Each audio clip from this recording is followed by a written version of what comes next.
Good morning and welcome to Reuters NEXT Asia, live from Singapore. I'm Jane Wardell. I'm the editorial events editor at Reuters, and we are delighted to be back here in Singapore for the second year of this important iteration of our Global Live Journalism Summit. This is where we interview newsmakers and future thinkers about both the greatest challenges and opportunities facing the region and the wider world. We're gathering here at a pivotal moment in a world defined by rapid transformation. Asia is not just participating in that change, it is driving it. From the economic corridors of Southeast Asia to the innovation hubs of North and East Asia, the region is shaping the next chapter of global growth, governance, and technology. Today's summit will serve as a platform for bold ideas, candid dialogue, and actionable insights. The agenda spans 6 critical themes. You just saw a glimpse of some of those on that intro video, which I'm always thrilled to see because it highlights some of the work of our photojournalists around the world.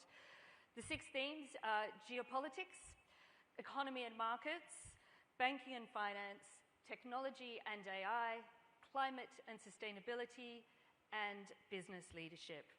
These aren't just topics, they are the forces shaping our collective future. We are joined today by an extraordinary lineup of both speakers and attendees. You all represent more than 20 countries and industries ranging from AI and aviation to consumer products and healthcare. The conversations we have here today will help us decode the moment we're in and chart the course forward. At Reuters, we believe in the power of trusted journalism to both illuminate complexity and drive the path ahead. The sessions you'll see today are a mix of interviews and panels. Most of these sessions will be helmed by my colleagues from the Reuters newsroom, with a few sessions hosted by our commercial colleagues at Reuters Events.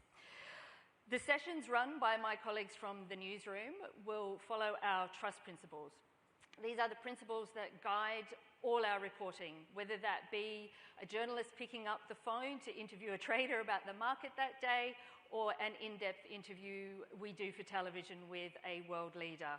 They will also guide all the sessions you hear today. Under those principles, we do not agree a specific detailed list of questions in advance, and nothing is off the table. It is, in fact, live journalism, and we want you to participate in that live journalism today. You are encouraged to join in the questions. You will see throughout the day that a QR code will pop up on the screen where you can submit questions during the sessions. The other way to do that is directly via the app. So if you have not downloaded the app, please do that. Additionally, throughout the sessions, you'll see some QR codes pop up that will direct you to the sign-up pages for many of our newsletters and podcasts, like the Daily Briefing and Econ World. These are fantastic snippets of our journalism, and I really encourage you to take a look at some of those. So whether you're here today to challenge assumptions, forge new partnerships, or simply listen and learn, we are delighted that you are here with us to discuss what's next. So with that, let's get started. I'm delighted to introduce the opening speaker for the day, Singapore Coordinating Minister for National Security and Minister for Home Affairs, K. Shanmugam. Reuters Executive Editor Simon Robinson will be asking the questions. Please join me in welcoming them both to the stage.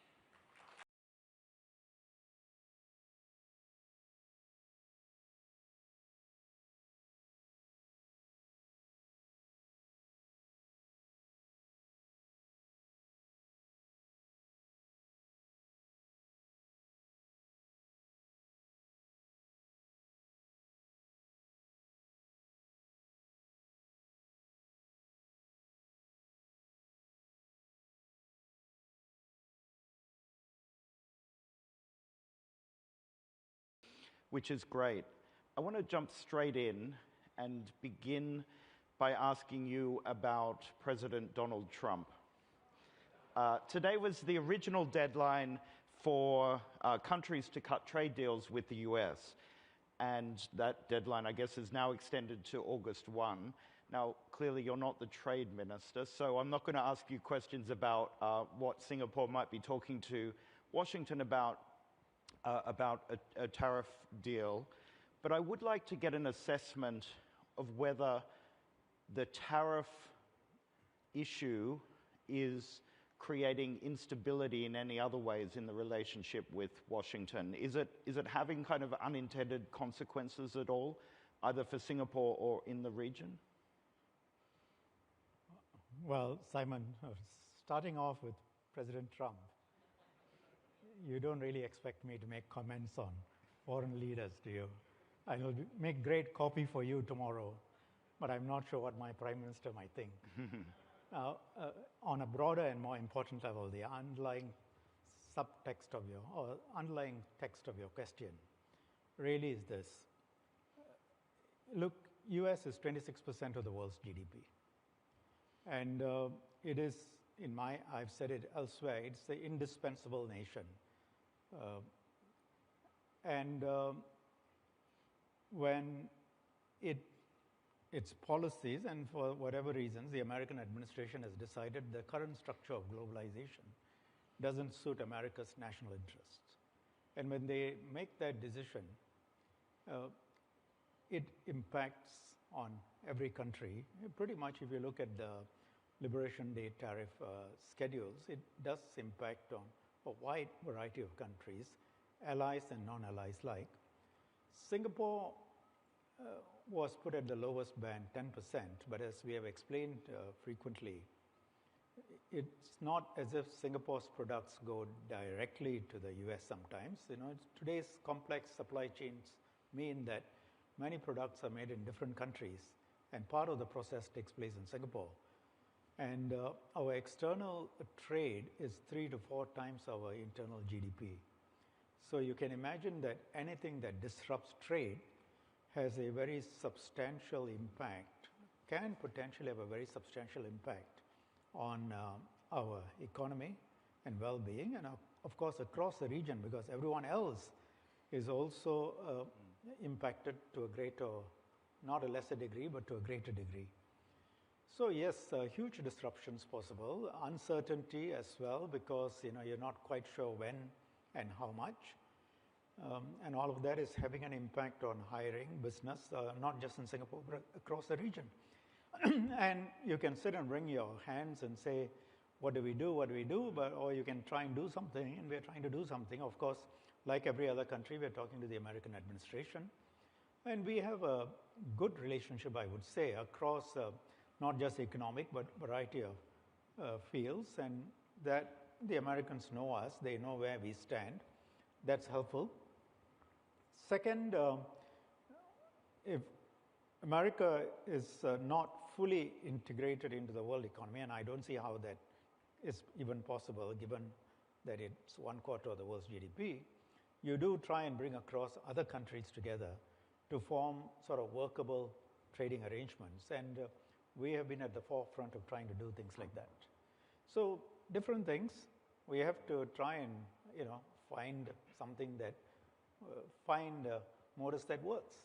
Is the instability that the new administration in Washington has brought, has that in any way impacted Singapore's relationship with Beijing? Your Prime Minister was just in Beijing and said that the relationship was more important than before. What did he mean by that? Singapore's relationship with China has always been very, very strong and very good. And China is our top trading partner. But that's not saying much, because there's a top trading partner for 120 countries in the world, right, and every country in ASEAN. But it is very significant for us. Americans are our top investors in Singapore. Chinese are our top trading partners. So deep economic fundamentals. But also, if you look at it, China is China, its importance in the world is unquestioned. 17% of the world's GDP, by some measures, maybe PPP measures, some will say China's economy today is bigger than the American economy, though I'm not quite so sure of that. And Singapore, small as we are not an insignificant nation within ASEAN, which is a sort of a fairly important, becoming a fairly important region in the world. 650 million people. By 2030, it will have an economy well in excess of US $6 trillion. If you combine the economies, probably the 4th or 5th largest economy in the world. A middle class of maybe 350 million people, which is not that much less than, say, a big part of Europe. And Singapore is a nodal point in this economically vibrant and strategically important area. So small as we are not unimportant. And the relationship is based on mutual interests. And as there is greater instability, and greater instability, I wouldn't put it down to the president or the American administration per se. It's a more multipolar world. There are more powers playing the game, as it were, as opposed to the time when the Americans held the peace across the world. So that's changing. And in such a context, small countries like us have to develop even deeper relationship. And the Prime Minister had a very good visit to Beijing. And we likewise have to develop even deeper relationship with the Americans and the Europeans. Are you seeing concrete steps in that relationship between Singapore and Beijing? There have always been concrete steps. I mean, we have a joint bilateral council chaired previously by the current Prime Minister. Now, it'll be taken over. It's been taken over. It's chaired at the highest levels, and we discuss very concrete projects. It's always been built on mutual interest. I mean, you start many years ago, 30 years ago, you have Suzhou, and it's continued subsequently. I mean, we are very practical people. We sit there and we say, okay, what are the projects? What do we want to do? Also people-to-people exchanges, exchanges at the civil service level. But, we do that with everyone. including, as I said, Europe, specific countries, Asia, America. That's how we are. Let's turn to internal security issues. You're the Minister of Home Affairs for this country. How worried are you about radicalization, terror threats against Singapore? I've said this before. It's only the paranoid survive. And I'm quite paranoid about it because we are in a highly interconnected world. And what happens anywhere else in the world, terror attacks, which have been happening all over, and within this region too, it's happened all around us. Singapore is a trophy target. It's seen as rich, successful. An attack on Singapore will be in the first pages, front page of every major newspaper around the world. And there are many targets in Singapore that people would be interested in. So far, it hasn't happened, but we take a very tough line and a zero-tolerance policy on that. But, never say never. Where do you see the threat coming from, though? You say Singapore is a target, a trophy target, but who would want to hurt Singapore? Well, if you look at the arrests that we have made, and, our laws allow us to detain people when they think of doing something, as opposed to, say, some of the countries where the person will actually have to be near the stage of execution, or he's got to go into the supermarket. He could have been, as happened in New Zealand, he could have been someone that the police have been looking at for quite a bit of time. He is planning, but they can't do anything until he actually walks in with a knife into the supermarket, and then he unfortunately knives someone, and then he's arrested. We arrest people the moment we think that they've crossed a line in terms of their planning and thinking. And for ease of reference, I will say, the threats come both from the far right. We have detained people from the far right who take an anti-Islamic view. We have detained persons who are of the Islamic faith who have been wanting to attack Jewish and Christian organizations or churches and so on. So it comes both internally on both sides. Externally, of course, you have more than 20 million people coming into Singapore. The border crossing between Malaysia and Singapore is one of the busiest in the world, with hundreds of thousands of people crossing every day. And people can come from other countries into one of these countries in our neighborhood and then come in here. So it's both external and internal. What about the threat of cyber attacks? Singapore, you mentioned it earlier, a huge trade center. A huge amount of the world's shipping comes through Singapore.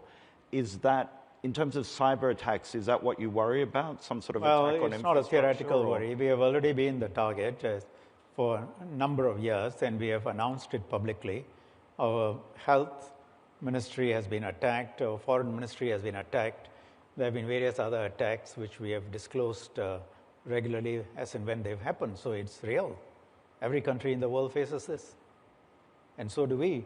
And obviously, we are of interest to many players. Where do you see the major threat coming from there?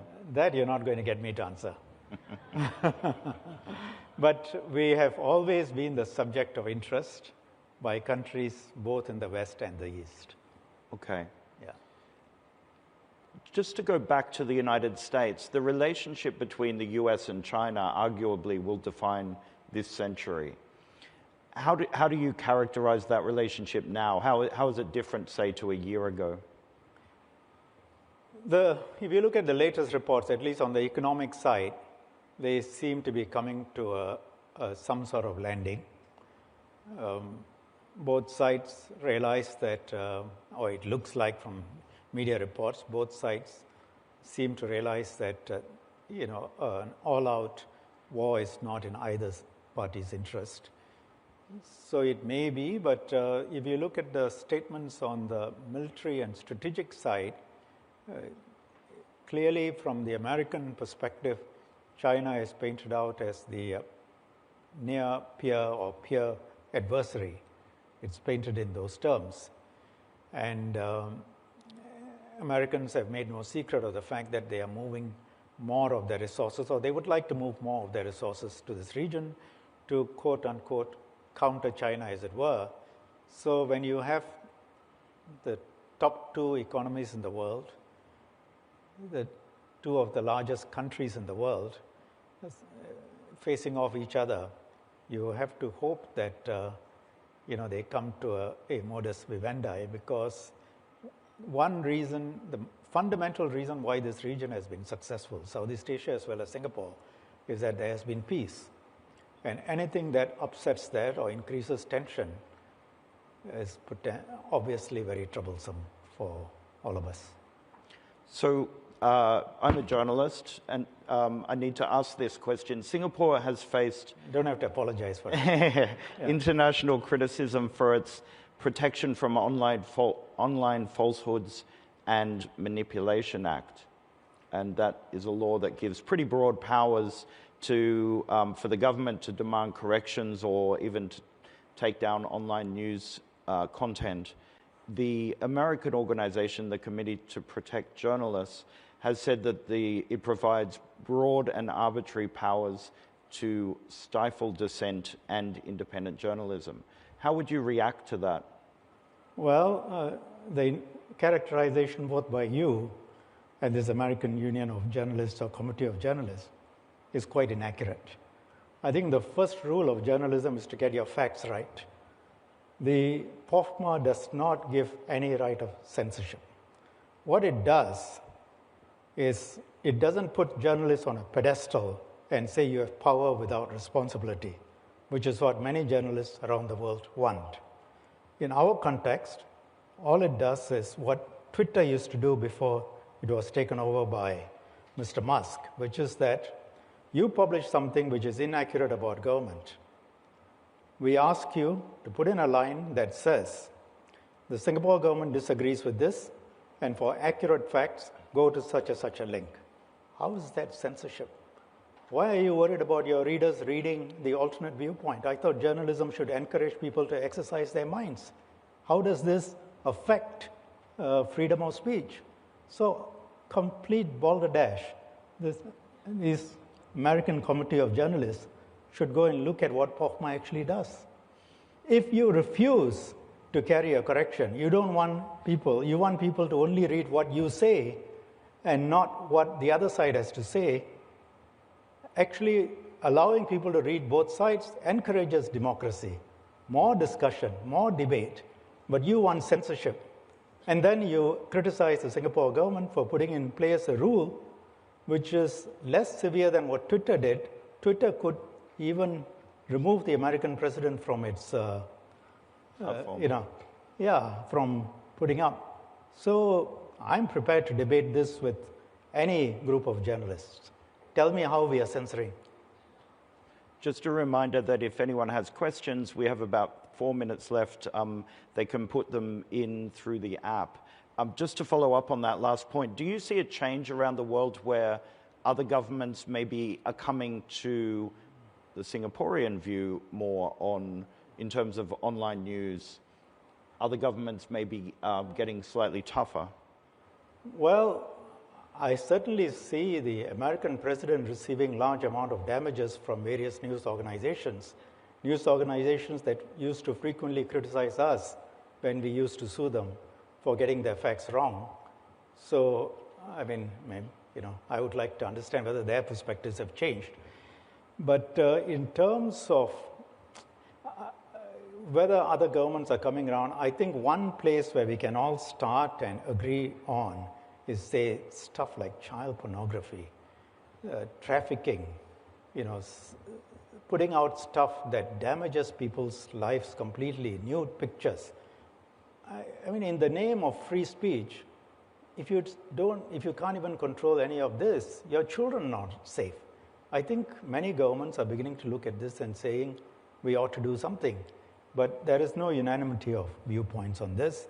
But I would hope that we can at least start with that personal safety issues. Because the so-called issues relating to political speech, I think there are very many different ideologies. I don't expect that there is going to be a consensus in the near term. But I think we should try and reach consensus on these basic things. Okay. Turning to questions from the room, there's a question, what does Singapore need in terms of leadership to take the country into the next era? Singapore, if you look at it from the time we were more or less kicked out of Malaysia, has faced existential challenges at different points. When the British withdrew in 1967-68, that was 20% of our GDP that was going to go. The 1970 oil shocks, 80s, 90s, 2000s, great financial crisis. Every country faces issues. Thankfully, our small size is both a challenge, but it also means that there can potentially be better governance by putting our perspective to our people. It's going to require the same thing. When we talked about US and the impact on Singapore, what do we need? We can sit and wring our hands.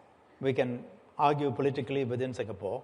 Or if you are a competent government, you can look at what is necessary for the next 5 years, 10 years, and try and do something about it. And you need competent government, foresight, think about it, not just 5 years, but 20 years, and then persuade your people. What has worked in the past, that approach, the solutions will be different, but the approach, consistency, credibility, honesty, and willingness to take the tough decisions. That's the, I would say, the reasons for success, and that's what we will need. So just in the last 30 seconds that we have, a question came up about in some ways, the rivalry between Hong Kong and Singapore in terms of being a financial center for Asia. Who's winning? I have said this again on record more than once, including in a major speech. That's really the wrong framework. Because, look, Asia is so big, and Hong Kong today would be a leading center for China. And you look at China's economy, it can support more than one major financial center by itself. And Singapore has a value proposition for Southeast Asia. And if you look westwards from India, so why does it have to be Hong Kong or Singapore? Why can't it be both Hong Kong and Singapore? And that's not politically correct answer. It's what we believe in. And there is so much money in Asia. There is so much money in the world that's looking at investing in Asia. I mean, we have these issues now about US, China, and fundamental tensions and all. But even within that context, a place like Singapore being seen as neutral, honest, rule of law, and a place which is a good place to look out in Asia as a great setting. And likewise, you want to do business in China, it's Shanghai, Hong Kong, obvious places. So, right. It makes for sort of good sound bites, but the reality is both, if they get their framework right, get the rule of law right, get confidence right, both have a tremendous future. Thank you so much for joining us today, Minister. Thank you. Appreciate your time. Thank you, Simon. Thank you. I think we go off over here.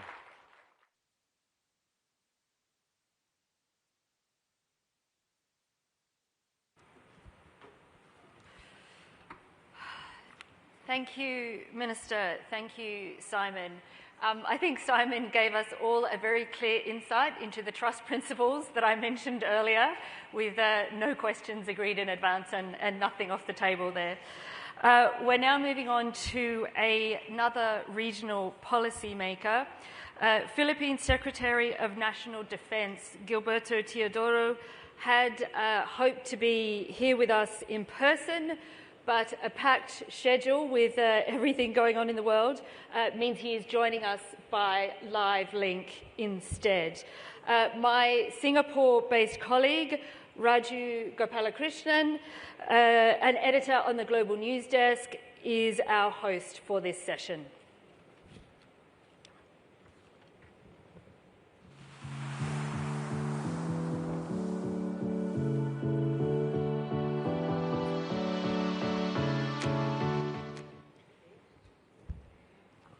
Good morning, everyone, and good morning, Secretary Magandang Umaga. So nice to be in touch with you again.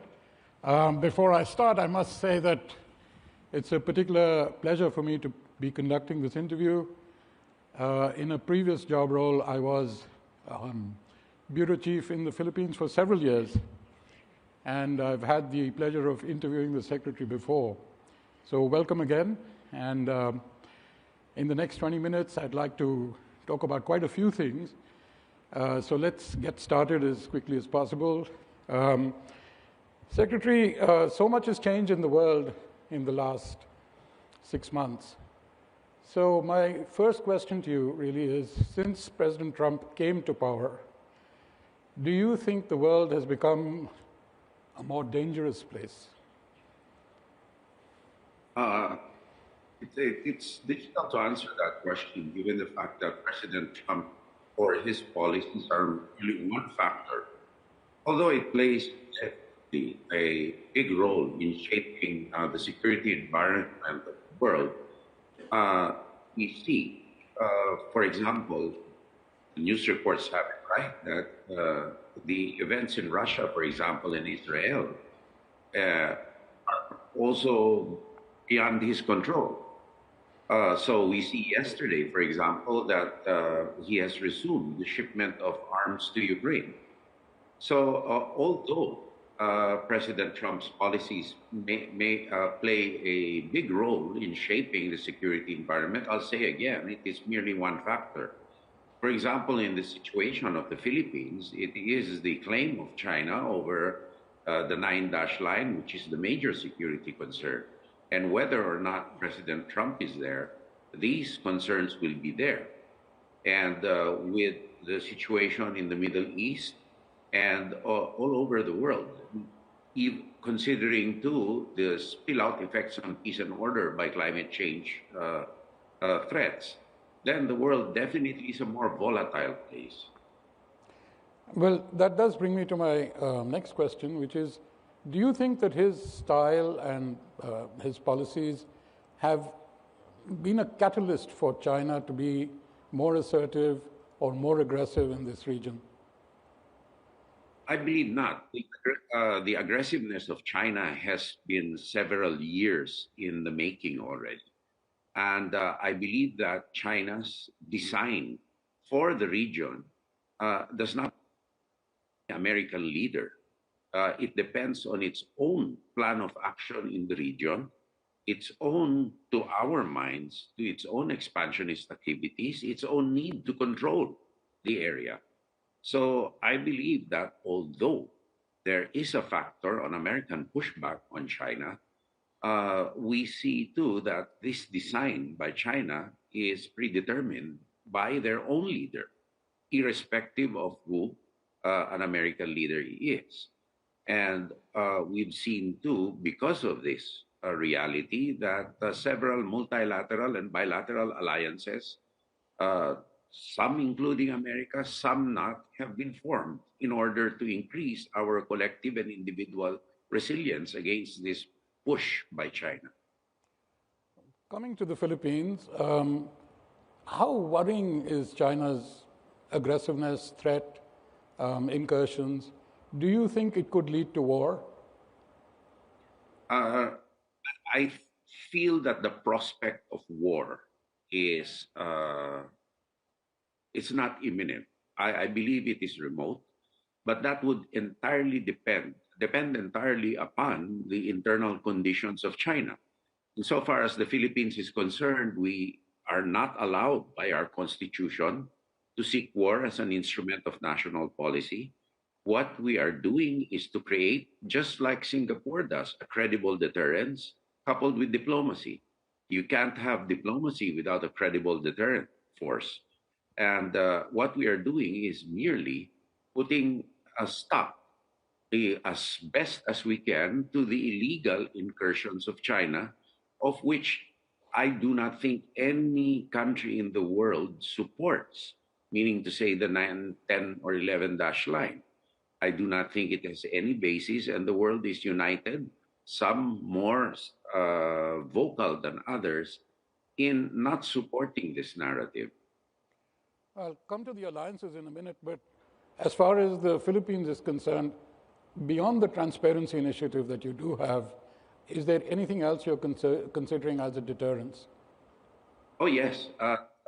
naturally, partnerships with like-minded countries, continuing defense and military engagements with other countries like New Zealand, Australia, Japan, South Korea.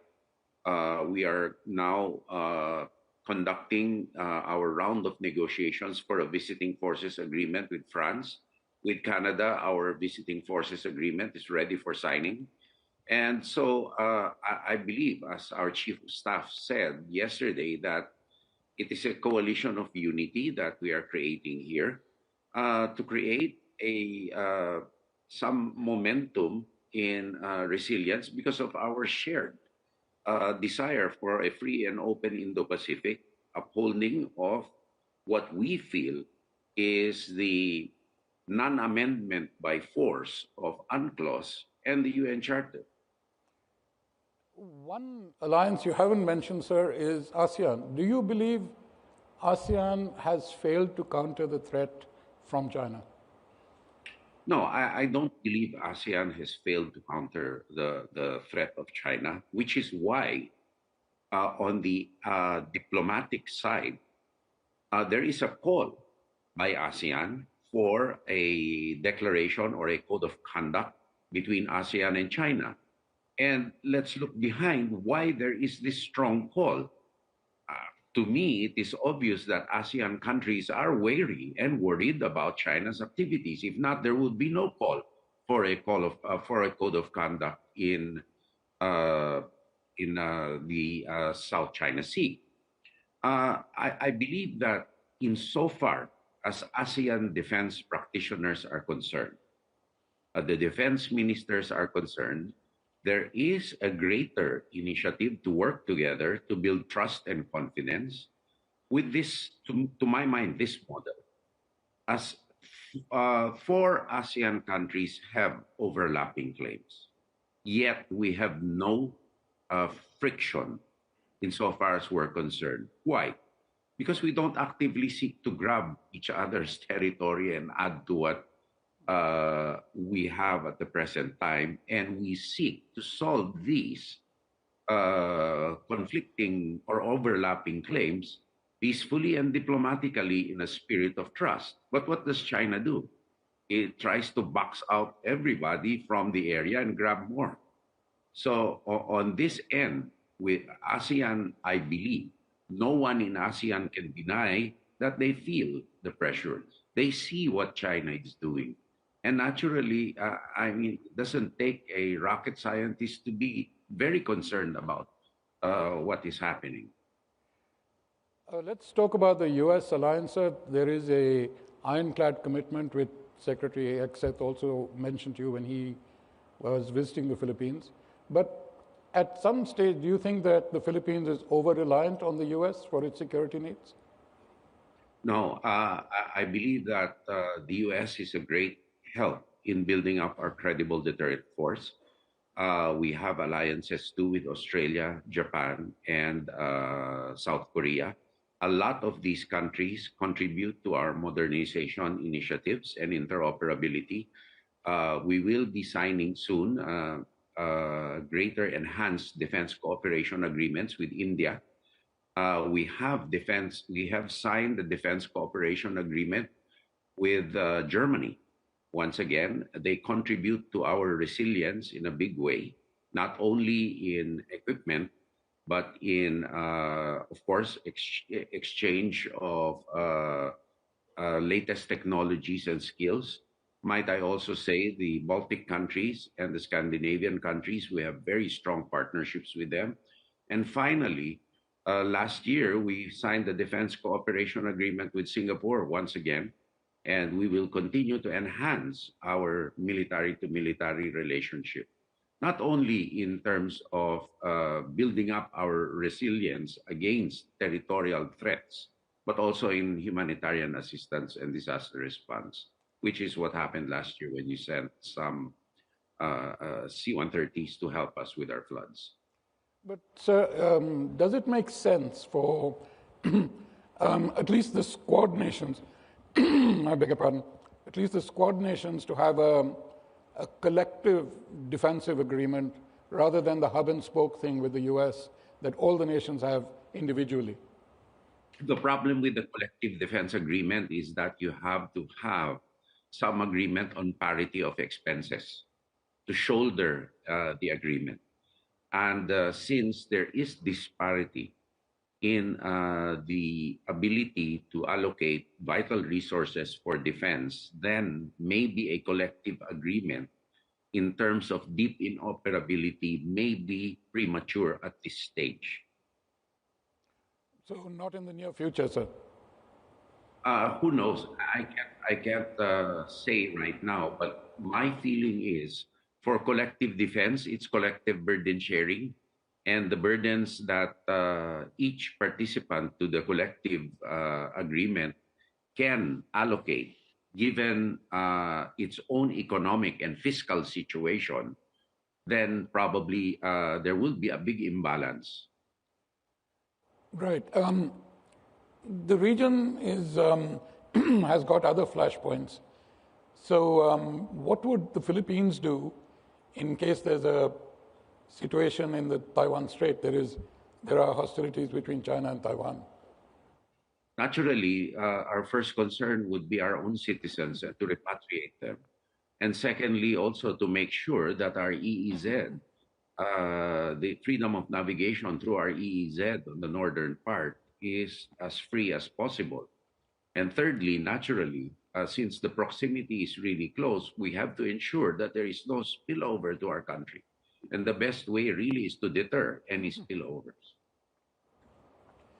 So let's come to the modernization of the AFP, the armed forces.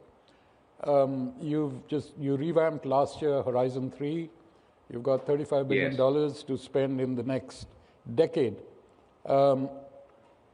Two of the planned modernizations that you have are of particular interest. Could you tell us where you are with the purchase of submarines? Oh, with the purchase of submarines, it is not in a priority of the president right now. We view that within our area of operations, a submarine can be put aside. But in the future, if the Philippine Navy becomes an expeditionary force, for example, to secure Philippine tankers and vessels in sea lanes of communication for oil, for fuel, as a matter of fact, some Filipino seafarers were held hostage or were hit again in the latest attack by Houthis. Then we can have the submarines. However, naturally, it is always in the wish list. But as a matter of priority, our priorities now are weaponizing our current platforms, building the infrastructure to and maintain the platforms that are coming, and to actually evolve the weapon systems. And it's curious that, thank you, rather, that you talked about Horizon 3, the re-revised Horizon 3. I think that we need to take a very, very deep look into the way we modernize. Horizons for 15 years will not work at all in the rapidly evolving defense systems and weapon systems atmosphere that we have now. The other facet of this program was the multi-role fighters. Yes. We're now considering offers for the multi-role fighters. There is an approved bid ceiling. However, the multi-role fighter is not a multi-role fighter solely per se to buy the required number of fighters, but we need the AWACS, we need the air-to-air refueling systems, we need the sufficient reserve of stores, and we need to make sure with our Congress that the required yearly allocations for the life cycle cost are set aside so that these things are optimally used. So we are still considering seriously the multi-role fighter, and we are also talking with our Department of Finance for at least in the initial acquisition of the force package, we can secure the financing for it on affordable terms for the Philippines with long tenors and cheap pricing. Have you shortlisted any places or companies from where you will buy these fighters? We have, although unfortunately I'm not at liberty to disclose at this time. Definitely no fake news will, no reported fake news will affect our choice. It's time, sir, for some questions from the floor. Are you prepared for the possibility that the 2028 election could result in a leader more sympathetic to China? Well, our defense systems are based on pillars and institutional platforms. Naturally, the defense establishment is basically an executive construct, and whoever that leader is will definitely have sway over the defense policies. That is a reality of Philippine politics. It's a democratic reality. However, I feel that any leader in the future, in the face of what China is doing, and in the face of public opinion, 90+% of Filipinos support the government's move, and there is a distrust, not of China, but of the Chinese government in what they are doing. So it would be hard for any leader to reshape that narrative.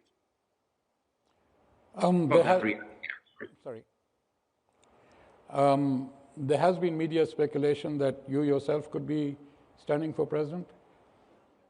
You know, I've been there, done that, and right now, I think the worst thing that for me to do is to lose focus on the important things that we need to do. We are instituting systems.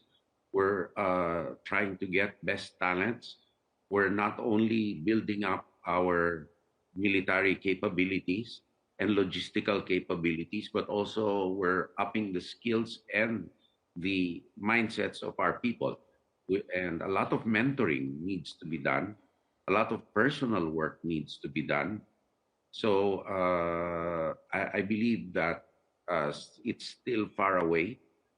Focus must be given to this endeavor, because if I don't do a good job here, then whatever political ambitions or whatever political opportunities come my way, then it will be futile. But then I know that there are 2.5 years left, but at some stage, what stage do you think you will consider or start making a decision?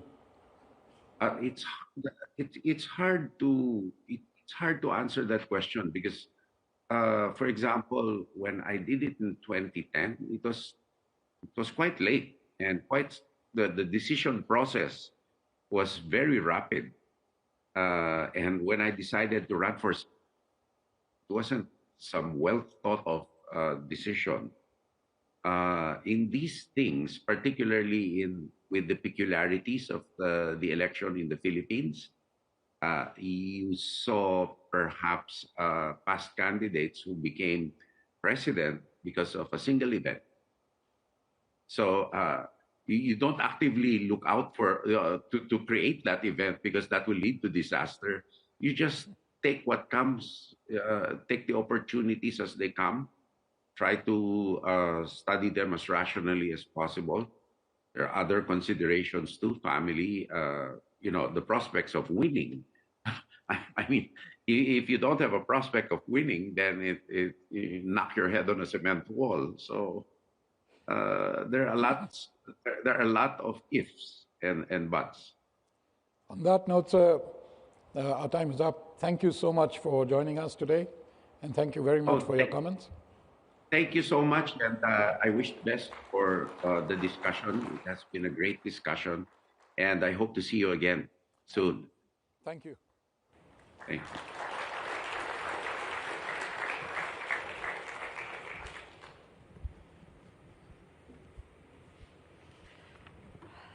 Thank you, Secretary. Thank you, Raju. I think we're seeing some themes start to develop among our questions today. We turn now to a session with one of our partners for today's event.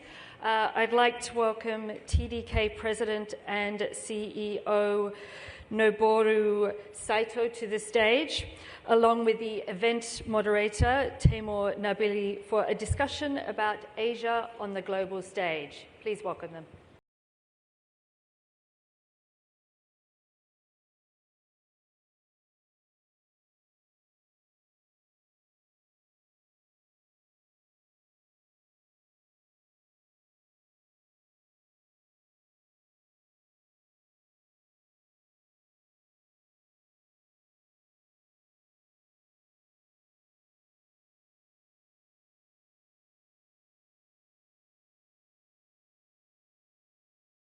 Heavy rain. Pleasure to see so many people made it despite all the weather challenges this morning. Great to see you here. Welcome. My name is Teimur Nabili. I am a former broadcast journalist, now an executive coach in communications. But today, it's my honor to have a fireside conversation with the leader of one of Japan's leading multinationals. As you've already heard, his name is Mr. Noboru Saito. Good morning, Saito-san. Let me give you a brief introduction to Mr. Saito's bio here, because it's a very interesting background he's got. You actually know it's a very colorful background you come from. So I'll give a few details. After graduating from law school in Doshisha University, he really wanted to be a comedian. That was his dream job, was to make people laugh. He took a few tentative steps in that direction, but didn't quite work out, and so he joined TDK in 1989. But he still believes in the power of laughter. It's a core part of his business philosophy. We'll touch on that a little bit later on in the conversation. He's worked in multiple roles across TDK and indeed across the world. In fact, he spent more than 20 years of his career working in overseas postings for TDK, so has a very broad global perspective on business. He's often compared TDK to a jazz band, a collection of diverse individuals with diverse skills using improvisation and teamwork to create beautiful music. And he's a strong believer in the value of a good pair of shoes. Mr.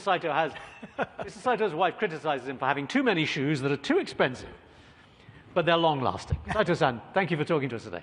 Yeah, great to see you. Thank you very much for having great opportunity and great introduction about me. I really appreciate it. Now, you and I actually became familiar with TDK in exactly the same way. We're of similar age. Right. And we came to it through music. As a teenager, I used TDK cassettes all the time. All the time. And you discovered TDK by seeing Stevie Wonder doing promotional campaigns. On TV. On TV. Right, exactly. So tell me a little bit about the early days. Tell me a little bit about TDK then and TDK now, and a little bit about how the company has evolved. Okay. Yeah, first of all, thanks very much for being our old customer. Right? Pleasure. TDK actually, evolving from a cassette tape. Nowadays, TDK has been successfully, transforming our business portfolio. Like, battery business or sensor, electronic components, or other products. So, for example, our lithium-ion battery business, we are top suppliers for ICT like smartphones, and also the, electronic components, for EVs or XEVs, and also one of the largest, manufacturer of sensors, and a key contributor to the data storage, for example, hard disk drive. That's kind of transformation we have been going through. For example, like smartphone, you guys are having like 1,000 kind of components. TDK is involved, for example. And cars, like minimum 5,000 to 6,000 or up to 10,000 components, TDK is involved. So we are actually transforming ourselves. That's about latest TDK. We'll get on a little in a moment or two into more detail about the number of fields in which you're involved. Because, I mean, the cassette tapes was, although it was something like 50% of your business at one point, it's still not actually the core of the business. The core of the business is a very different thing. We'll get onto that. Yeah. But just tell me about the process of change. Tell me about managing change and growth through change. Because the way that TDK has become the business it is today is a really interesting story. Yeah, TDK, is going to have a 90th anniversary in the coming December. And TDK's corporate motto is to contribute to culture and industry through creativity. And that creativity has been contributing a lot to the revolution, in the culture and the society. Like audio tapes, revolution in the music, right? But how do you transition from being a leader in one particular field, being such a dominant player in a market, into maintaining that kind of leadership and that kind of growth with different products and different branches? Okay. Actually, throughout 90 years, we have been developing, improving so-called our core technologies. One is material technology. Second is process technology, how to effectively, efficiently utilize our materials. So the products, like even audio cassette tape, the magnetic material called ferrite is coated on the tapes, for example.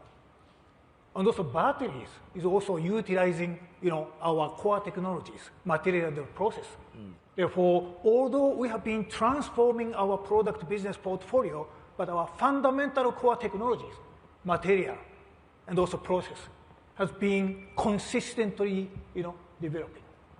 That's a fundamental base, a core technology, and which we are able to keep transforming, our products and contributing to the, society in the past, also to the future. That is the key word, isn't it? Ferrite. That is where it all began, yeah. And that is still the root of everything that's grown subsequently. Before we touch on that in more detail, let me just talk a little bit about human capital and leadership. You're a big, I said, you're a believer in laughter as a leadership tool. You're a believer in diversity and improvisation in leadership and in managing your team. Tell me a little bit about leadership and how you see, what your personal philosophy is in this space. Yeah, actually, the day one when I took over this president or CEO position, I shared my core main message. Simply speaking, people are everything. People are everything. Of course, TDK is a technology company. But who are developing technology? People. Who are manufacturing products? People. Who are doing marketing and sales? People. So for me, and I keep sharing my core message with my team members, 100,000 people working all over TDK world. People are everything. That's my core philosophy, driving the people towards the continuous transformation of our company and also for society. Fantastic. Let me pause there for a minute and just say to the audience, folks, if you do want to ask a question or two of Saito-san, please check the QR code there and post your questions on there, and they'll pop up on the screen here, and we can put them to Saito-san. Right, let's get back to the core, ferrite. Yeah. You have a metaphor that you use for the company, which is the ferrite tree, where you began from that seed of ferrite and the growth. So tell us a little bit about that. Thanks for asking this question. And actually, ferrite tree is a unique way of demonstration, illustration about TDK's, growing growth story. Actually, you can see at the bottom of the tree, ferrite. This was actually our first product 90 years ago. And as I said, based on our fundamental material technology, right, and also process technologies, and based from our, intangible assets, which were rooted on the bottom of this tree, like human capital, organizational capability, customer base, together with technology, with organic growth plus inorganic growth, in other words, M&A. So that's actually illustrating TDK itself in the past and also toward the future. Branching into the solutions with also leaves and so on, managing well this growth of ferrite tree in order for TDK to contribute to the transformation of the society. So is that then a mature tree, or is there growth beyond what we see here? Tell us a little bit about the future, particularly in this age of AI. Where are the next branches going to develop into? Yes, actually this tree is not the end of our growth story. We keep growing, we keep evolving these branches and the leaves And as you asked, that AI, of course, is going to be a great, great driver for the transformation of the society. DX, GX, SX, many transformations, right? And AI also for us is and will be a great, great driver for our value creation. People are, talking about AI like AI data center or AI server or GPU. But we have made our own definition called AI ecosystem, which is covering widely, for example, AI smartphone, autonomous driving, or edge AI solution in the industrial area, including that kind of glass, AR glass. So combining all of these potential growing applications, we have made our own definition called AI ecosystem, which will keep growing our ferrite tree.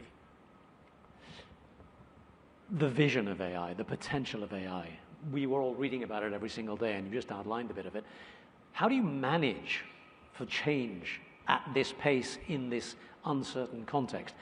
So just expand a little bit more, if you would, about where you think AI is taking us.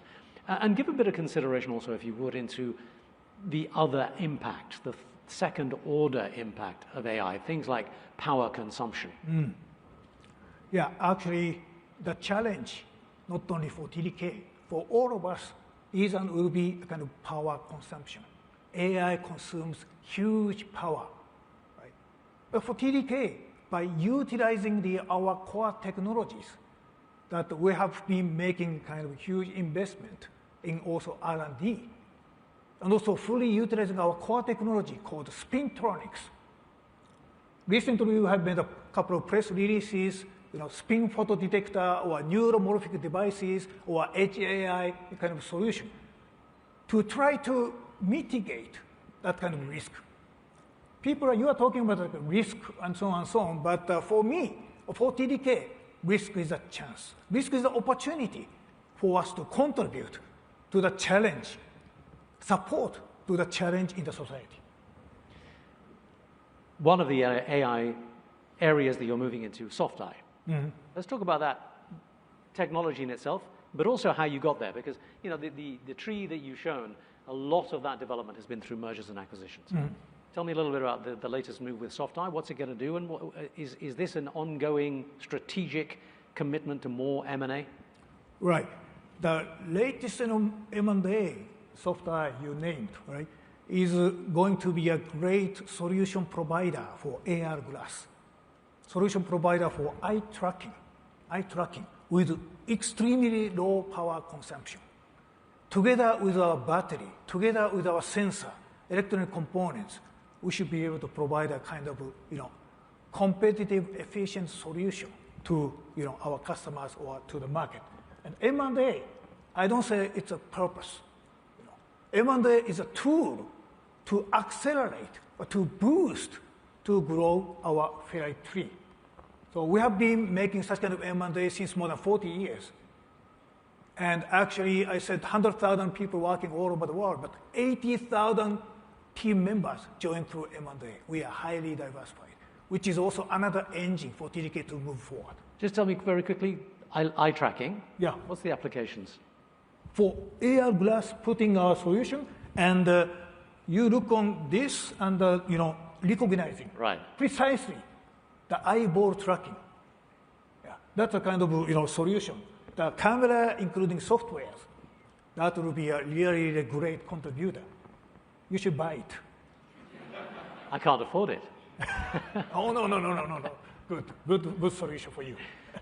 Just a little bit more on M&A, if you could. I mean, just tell me about how the M&A process in your particular context gives you an edge. Is it within the context of your business and growth strategy? How much of an edge does M&A provide as opposed to the in-house research and development that you do? Yeah, this edge AI is also, or will be a great way to contribute to the power consumption. Instead of taking care all of the data traffic, right, from the equipment to the cloud, that we have started the such kind of solution business at the edge, to try to mitigate the risk of the power consumption, adding our edge AI software onto our sensor hardware solution. That kind of new business we launched last year, and I firmly believe this is also going to contribute a lot. Quick word finally before we get some questions from the audience on sustainability. Now, obviously diversity is a key part of your business strategy and your management philosophy. What about the sustainability overall? I think you just, in the latest FT analysis, you get fairly high recognition. Tell us about your sustainability achievements and your policies. You're talking about the FTSE, FTSE. The FTSE Russell. FTSE Russell, yeah. Exactly. Yeah, I'm pleased to have this kind of question. And, we want to announce that our latest achievement, this FTSE kind of highest score in our industry, 4.8. Therefore, we are committed, to take care of the sustainability stuff, right? Not just, ESG, actually risk management, for us to be sustainably grow. Therefore, this topic that also is one of the, major topics that I keep also involved. Then the question here has come up from the audience. What are your priorities? How do you see your sustainability activities growing and developing and embedding themselves more in the business? Yes, we are also fully committed to the environmental friendly kind of, circumstance, like CO2, emission reduction and so on and so on. But I want to repeat, emphasize that, to be sustainable, that people, most important capital for us, for you to be sustainable. Therefore, I want to re-emphasize, people are everything. A couple of questions coming up on geopolitics, obviously, and not unexpectedly. One about the fragmentation of supply chains because of what's currently happening in the trade market, and also the recently announced tariffs on Japanese exports to the US. How are these things affecting your thinking? Yes, we keep our highest attention on this, ongoing issue, which is actually changing very, very often.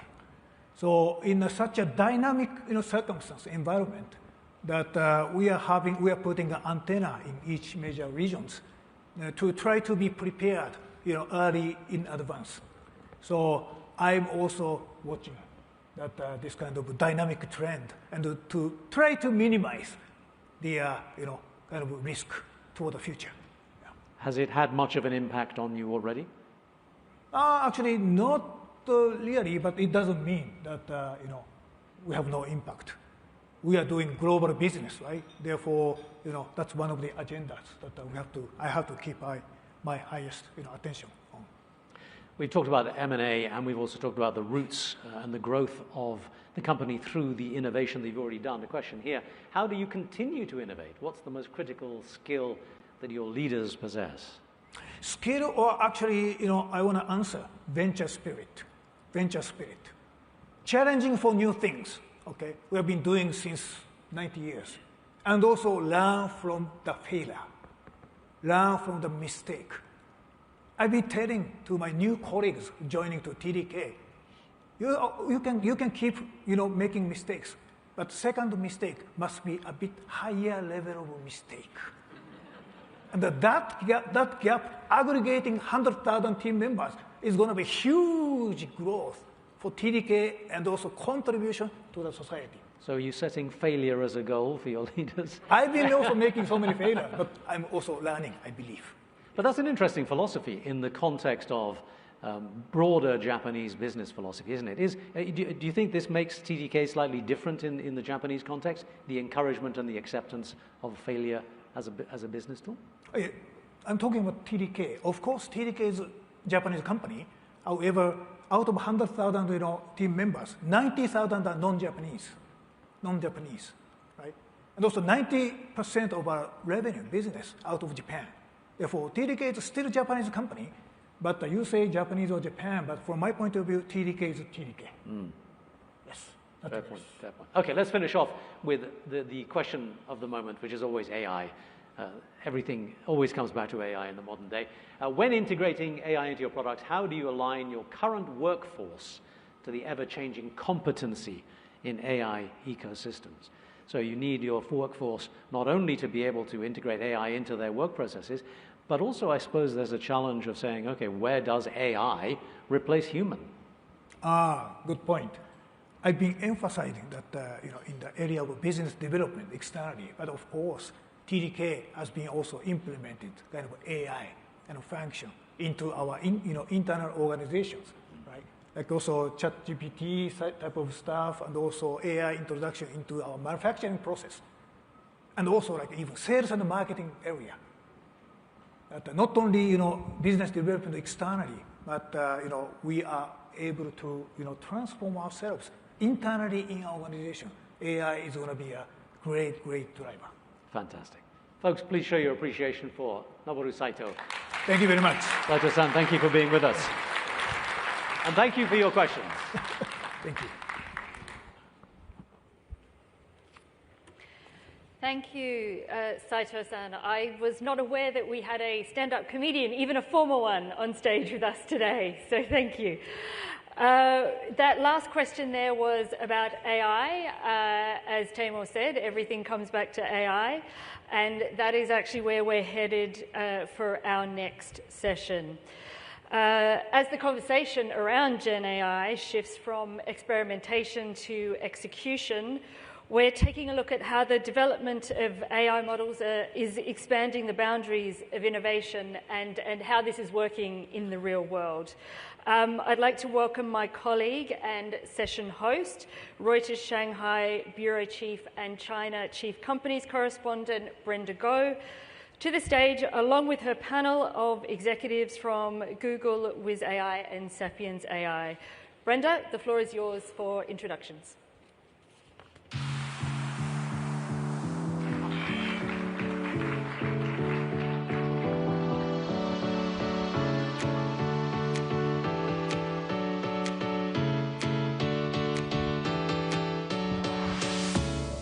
Hi, everybody. Our next topic is generative AI, which touches all of us in some way given the popularity of ChatGPT, DeepSeek, and Qwen. I'm very pleased to have with us three guests that have lots to share on this topic. Jennifer Zhang, the CEO and co-founder of Wiz AI, a Singapore startup that is focused on chatbots and AI agents. Eunice Huang, Google's AI policy lead in the Asia-Pacific region. And Bruce Young, the co-founder of Sapiens AI, which recently launched Agnes AI, Singapore's first homegrown next-generation AI agent. Thank you all for joining us today.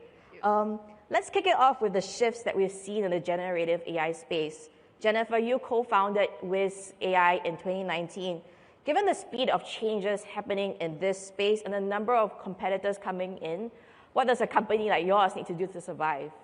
I think a lot of people ask me, how is the feelings from the classic traditional AI transferring to the Gen AI age? But I think actually gave a lot of first mover advantage, be honest.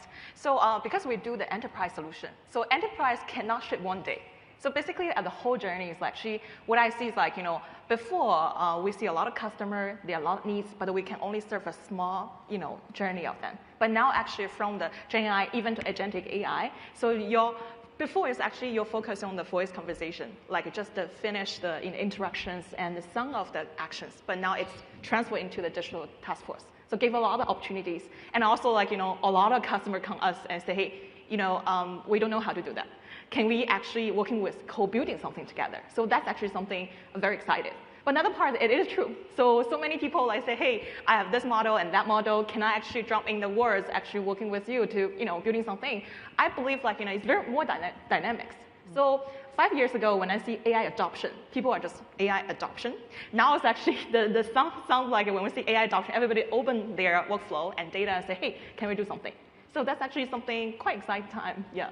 You must not need to explain AI that much anymore. Yeah, exactly. It's just like, tell me what kind of things, what kind of value can bring in. Yeah, that's actually a timing. And Bruce, you rolled out Agnes AI just a few months ago. In the same vein, how is Agnes AI changing the playing field for your company? Have you had to, sorry. All right. How is the shift towards agentic AI changing the way that, changing the playing field for your company? Have you had to change the way that you build things?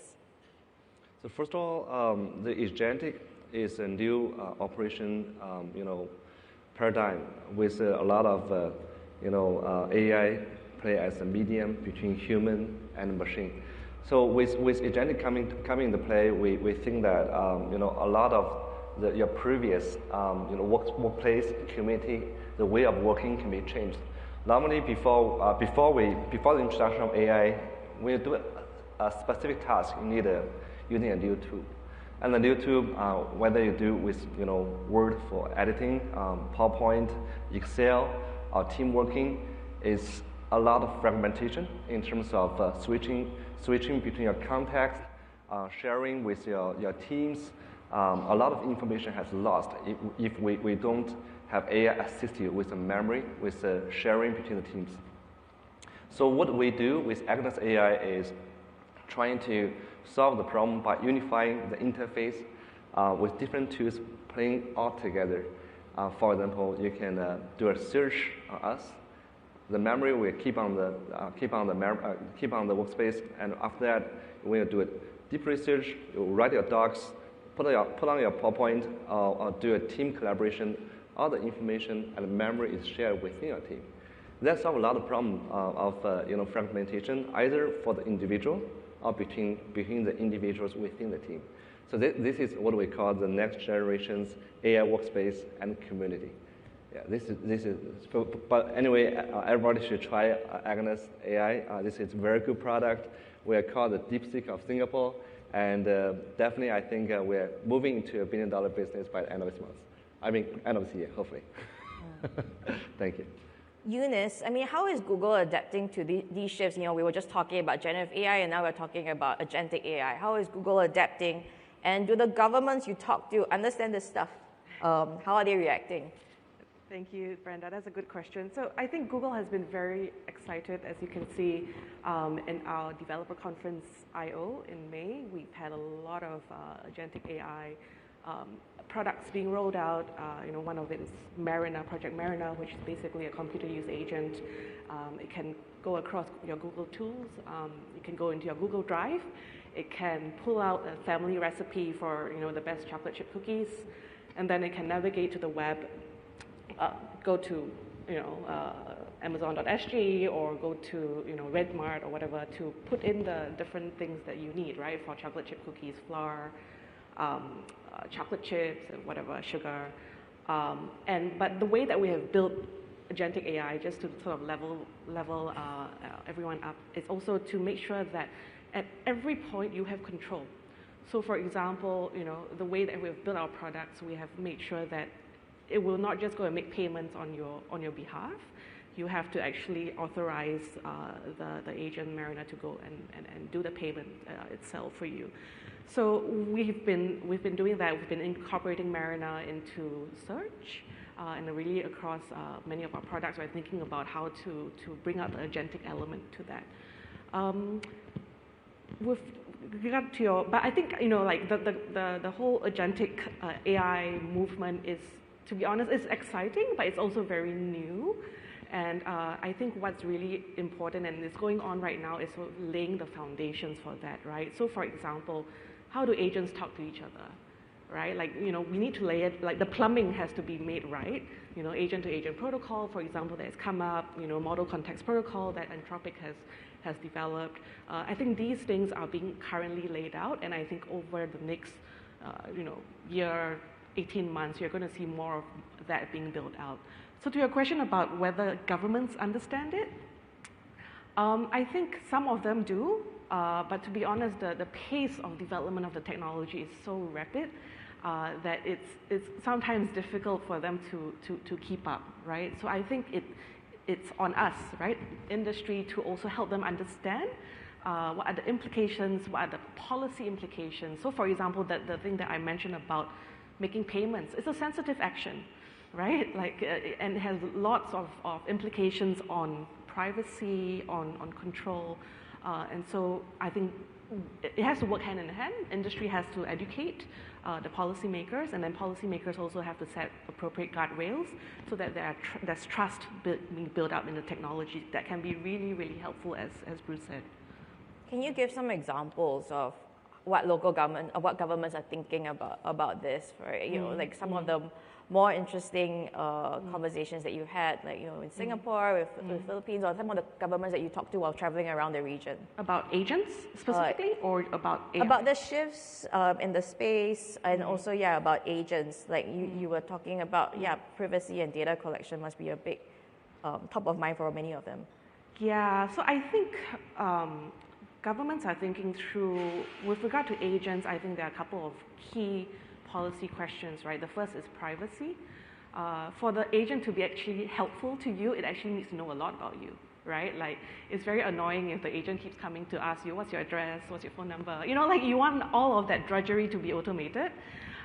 So I think privacy issues are really key to address. The second is safety, right? Like, you know, is it safe? Is it safe to use? Is it safe to be rolled out as a mass market product? And then the third is security, right? What if somebody hacks into the system and takes your data, takes your credit card, bank account details, and your very personal details as well? So these are some of the questions. I think, you know, the Singapore government is quite active in thinking through some of these issues. And I was just in Australia last week, and there's also a lot of thinking through about, you know, sort of how does regulation and governance keep up with technology? One final question, I move to the next topic. So how does the thinking among governments in the Asia-Pacific region compare to the US and Europe? You give some insight on that. So I think I have the best job in the world because I deal with governments that are very, very excited about the technology. They are very enthusiastic, and they intuitively know that this is going to be very transformative. They intuitively know that if I get this right, you know, this will really help to lift my economy. It will help to create better jobs for people. It will help to really increase competitiveness, right, of my economy. So I think they are going about it in a very sensible way. They say, I want to be pro-innovation, right? But at the same time, I'm not going to let you companies just go and do your own thing, right? Like, I will also put in guardrails. I will also put in relevant governance policies to make sure that, you know, there's a good way to do things responsibly in the AI space.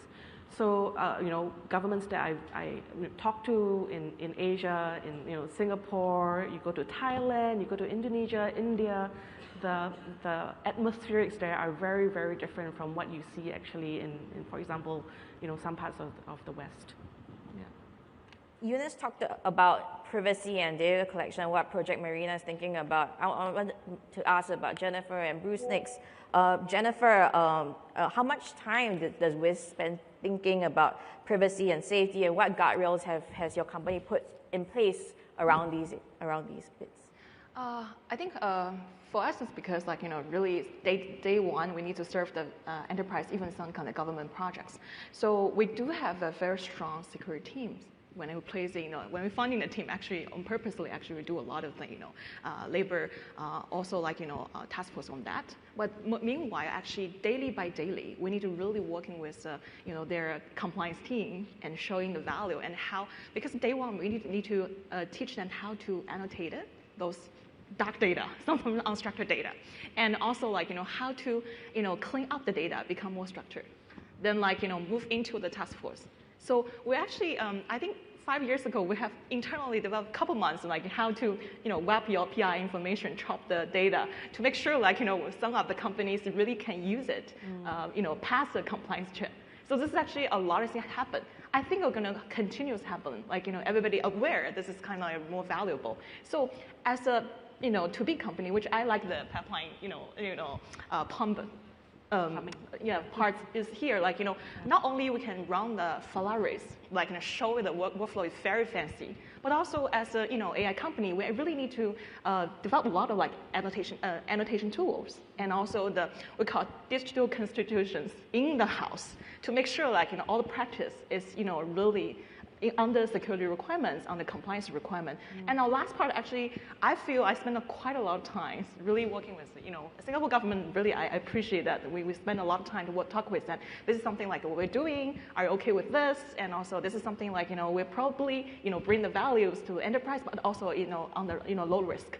So we actually do a lot of things. Also educate. But share the insights, how during the practice, what's the risk looks like, how can we do that? So I think now it's like more learning by doing, and also like we try to painting a big drawing, but also we try to building the brush also together. So I think it's like a exciting moment, but also like we think that uncertainty also brings a lot of values. So that's actually how we see the advantage we have so far. Yeah.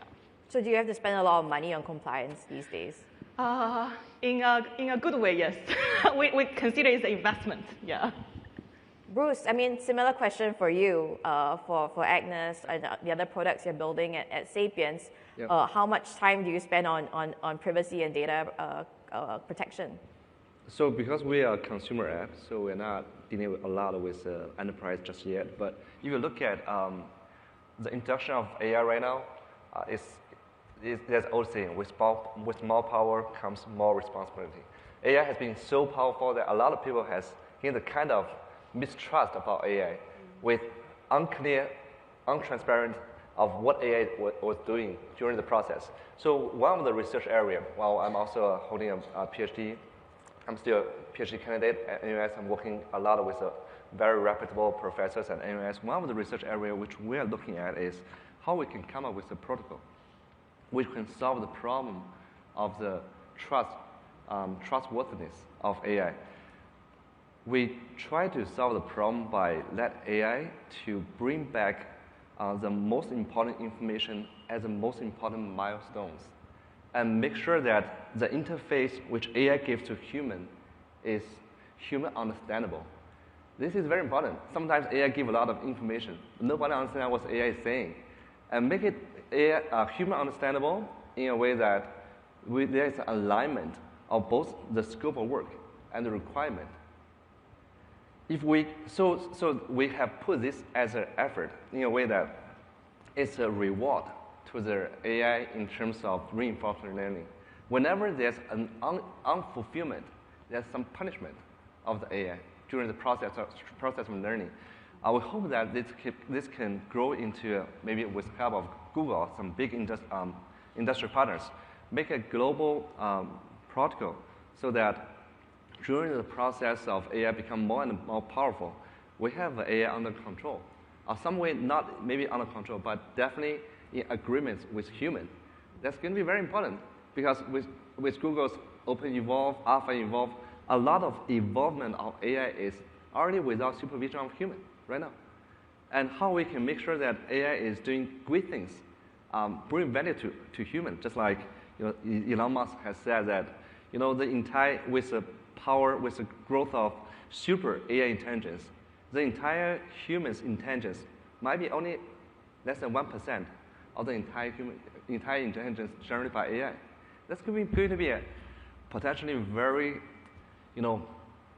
very exciting age, but also very, very dangerous for humans.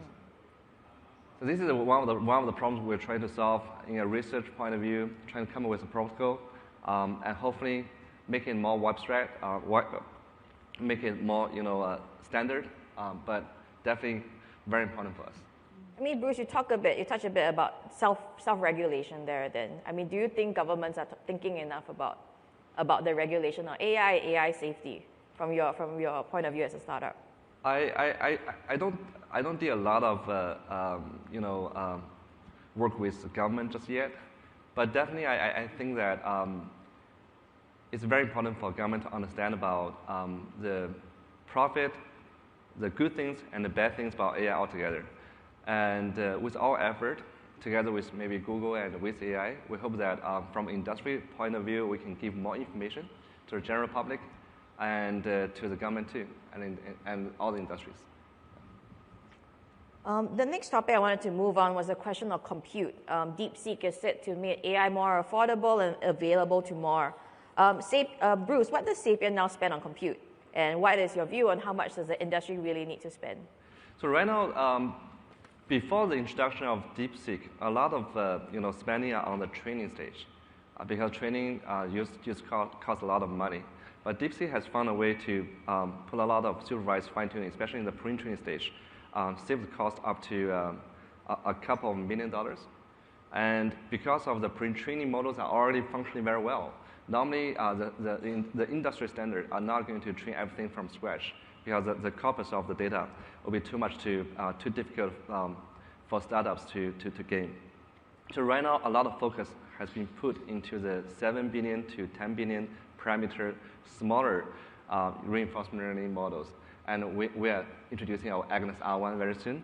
And this model is trained with about 10 to 20 H200 within a duration of 1 month, which is much affordable, much economic compared to the previous training work. Another effort which we do, if we talk about cost, is on the inference level. The inference right now is the major cost. For startups like us, potentially by using APIs from Google, from NVIDIA, it could potentially go up to 70 to 80% of entire E&E cost. So what we do right now is we have built an infrastructure, a framework to reduce token between agents in their communication. This is one of the papers which I co-authored together with some of very reputable professors from AUS. And the way we solve the problem is, instead of that agent to speak natural language, we codify the process using code to make it more clear, make it less of a misunderstanding, reduce the token up to 40 to 70%, while still improving on accuracy. So this is very important. So right now, the industry effort is moving from the training stage to inference stage in terms of token optimization. Eunice, Google is still spending big on AI infrastructure, from what I understand. I think 75 billion was the latest number floated. Where is the money going to? Good question. The money is going primarily to technical infrastructure investments. And we've, our leadership has maintained in the last earnings call in April that we will continue to spend. We expect to spend $75 billion this year. We think it's a good investment because, A, we are investing in infrastructure that we will use for a long time. B, it's really across not just all our services, right? So whether it's Google services, Google Cloud, Google DeepMind, but also for our customers. Right? So basically, investing in an underlying general purpose technology that will power other startups, other businesses as well. So we think it's sound. The second thing is also that it's early days, and as our CEO has said, in these early days of a very transformative technology, the risks of underinvesting are dramatically higher than the risk of overinvesting. And so, we believe that, that is the right call for us. We believe that we are investing in the long term and we're investing in innovation. One more question before we move on to audience questions. I think when we talk about DeepSeek, it brings up to the idea the question of competition between the US and China in terms of AI. Jennifer, from where you sit, where do you see this playing out? How do you see this playing out? Because actually we're trying to push the AI adoption in the emerging countries. So all the market we cover, Southeast Asia, Latin America, we'll benefit from that. So we can see a most advanced model, and also we lower the cost in the infra, and also quite interesting is like we're trying to rethink about where we should position ourselves. Before actually we're building internal model. Then we are more open to leverage all the models, but we spend most times actually as one more steps to the customer side. So before it's a standalone products, but now we go to more the solution level and really drive from the tool company to be a result-driven, the RAS, result service company, to make sure the value is more straightforward. So that's something I think is very important for us. And also second part, as I mentioned, 7 years ago, we started building our data assets. And before, now, it's not solely we can see the advantage, but now it shines more like because you leverage a lot of open source model, and you can actually you fine tune them and giving the better accurate result to your solution. So that's something like I think it's definitely good for us, and we'll see more competition, and we can leverage more from the existing products. Yeah. Let's go to some questions from the audience. Maybe we take the one for Eunice. Eunice, how is Google ensuring that its AI tools, Gen AI tools, are useful not just for consumers, but also safe and scalable for enterprises and developers? Mm-hmm. Yeah, so thanks for the question. So I think our Gemini model underpins both our consumer tools as well as our enterprise tools.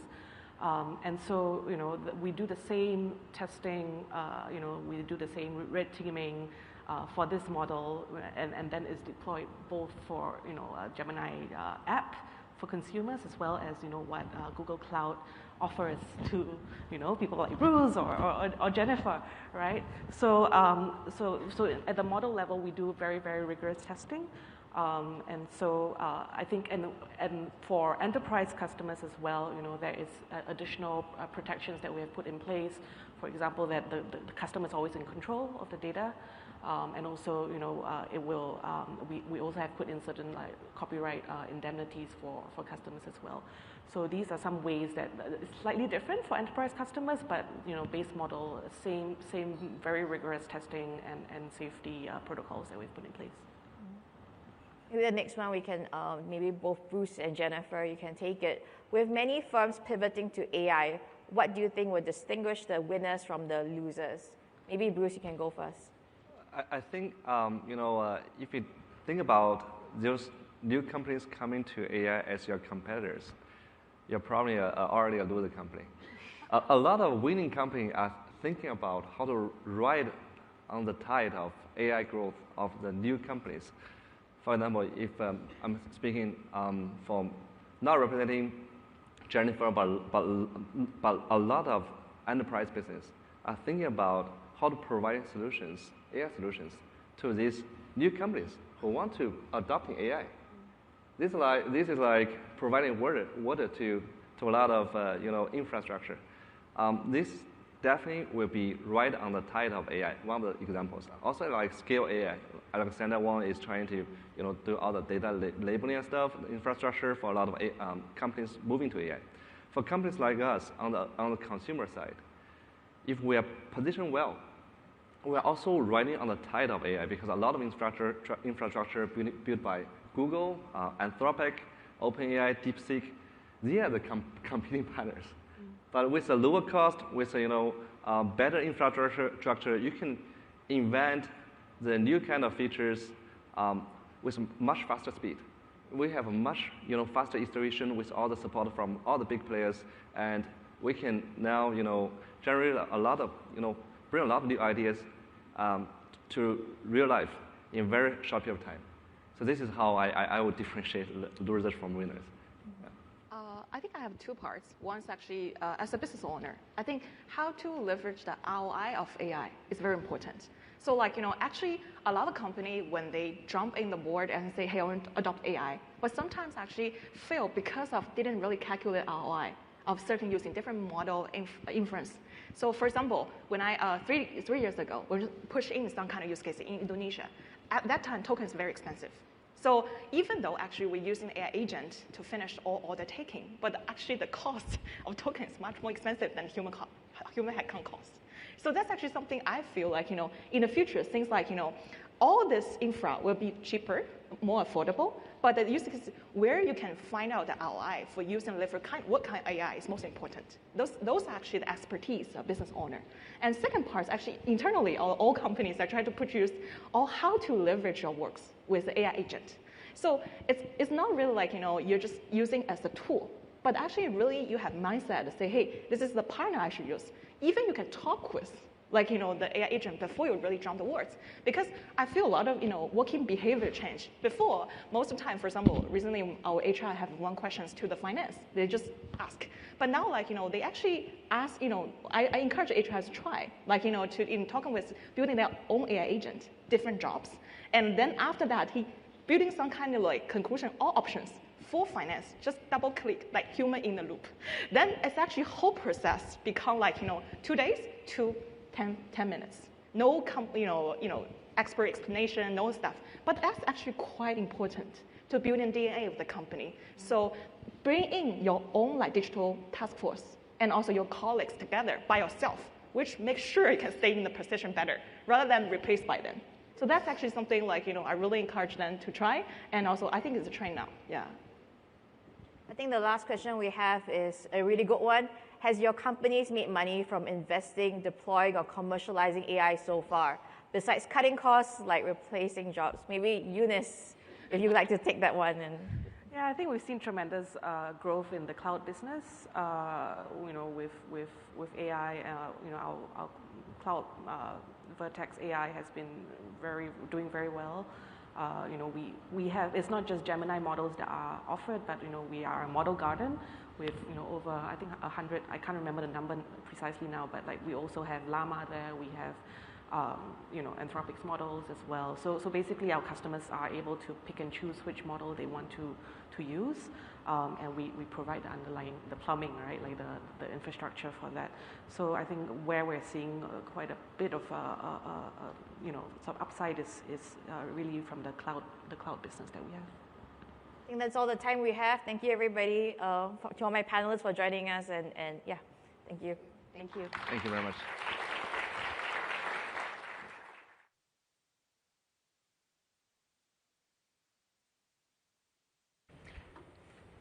Thank you to the panelists for that insightful conversation. For those of you in the room here, if you are going to the Impact Investment Circle, can you please head to Scott's room 2 directly? For the rest of you here in Singapore, we're going to take a quick break. So please do head out to the very aptly named Cloud Terrace today to grab a coffee. We are going to resume promptly at 10:50, so that's just about 20 minutes. You don't want to be late because we're going to kick off with a discussion about the investment outlook for the region. So we'll see you back here shortly.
Welcome back. I hope you had a chance to connect quickly over coffee with other attendees and have a look at the rest of the day's agenda. And welcome back also to the tens of thousands of people who I can see joining us online. Our next session takes us into the heart of the region's financial landscape. At the midpoint of the year, investors are navigating a complex environment. With China's growth cooling and tariff hikes, which we've already discussed today, looming, we're going to hear from three major players in the region's financial ecosystem. Moderating this session is Kane Wu, Reuters Asia Chief M&A Correspondent. Please welcome Kane and her panellists to the stage.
In reaction.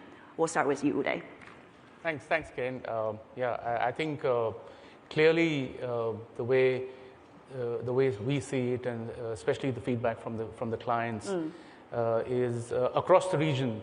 Of course, we've got close to about 700 of our global relationships on the wholesale banking side in Asia, which is a subset of the 4,000 clients that we deal with globally. And I think two trends: one, clearly a diversification of supply chains, especially with European MNCs, European clients into Asia. And the other, I would say, even diversification of capital flows. I think that one example I'd like to give on that is if you see, just a structure of receivable purchases. We've seen a spike in volumes where clients are freeing up upfront working capital, offloading buyer's credit risk to banks. And that's because of the front loading of imports in the US and in Western countries. So I would say across the wholesale banking commercial spectrum, these two trends clearly that one sees. Thank you. Yeah, Carol, you serve mostly corporates and financial sponsors. Is that right? Yes, what are they most worried about? Yeah, both retail and wholesale as well. But just picking up on the point that Uday mentioned, diversification. We're 100% owned by the CIC group, and China Galaxy itself. We've got 16 million customers on retail side and a whole host of corporate institutions. And I think what we see that from the China perspective, we see a lot of interest regards reallocation of resources into ASEAN. And likewise, even from the ASEAN companies themselves, we also see a lot more interest to have less dependence on the US and looking to see how they can diversify both the business models, manufacturing, as well as the consumer base here. Thank you. Liz, how about you? So I think for Eastspring is the wholly owned asset manager of Prudential Insurance. So our client base, of course, ranges from the general account of the insurer and, of course, the institutional investors that we have as well. And the key thing is a long-term investment horizon. All of those agents, our third-party clients, our insurance parent, all have this long-term horizon.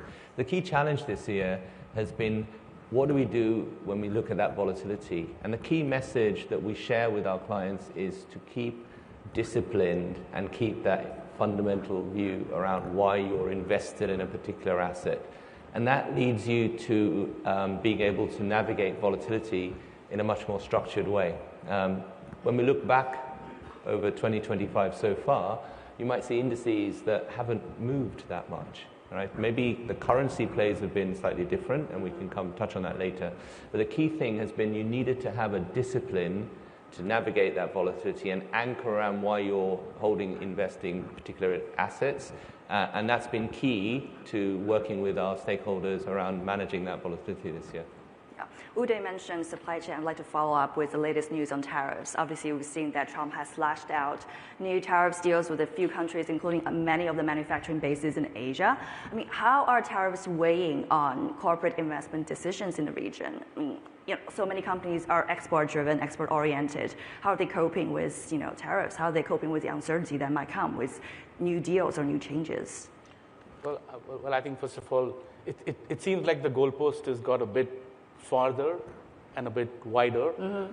So there's a lot of leverage, and it's 100%, but not 100% firm. So exactly, so clearly there's part of a pattern that one sees, but to your question, I think first quarter we've definitely seen some muted lending on the book.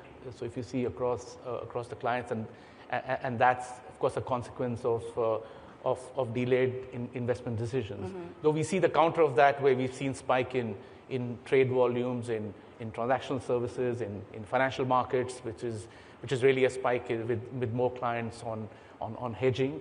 So there's a bit of a balance there, and we're seeing some muted decisions on the lending side, clearly. But overall, from a tariffs perspective, it seems like there's a pattern there, and it's if you see the reaction even yesterday, markets were okay, not that volatile, the yields spiked up a bit, so it seems like we're getting to a point where so now it shifts to the 1st of August, and it's not as chaotic as it seems. Right, sounds like people have come to peace with it and become more zen than maybe 4 months ago. It's almost like a Trump put, right? So there's like limited downside, and people not hoping for the Trump call. Right. Yeah. So Carol, I mean, you guys are an investment bank, right? You advise on M&A investments. Yeah. I mean, are people putting things on hold at this point in time? Or are they going ahead regardless of what the noise is out there? I would say definitely not on hold. In fact, I think they're pushing things through. And if you look again at the tariff situation overall, I think the markets themselves are getting a bit desensitized, to all the output by Trump, so to speak, right? I mean, Liberation Day happened, markets, fell drastically, and look what happened, in the last 2 days when the tariffs were announced. The market didn't actually react badly, and I think so. The market itself is getting a bit desensitized. But I think more importantly, really, is like a question on the MAA push. I would say that it's definitely not on hold. In fact, we see a lot of more interest for the last 6 to 9 months for Chinese companies coming out looking for acquisition targets to diversify their base, to improve their distribution channels and so on. So I would say that that definitely is there. Like for ourselves, at CGS International, we've closed 2 M&A transactions in Indonesia, Chinese company buying over, and I think working on the 3rd one, and we do see a lot of interest. And likewise, from ASEAN companies themselves, they're also looking to see how they can actually work with China. I mean, they've always worked with China and the West and so on and so forth, but I think that's my personal view. There's a slight shift in terms of people looking to see what actually China can offer them versus the traditional Western model. Yeah. Right. Yeah, we'll get to China in a bit. But this, I mean, you guys track public markets. You're probably more subject to the volatility day to day by the news. I mean, how are tariffs weighing on your investment decisions? So the question is key for us. So we came into 2025 with this tagline, which was the only certainty is uncertainty, which I think was a pretty safe bet for most of us at the start of the year. Now I'm listening to my two panelists here.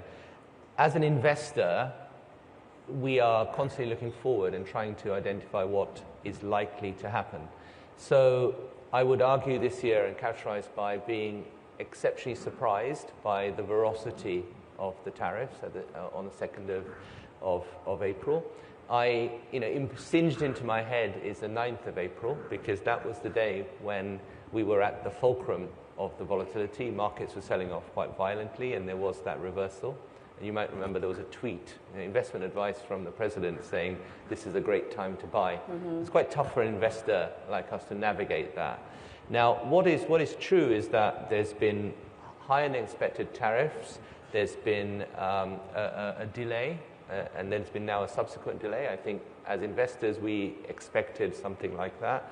We hear about investments, but I was just talking to my fellow panelists earlier saying, when is Vietnam under a normal tariff? When is it under a transshipment tariff? Who decides what is what? That's quite a lot of challenge. So as we try and look through that, I think there are some data points. So for example, what is the objective? The objective seems to be that the president has some concerns around deficits, of trading deficits with certain countries, together with this transshipment argument, and very clearly some policy which is directed towards China. Now, there's also a desire to bring manufacturing back to the US. Now, I was particularly taken by an announcement by a European farmer who has put a new factory into the US. And we did a quick bit of maths. I think it creates a few thousand jobs. But each one of those jobs costs $500,000 to $1 million. So this is not going to be a sure bet of bringing jobs back to the US, which is part of the president's agenda, because simply AI, machines, robots, these things are going to really make a difference. And so the net effect is that a lot of announcements have been made, but that's not necessarily reassuring. So that gives some safety around the global supply chain. I think it's not something that can be switched off. But when we think about the narrative and the shipments and the transshipments and the policies and the rates, there's still a huge degree of uncertainty. And as we look into the second half of the year, a few things do seem to come across to us. I think we've become increasingly confident that the US dollar is depreciating. Right? It's come down a lot this year. We think that's the direction of travel. And as an emerging market investor, a lot of our assets are Asian active strategies. We're increasingly confident that there is a move away from US exceptionalism. The conditions that were in place last year, the AI narrative, the exceptional productivity of the US, and this thing linking them together, that AI was going to improve US productivity, is being challenged by lack of immigration, the reduction in immigration, I should say, growth challenges, the big beautiful bill, which is a fiscal challenge, the fact that foreigners may be slightly less interested in US debt, at least at the margins. I'm not saying that it doesn't remain the global currency, but potentially at the margins, slightly less demand. All of that leads us to some certainty around US dollar. And that means that even in 25, despite all the rallies, foreign assets in foreign currencies have done better than US assets. Right? And we sometimes tend to forget that. So the big theme, and looking forward, I know you mentioned crystal ball, with the dollar weakness, we think it's time to think about Asia again and to think about active, because that Asian recovery is super complicated and not easily accessed by indices. Yeah. Thank you. If I may, yeah, of course. Just on one point, I think you asked about the impact. Just two statistics on two markets in Asia. One, just bond issuance on G3. I mean, first quarter up 25% year on year. Yeah. And the other. What does that tell us? Yeah, I mean, what that tells us that it's a bit like the front loading of the imports, right? So you've got to figure out, you've got to be agile, you've got to figure out what timing is, but there are companies which are scaling up issuance. But on the other side, just loan syndication volumes, like down 40% year on year. So, I think that's a reflection of some of the investment decisions. So two very varying, and again, between July 9th and August 1st, are we going to see a spike in issuance, or is it going to be kicking the can down the road? And my bet is it's probably be a bit of the former, because before the gates come down, you spike it up again. Right. I mean, Viz did mention that the expectation is that interest rates will go down, but I mean. It's still quite a far cry from 10 years ago, where there was plenty of liquidity. Borrowing costs were very low. I mean, how are people bracing for this prolonged, higher for longer? Period. I mean, do people believe this is going to be here to stay, or is this just something short term? Who wants to take that?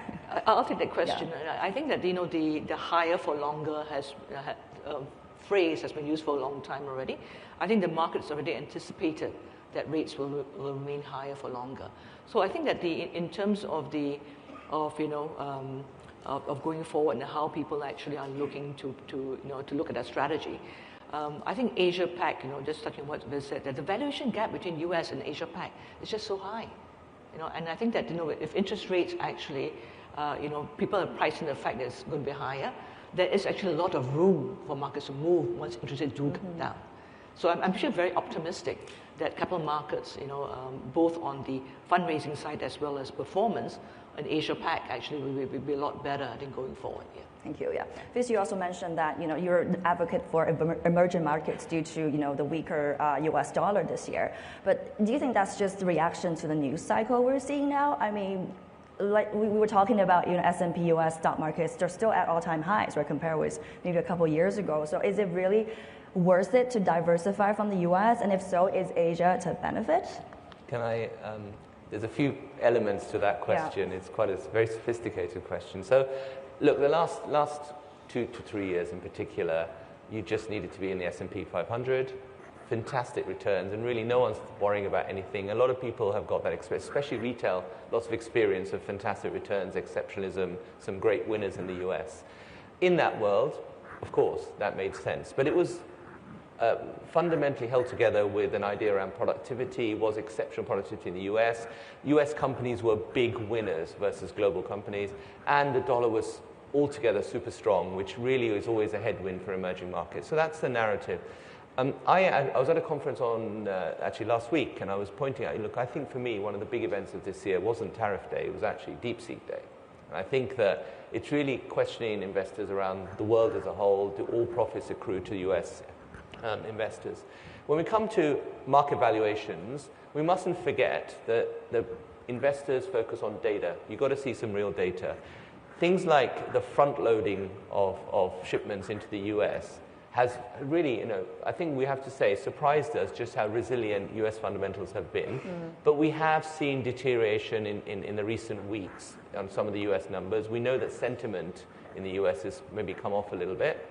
The big, beautiful bill has come along. That's potentially a bit of a challenge for the US market in terms of the amount of debt they need to keep going. You've got some worries about US growth. And the key thing is tariffs haven't come into play yet. Tariff revenues have gone up. If you look at the graph of revenues collected by the US, they have gone up. Undoubtedly, prices have been held down by people selling in the US. But that isn't a permanent game, especially with some of the numbers that have been quoted. We were trying to get used to insulate. It's like a frog in a frying pan, you sort of turn the temperature up, it doesn't know how to jump out. So we were traumatized by 40-50% tariffs. We were then getting comfortable with 10. But I remind everyone, Vietnam's going in at 20, possibly higher than 20. So these numbers are not, we don't just price in 10. So 10 feels like the supplier and Amazon or whoever it is, or Walmart will absorb this and the US consumer doesn't see it. But prices go up, there will be a reduction in growth in the US. Now, this comfort that we have around equity markets, I think, is simply around the fact that the data hasn't deteriorated. And so, as investors, you have to look at the data all the time. But we also have to look forward. So when we think of Asian markets, there's a number of things that I think come into favor. Number one, historically, valuations are very cheap because people have not been jumping in. People are still not jumping in because people are worried. Valuations are, however, significantly cheaper, as you mentioned, Kane. Then we have the fact that the dollar, we have a case of rates dropping in the US, right? We have seen, I think, 50 basis points priced in, potentially more if growth gets weaker. But Asian central banks are in a much better position. They've got appreciation in their currencies. They're typically much more comfortable reducing rates. And if I'm going to draw out investment opportunities, we would pick on India, for example, they're almost in a different cycle to the US.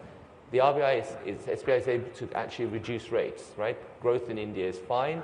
They can actually get themselves in a good place. You look at the specific conditions, they don't have a huge trade surplus with the US, potential for much more interesting deals. The fact that they've done something with Vietnam makes us hopeful that they can do wider deals with the region as well. So in terms of conditions, reducing interest rates, very good valuations, and the fact that the US dollar is likely to depreciate in the coming months, takes us to a place where we really do think Asia is interesting. Now, thinking across, it's a long answer, Asia and Indian valuations are high, Chinese valuations are low. So again, we counsel our clients, as an investor, indices may not take you to the best place, because in China we think different sectors are going to work differently. We think the opportunities are going to be in things like tech, more so than in the sort of the real estate sector, to pick one. And so, again, as an Asian investor, we counsel very much that you need to be active. So the opportunities are specific to Malaysia, or to Vietnam, or to India, or to China, or to Japan. And then you start thinking about, I'm going to just finish now, but think about the investing challenge this year. Valuations are cheap, so we look at all of these stocks and sectors. However, as all investors earlier this year started going into those domestic plays that were a little bit more insulated to tariff, you get the sense everyone was effectively quoting the same trade. But our debate internally was, hang on, what about those exporters that suddenly were becoming relatively cheap, right? And how do you think about them? And at what point is a valuation attractive enough to take the risk? Right. So I think constantly that's going to be the challenge. I hear valuations a lot in your speech. Sounds like this is really time to buy in, for the cheap and then wait it out. Yeah. Sorry, Carol, that's what I was going to say. say. Yeah. No? Yeah. If I can just add on to what Viz has said, looking at data points, right? Capital markets.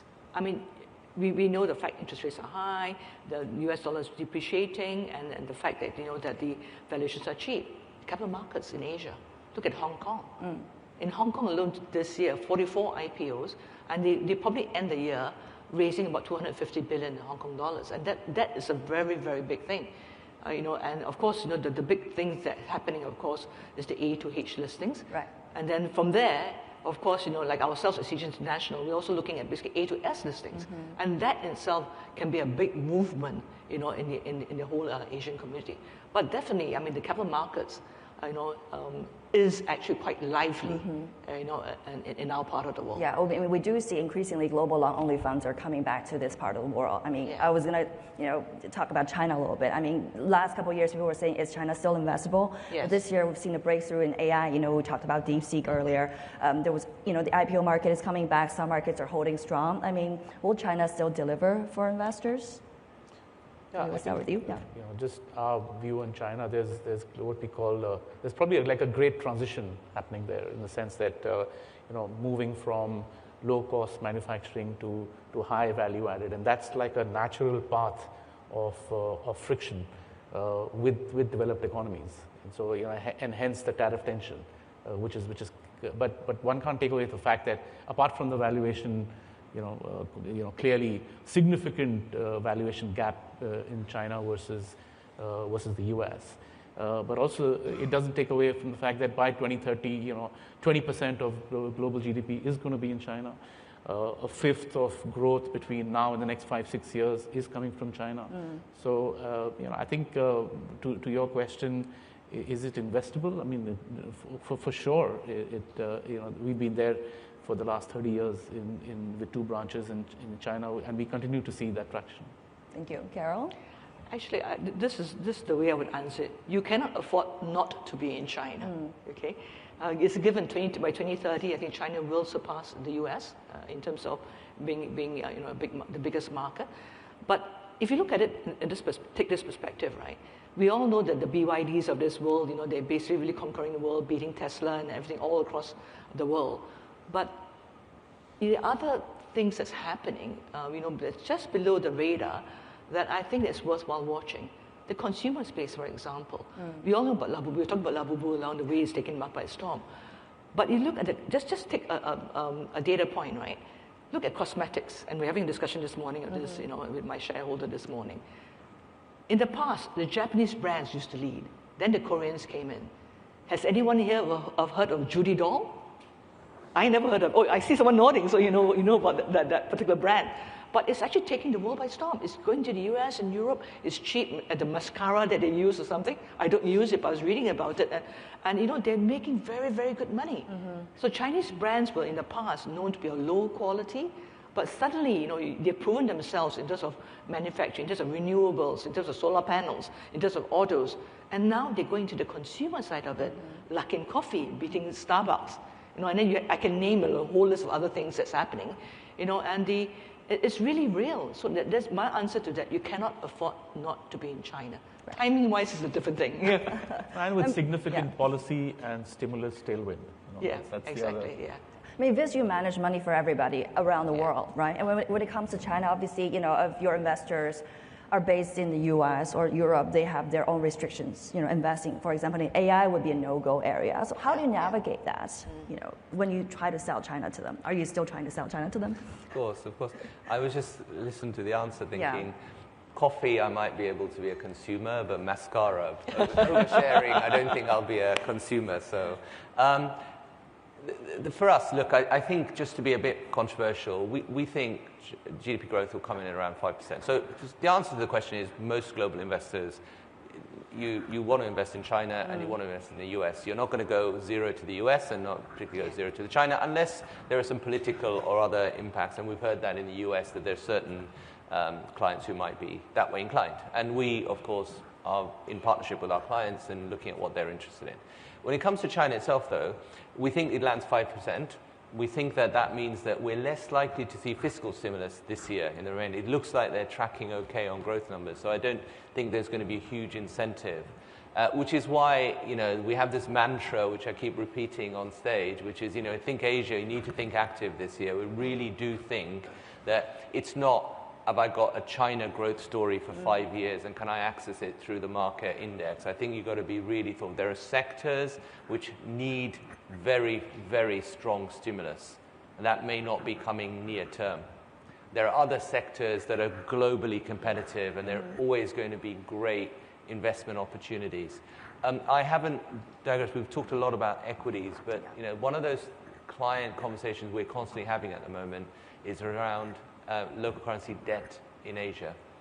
Local currency debt is an incredible opportunity. They're not really hugely represented in global fixed income indices. They are very, very highly sort of low correlated, uncorrelated with global indices, and hedged back to US dollars, it represents a great investment opportunity. So lining that up, we've got a number of institutional clients who are much more focused around those Asia Bond Select strategies that we run. And again, we're all in Asia, and Asian investment managers are super experienced in that space. And again, back to the US dollar weakness, things like Sing bonds, I think it's becoming super interesting looking forward. So I had to get some fixed income in. Great. Well, I do want to take a question from the audience. We have a few here, actually. The most liked one seems to be, which Asian countries are expected to emerge as clear winners for FDI inflows in the second half of this year? That's actually a very good question. We haven't talked about FDI yet. Maybe we'll start with you, Uday. Yeah, I think we've continued to see positive traction on FDI into Asia compared to rest of the world, and even despite all this uncertainty. To pick one, I mean, it's kind of difficult to ignore India at this point in time. Really strong fundamentals, domestic market, broadly robust macro. So I would say India for the second half of the year will continue this traction. Carol? I'm going to wave my Singapore flag. Okay, I can say that. I think that Singapore actually will be a clear winner because obviously, if you look at the tariffs, the average tariffs for the ASEAN countries, about 33% has been imposed. Singapore right now is only about 10%, and there's been no news about what's happening in Singapore yet. And I think Singapore no really... news is good news, usually. It's good news, like I said. No news is good news, absolutely, for the time being. And but if you look again where Singapore stands, it's really, really very neutral. The way it governs itself, that neutrality is so important to them. And I think that because of the stability and the fact that it's not caught in any of these controversial, sectors, in my belief is that Singapore will be a big beneficiary. Right, Miss. And we're at 0 seconds. It's okay. We'll hear the last bit of you. Yeah. We'll answer with. Firstly, let me congratulate the audience. I did a talk over the weekend, and I was complaining that we had 28 questions, but not more than one vote on a single question. So there's some consensus here. I would agree, right? So China, we think about it. Everyone talks about China, but India seems to be in a unique position around its. I focus very much around the deficit. I think that Trump is very focused on that current deficit. And so India's in a good place, Singapore's in a good place. That would sort of be how you tie investment opportunities. FDI is, I worry that there's a delay. And I worry that the uncertainty, we've all struggled as investors, but how do you put and build a factory that has a payoff that is beyond the term of the presidency, right? Do you take Vietnam policy, take it as certainty, and then go and build it in Mexico? Are you sure that Mexico is interesting?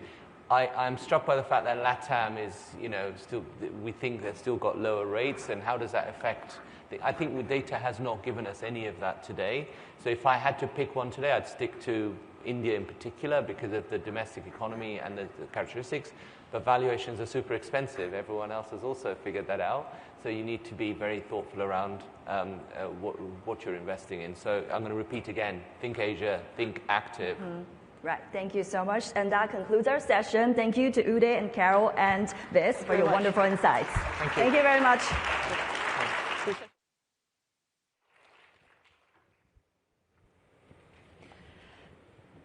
Thank you to all the panelists. From the business perspective, we now turn to a discussion about investment and trade from a policymaker's perspective. The Malaysian Minister of Investment, Trade and Industry, Tengku Zafrul Aziz, will be joining us virtually. The Minister had been on the agenda to be here in person as recently as a couple of days ago, but he found himself in a crunch between the BRICS meeting in Brazil, a cabinet meeting, and an invitation late to the ASEAN Finance Ministers meeting in Kuala Lumpur. The upside of all that for us means that we get some insights directly from those two important meetings here today. My colleague, Cynthia Kim, Chief Economics Correspondent, Korea, is going to be asking the questions. Please welcome her to the stage.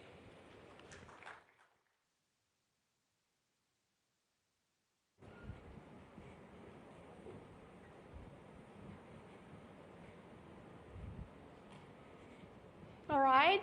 Thank you for that, Jane. So I'm Cynthia Kim. I cover the Korean economy for Reuters Seoul Bureau. And I'm very, very excited to be here and joined by the minister, who I hope it's sunny in Kuala Lumpur. And I want to congratulate you for becoming the president of the Badminton Association recently. So congrats for that and welcome.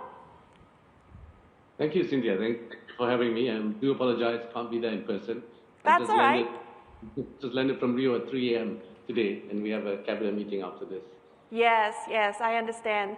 So a few weeks ago, when we spoke to you in Jeju for the APEC, I hope you remember that you were incredibly optimistic that Malaysia will be able to cut down the tariff rates quite a bit. And now, give us a sense of what happened since then.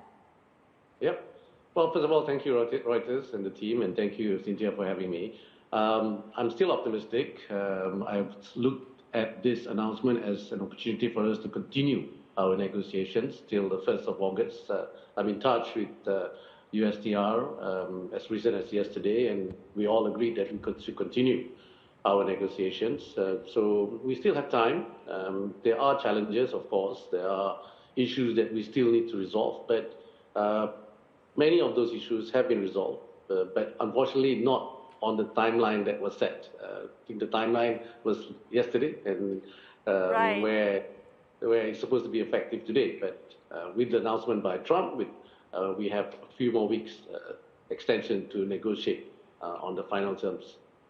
Right. So for South Korea and Japan, we know that currency is part of the trade talks, and that's been making some headlines.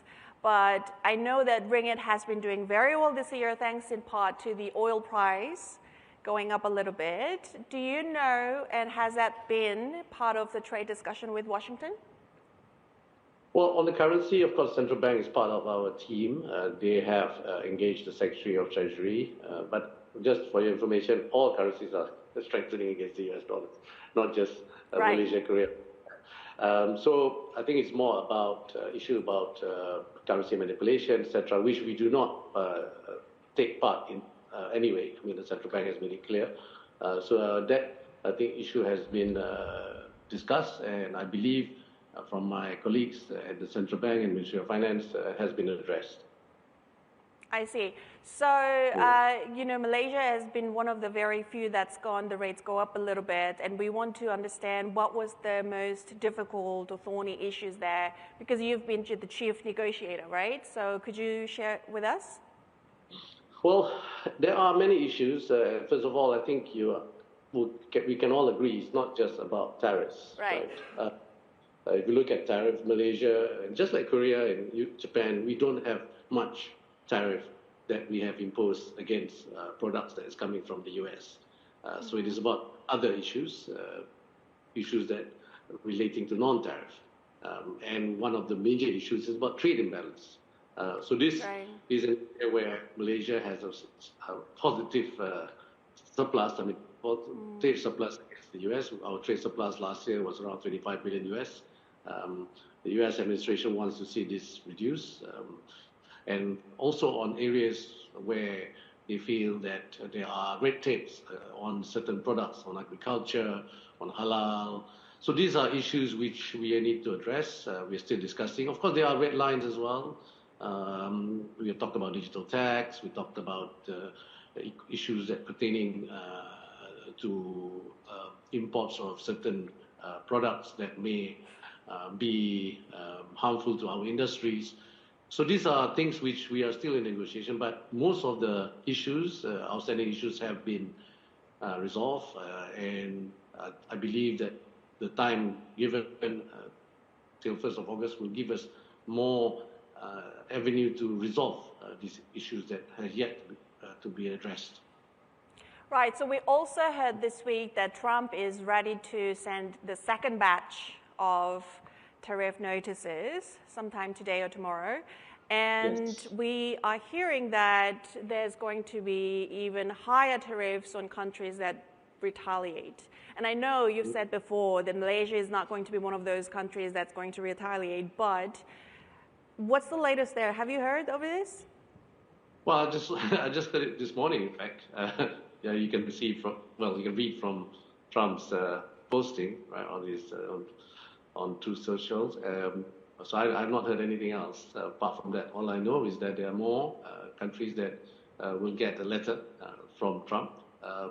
But for us, for Malaysia, and for I'm sure many of my colleagues from other countries are all having discussions, to continue discussions. Definitely, we have no plans to retaliate for now. I see. So we are hearing that any transshipments going through Vietnam is going to be subject to another 40% of tariff rates. Whew, that's a big one. And for this part of the world, that could be a huge blow for many sectors, I'm sure. And I just want to get your view on what kind of impact in which sectors do you expect from that? Well, I can't talk on behalf of Vietnam, but for Malaysia, we have already imposed very stringent rules on transshipment. As recent as a month ago, we have changed the rules when it comes to certificate of origin from countries that is exporting to US. So for Malaysia, it's a non-issue. There's not much transshipment anyway from China or from other countries to the US. If you look at exports from Malaysia to the US, 60% of our exports is from the E&E sector, mainly semiconductor. And 65% of that, or nearly 70% of that, is coming from US companies themselves. Right? So it's not a big issue for Malaysia. I think our issue will be more to ensure on security of technology, security of the chips that's coming in. So these are issues which are more under the domain of Secretary of Commerce as well, the Department of Commerce, talking about economic security. So we are continuing our negotiation with both USTR as well as the Department of Commerce. So, Minister, this is sort of an imaginary question. So if I could take you back to early April and say you could, start everything from scratch, what, would you have done differently as a chief negotiator for Malaysia and to some extent the ASEAN? Well, Honestly, Cynthia, I think I would not do anything differently. As you know, there's only 2 countries that have finally have concluded, in a way, their terms of agreement. That's United Kingdom and Vietnam, and the rest haven't. It's not easy to negotiate, not just with the US, but in general. And Malaysia, we are party to 18 FTAs, and I'm sure countries like Singapore, Korea, many other countries in Asia have similar experience. The fastest agreement that we have ever done was about 11 months, so it takes time. But in this case, with the US, we have got a very tight timeline, and 90 days is very, very difficult for any country. And we can see only 2 countries have managed to conclude within that timeline. But having said that, I think this time we are appreciative that the timeline has been extended to 1st of August. It gives us a bit more time to refine some of the discussion of some of, not the offers, but some of the issues that need to be resolved, because it involves many ministries within our government and agencies as well. So we need to coordinate that, and it will take time to do so. Right. You were formerly Malaysia's finance minister, so I'm sure you could answer this question is confidence. So do you feel that your currency has been going a little bit too strong, or do you think that it reflects the economy's fundamental right now with it, energy prices? Well, as a finance minister before, I think you know the answer to that. The answer is, I think the currency reflects the fundamentals of the economy. It does honestly, right now? Yes, I think so. I believe so. And if you look at our economy, last year grew by 5%, and this first quarter is 4.4%, and it's continued to show strength in terms of investments, trade. We had record exports in the first and second quarter. So I think fundamentally we are strong, but having said that, you have to be mindful of the future. Investors are looking at tariff, looking at issues regarding the global economy. So we just had meetings with various investors that are coming to this region, and Malaysia in particular. Everyone is taking a more cautious approach, right? That in 2025 will continue to be strong. Even the impact of tariff is expected to be minimal given the timing of the tariff. But we still need to be mindful and prepare. So that's why engagement is key with all other countries, so that we can continue to get market access and ensure that the principles of multilateralism, rule-based system continues. So if you saw markets today, you probably know that all around the region across Asia right now is seeing right now some downturn and a little bit of softness in the market right now. What do you think is the biggest risk for the ringgit going forward for the next few weeks? Well, it's all about uncertainty, right? I think markets wants to factor in as much as possible the certainty, but they can't, given many uncertainties surrounding not just the tariff issues, but there are other issues as well. So for Malaysia, the risk would be, what's happening in the US, in China, what's happening also in the region, because Malaysia is very much an open economy. If you look at our trade to GDP last year, it was in excess of 150%. So we are dependent on the global economy. Okay, so many people kind of see Malaysia often gets entangled between the dispute between the Washington and Beijing. And as you have been experiencing, I'm sure you feel that China has been trying to come across as a more reliable and a more predictable partner. And I just want to hear, do you agree that China has become a more reliable and predictable partner than the US? Well, for me and for our ministry and definitely for our government, the rules of engagement hasn't changed. We continue to engage the US. We continue to engage the China. We don't feel that, we don't say that China or US is treating us better, because at the end of the day, US continues to be our largest investor in terms of FDI. US continues to be our largest export market, right? So China is, of course, second. And China continues to be our largest trading partner. And for the investment, they are our second largest investor into the country. So both countries have done, in terms of collaboration in trade and investment, are key to Malaysia. So we continue to be neutral. We continue to be independent as well at the same time. And we continue to engage all others the same: China, US, Europe, GCC. And like you said, as you know, we just came back from BRICS, and before that, I just came back from EU. So we will continue to engage all countries, and I'll continue to engage my counterparts in both China and US as well. You said that beautifully. I also am curious to know if you could give us any update about your ministry's probe into a Chinese company using Chinese chips for a data center in Malaysia. How's that going? What's the latest there? Well, we have working closely with the US and our enforcement agencies. There's no such evidence showing that is the case. But having said that, we are looking at ways to strengthen our laws and our regulations so that enforcement agencies can be will be more able to certain things they may. The problem is about bureaucracy, right? And in business, investors and companies don't like us to have more guidelines and more rules when it comes to trade. But for chips, given the sensitivities, we may have to. And we're looking at the laws, which allows us to. Okay. We have those laws, but at the moment, we are discussing with all stakeholders, including the industries as well, because it will slow down processes. Right. Sorry, I feel like I'm cutting you, but my one more question on that related note. So is Malaysia working on this, building a data center powered by Huawei chips? We are building data centers powered by all chips, I think, but main chips is still coming from the US. If you look at the Malaysian data centers, even the local players are using US chips, of course, given the advantage of using the chips. So the report about Huawei chips being part of it is not true? I think that one has been retracted. That report is wrong.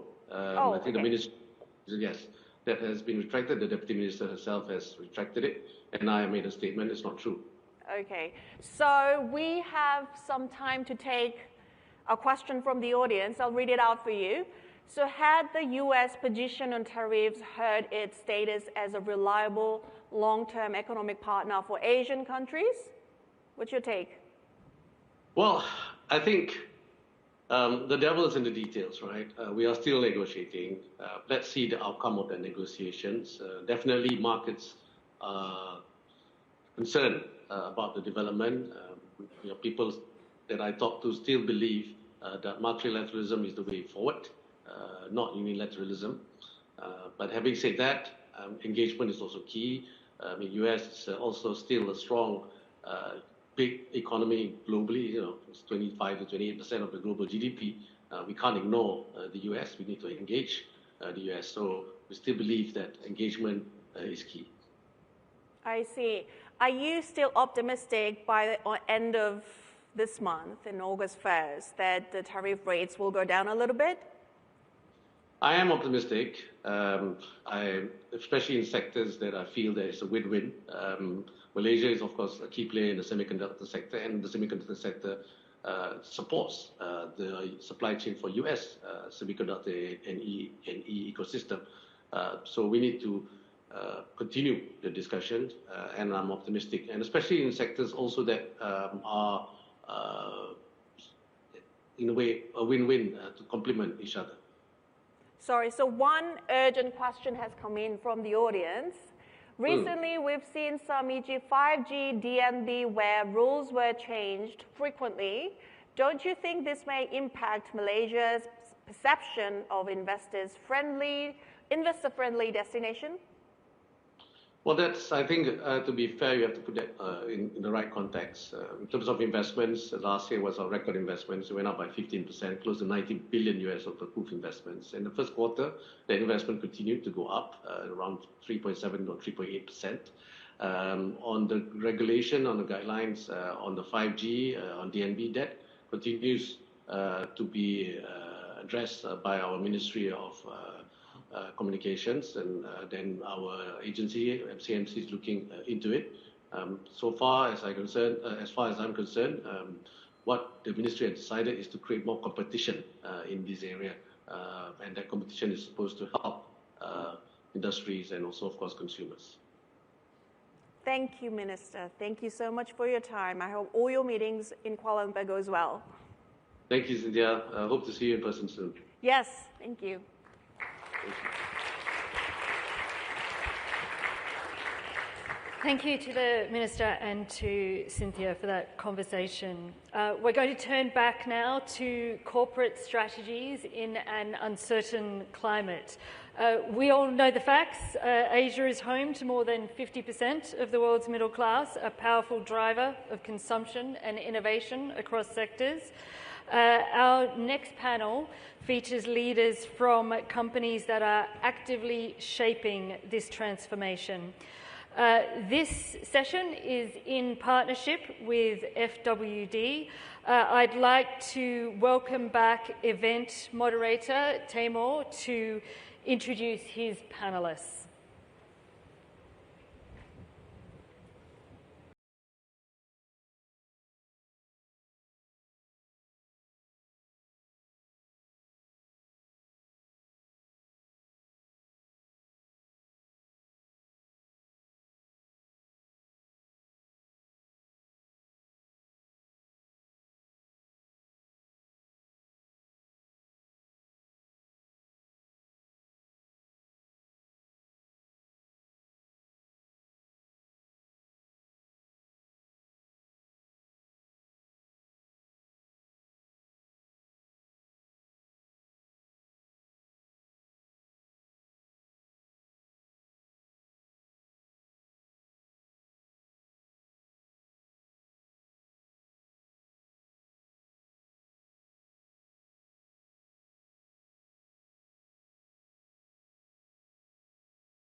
Emphasis on framing.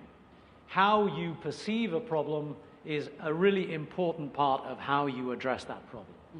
And because of that, the diversity here is great, because what we'll hear from these folks in a moment is exactly how they do business in Asia from so many different perspectives, and hopefully that will spark in your minds some ways where you can rethink how you look at how these things happen. So for that reason, I'm actually going to give you a fairly comprehensive description of each of their roles, so you get a sense of exactly who they are and how they're operating in this. So let me begin with just a quick bio introduction to each of our individual panelists. Once my page on this thing opens up. Right, so let me begin with Binayak Dutta, who is with FWD, and they are the hosts of this particular panel. So I'll begin with Binayak, ladies, if you don't mind. Binayak is with FWD. You've been there for about 8 years. 8 years now, isn't it? He's the Senior Managing Director of Southeast Asia and Group Chief Business Operations Officer at the company. He's been there 8 years. He's held various board positions in the company, in various companies, Indonesia, Malaysia, Singapore, Thailand, and Vietnam. So he knows this local corporate picture very well indeed. He's more than 20 years of experience overall in Asia's insurance industry. So a very broad perspective there. Jane Sun, sitting next to me, Chief Executive Officer and Member of Board of the Directors of Trip.com. You'll all be familiar with Trip.com. It's a global travel services company. She's been with the company since 2005. You started off as the CFO, served as the COO and co-president, CEO in 2016, and regularly included in Fortune magazine's top 50 most powerful women in business. Yes. So, Fiona Tan is the Chief Technology Officer at Wayfair, one of the largest e-commerce guided retailers. Goes right there, lunch downstairs, but then he'll be returning here for the coffee. Sorry, Fiona, they interrupted your intro. Wayfair is one of the world's largest e-commerce retailers, a $12 billion plus marketplace with more than 50 million products. Before Wayfair, she led technology for Walmart in the US and held senior engineering leadership roles at SAP and TIBCO. And last but not least, Joe So. Local Joe joined Decathlon here in Singapore very recently to head up their new innovation office in Singapore as Decathlon begins to expand its strategies here in Asia. She started her career as a fashion designer. She led her own, and an entrepreneur, she started her own fashion line, which was awarded in the industry, joined Laura Ashley as the head of fashion for London and Singapore, and she's run an incubator for the Singapore Fashion Council. Panel, thank you very much. Show your appreciation for their attendance here. So like I say, a fairly comprehensive description of the things, just to give you a sense of the breadth of experience we're dealing with here. So let's just begin with some broad questions here. And Binayak, I'll begin with you. Now, you operate in 10 Asian markets. You personally have been around Asia for a long time. And the company, FWD, has been reporting some pretty robust growth over the past few years. The question I have for you is, give me a sense of whether that's going to go on. What are the trends that you're seeing in the business? How are you adapting to some of the uncertainties that we're seeing in the global picture right now? Yeah, first of all, thank you, and it's great to be here, and the only guy with 3 power ladies out here, so that puts a lot of pressure straight away on me. But to get back to your question, I think, yes, there are a lot of uncertainties, and specifically for us from a regional and a regulatory perspective. Obviously, being in financial services, insurance, it's aside from the other challenges, it's a heavily regulated industry. So the regulatory divergences, as well as the shifting political landscape, are significant factors in terms of determining what your future strategy should be. For us at FWD, we are a relatively new insurance company. In the world of insurance, we're just about 13 years old. We just did an IPO in Hong Kong a couple of days back. But 13 years old is a baby, Being 150, 160 years old is par for the course. So we are the challenger brand. We're relatively new. And for us, the key thing is, aside from these sort of macro changes, it's about sort of, equally important is, adapting to the shifting consumer trends, shifting, technology trends. I think these are going to be big determinants of the way, that we look at business. So how do we respond? We respond by doubling down on our regional strategy, regional first strategy. As you mentioned, we have breadth. We are there across Asia in more than 10 markets, and in particular, we are very heavily invested into Southeast Asia and ASEAN. We see this region. I was just talking to my co-panelists as a very, very exciting part of the world. 3.8 trillion GDP, population, close to 1 billion, the demographics, in all the right manner. And in a lot of ways, these markets, because of these sort of shifting political trends, benefit. I would look at it positively. People who are looking at a China +1. Of course, China and Hong Kong remains hugely important. For those of you who don't know, China and Hong Kong continues to be the dominant life insurance financial services market in Asia. But coming back to the ASEAN, people who are looking at a China +1 strategy, and I'm sure my panelists out here for their business would have that same perspective, the ASEAN remains a hugely important area. So for us, doubling down on our regional first strategy, working with the regulators, working with the right distribution partners, working with people who understand this region well, sort of building the right models in terms of risk, governance, and delivery, and then making sure that we deliver is sort of core to our strategy. Yeah. Can I just add a little bit of nuance to that? You're looking at this as an opportunity environment. Are you looking at it just because Southeast Asia is growing fast, and we've already heard all day about the growing middle class and the size of the middle class that we're expecting in South? Is it just because of that, or are you building in an expectation of somehow a growing identity for Southeast Asia as its own operational area, rather than just the backwater of China or a small part of the global industry? I think it's a bit of both. As I mentioned, our strategy has remained distinct, saying that, look, it has to be sort of diversified, it has to be across, a number of markets, and, within that, the ASEAN has had a huge, piece. Obviously, some of the developments in the last couple of years has added a new dimension to it, to your second point. And therefore, that presents unique opportunities as well as challenges. As I mentioned to you, there are challenges there as well, and there's no denying that. But the short answer to your question would be both. These are areas, as I mentioned, for the reasons, which provide huge potential economically, and at the same time, given the fact that that companies, individuals are doubling down on the location as a whole, this provides, we believe, a unique short-term opportunity. Yeah. All right, thanks for that, Joe. Let me come to you. Binayak was saying they're relatively new company. Certainly not a new industry, but a relatively new company. Not as new as you. You're not only new in the role, but Decathlon's entry into the Asian market is also relatively recent. So tell us a little bit about how you look at this. You're supposed to be looking at Asia from a fresh perspective in your role, and you're looking to build an innovation powerhouse. What does that mean in this context? Where do you see the opportunities, and how are you navigating some of the risks that Binayak's just brought up? Well, I think, to be precise, Decathlon's entry into Asia in terms of having an innovation center is relatively new, but retail-wise, we've been around for some years. And I think my answer will add on to his as well. So I think innovation itself is a strategy to navigate risk and opportunities. And in our work, in my work, we really go back to the fundamentals of the customer that we serve, and we look at him or her as a human, whether he is an athlete or regular Joe like me. We find out what their needs are, how society, climate, culture, and geography impacts their aspirations and barriers to their sporting activities or physical activities in general. And then we look at how to address those aspirations and barriers through the lens of a futures approach, what's going to happen in the future, both locally and globally. And then the next strategy is with open innovation. So we deliberately want to work with an external network of partners so that we can tap into a wide pool of ideas and expertise, prototype, test fast with our users. All this to prevent us from innovating within a vacuum, far away from realities of market. Dig into that pool of partners that you're looking for and that futures lens that you're using to identify them. Sure, and just to finish off a little bit, and all of this is to really, well, I think the real risk is that it's a one-size-fits-all mentality. That's the real risk.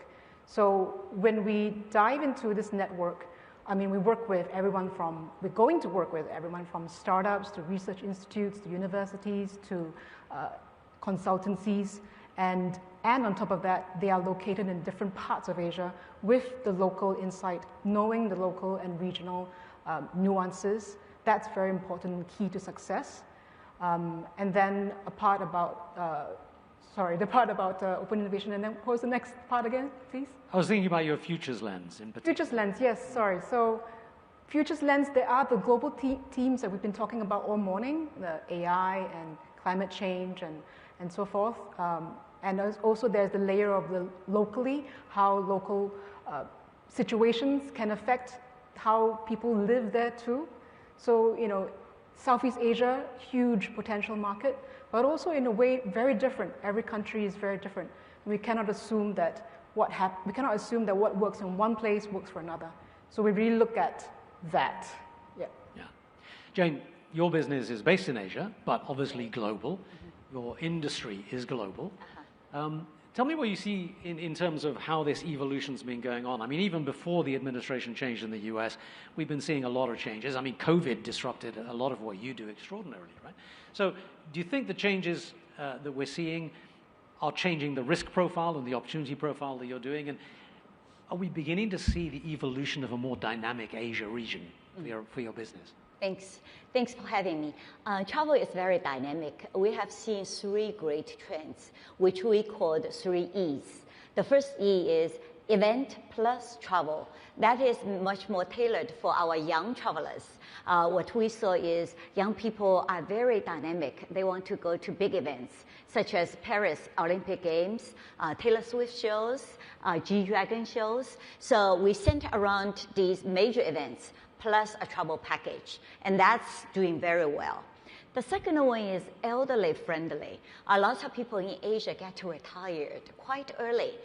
They are healthy, they're very curious to explore the world, they have money, they have time.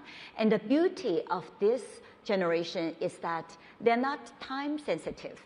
We can bring them to Singapore, to Thailand during the slow season. So we work very hard with the travel bureaus for each travel destinations and bring elderly, wealthy people to these regions during the slow season so that the occupancy rate for hotels is increased during the slow season. And it also can avoid a little bit over tourism for popular cities. The third E is emerging market.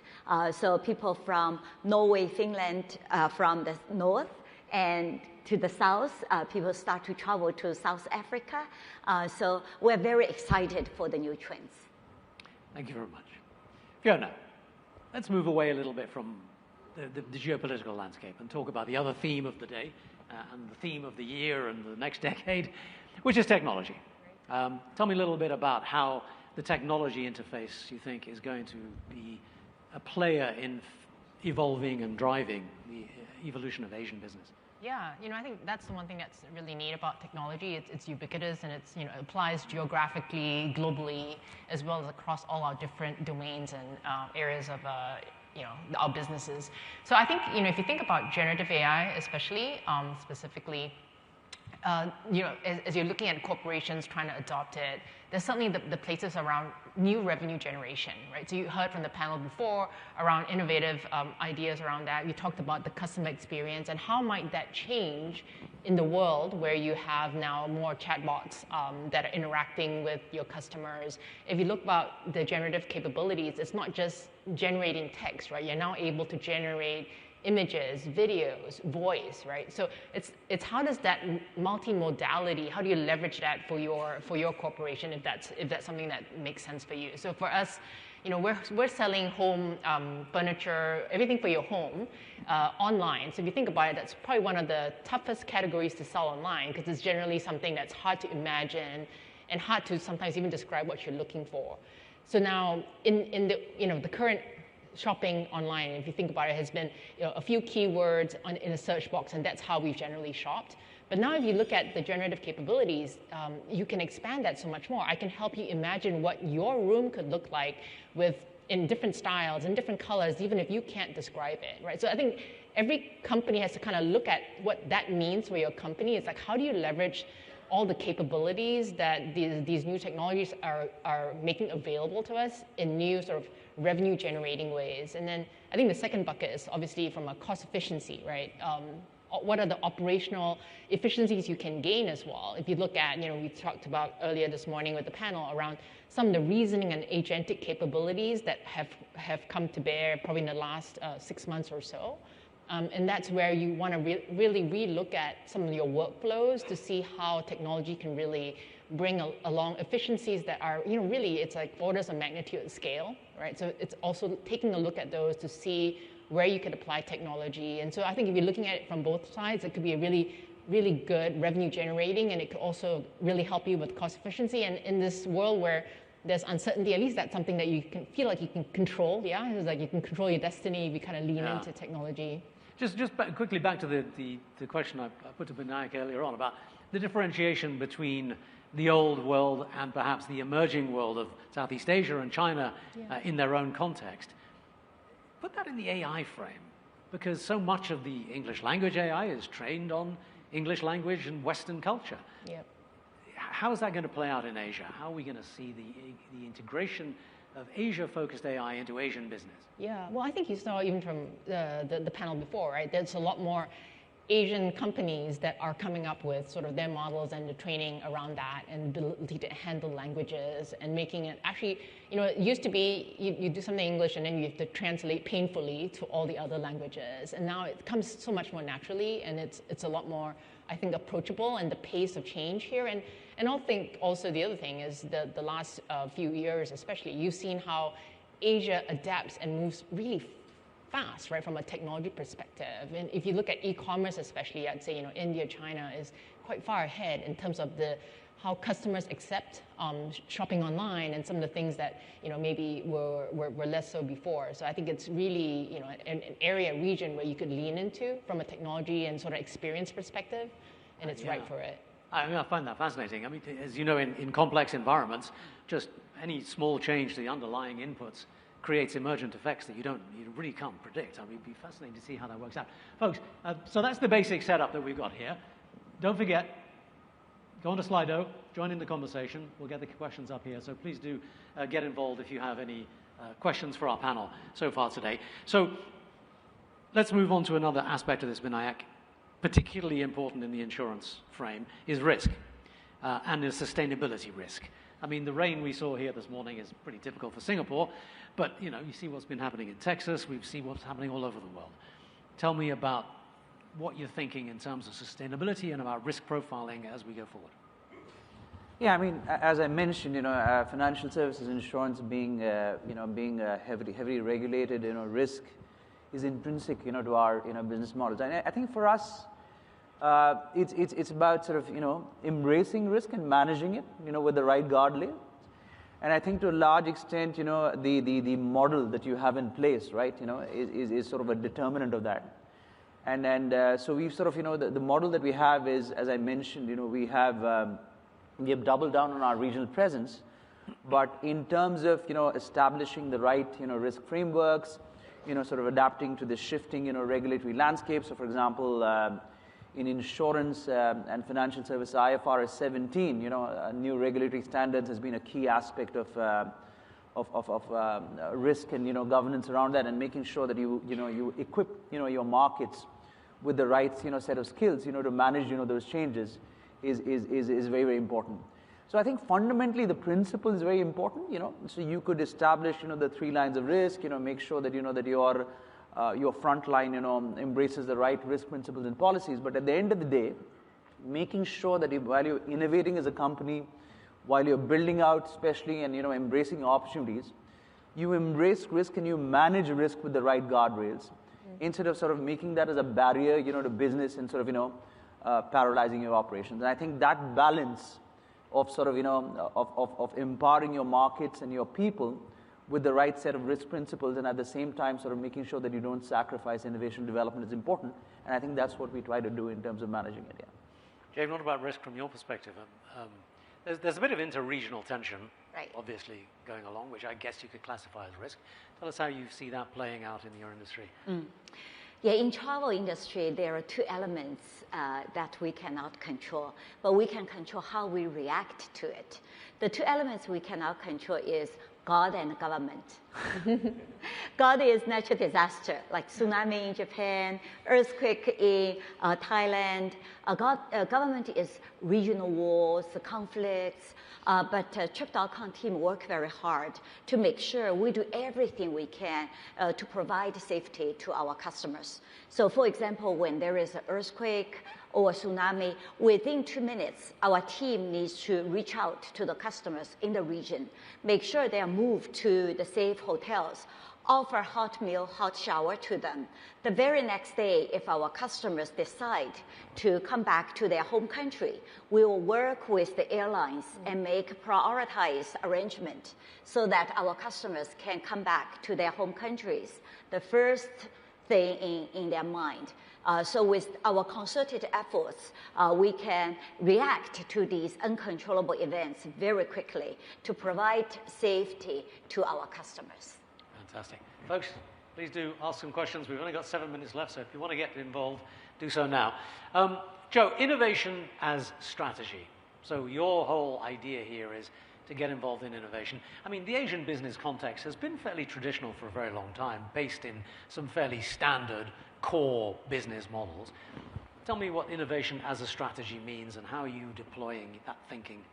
I think, I think Asia is actually really innovative, so I'm not sure I agree with that statement. But to answer your question about innovation as a strategy, I think first of all, it's about not staying still. It's about remaining relevant because the world is changing all the time. So if it's really like an innovate or die situation if you want to put it in a short, sweet soundbite. So as a strategy, but the outcomes of it, it really varies depending on what we're tackling. Are we, I mean, in my world, are we dealing with a specific sport, or we now have a great interest to also look at healthy aging. It's a big issue that's faced by many countries. How do we continue to get people to stay active throughout their lives? Because the implications will be on your healthcare system, your own healthcare bills. And we're curious to find out how decathlon could play a role in that. So we're applying innovation on that, because I don't think we can easily look to the past and just get quick answers. Just quickly expand on that. I didn't mean to demean Asian business, but there is a perception that, you know, things like property and industry are the core fundamentals, and that innovation is imported from the US mostly. I mean, most of the world, or particularly the US, says it's the center of innovation. So tell me, you see a lot of innovation around Asia. Tell me where it is and how you're going to play it. All around Asia, to be honest, quite equally spread based on my observation in China, India, Southeast Asia. And it depends on what specialisms. Maybe one place is more well known for robotics, and one place is more well known for biomaterials. It really is spread out. I think that, again, naturally, the surrounding, the geography, the culture, and how maybe the local authorities promote innovation impacts what they choose to innovate on. It really varies, but I think it's great that, well, at least with the open innovation that we adopt, we are able to tap into all of these expertise. We don't have to own everything ourselves, and we recognize that, you know, there are experts out there we should be working with.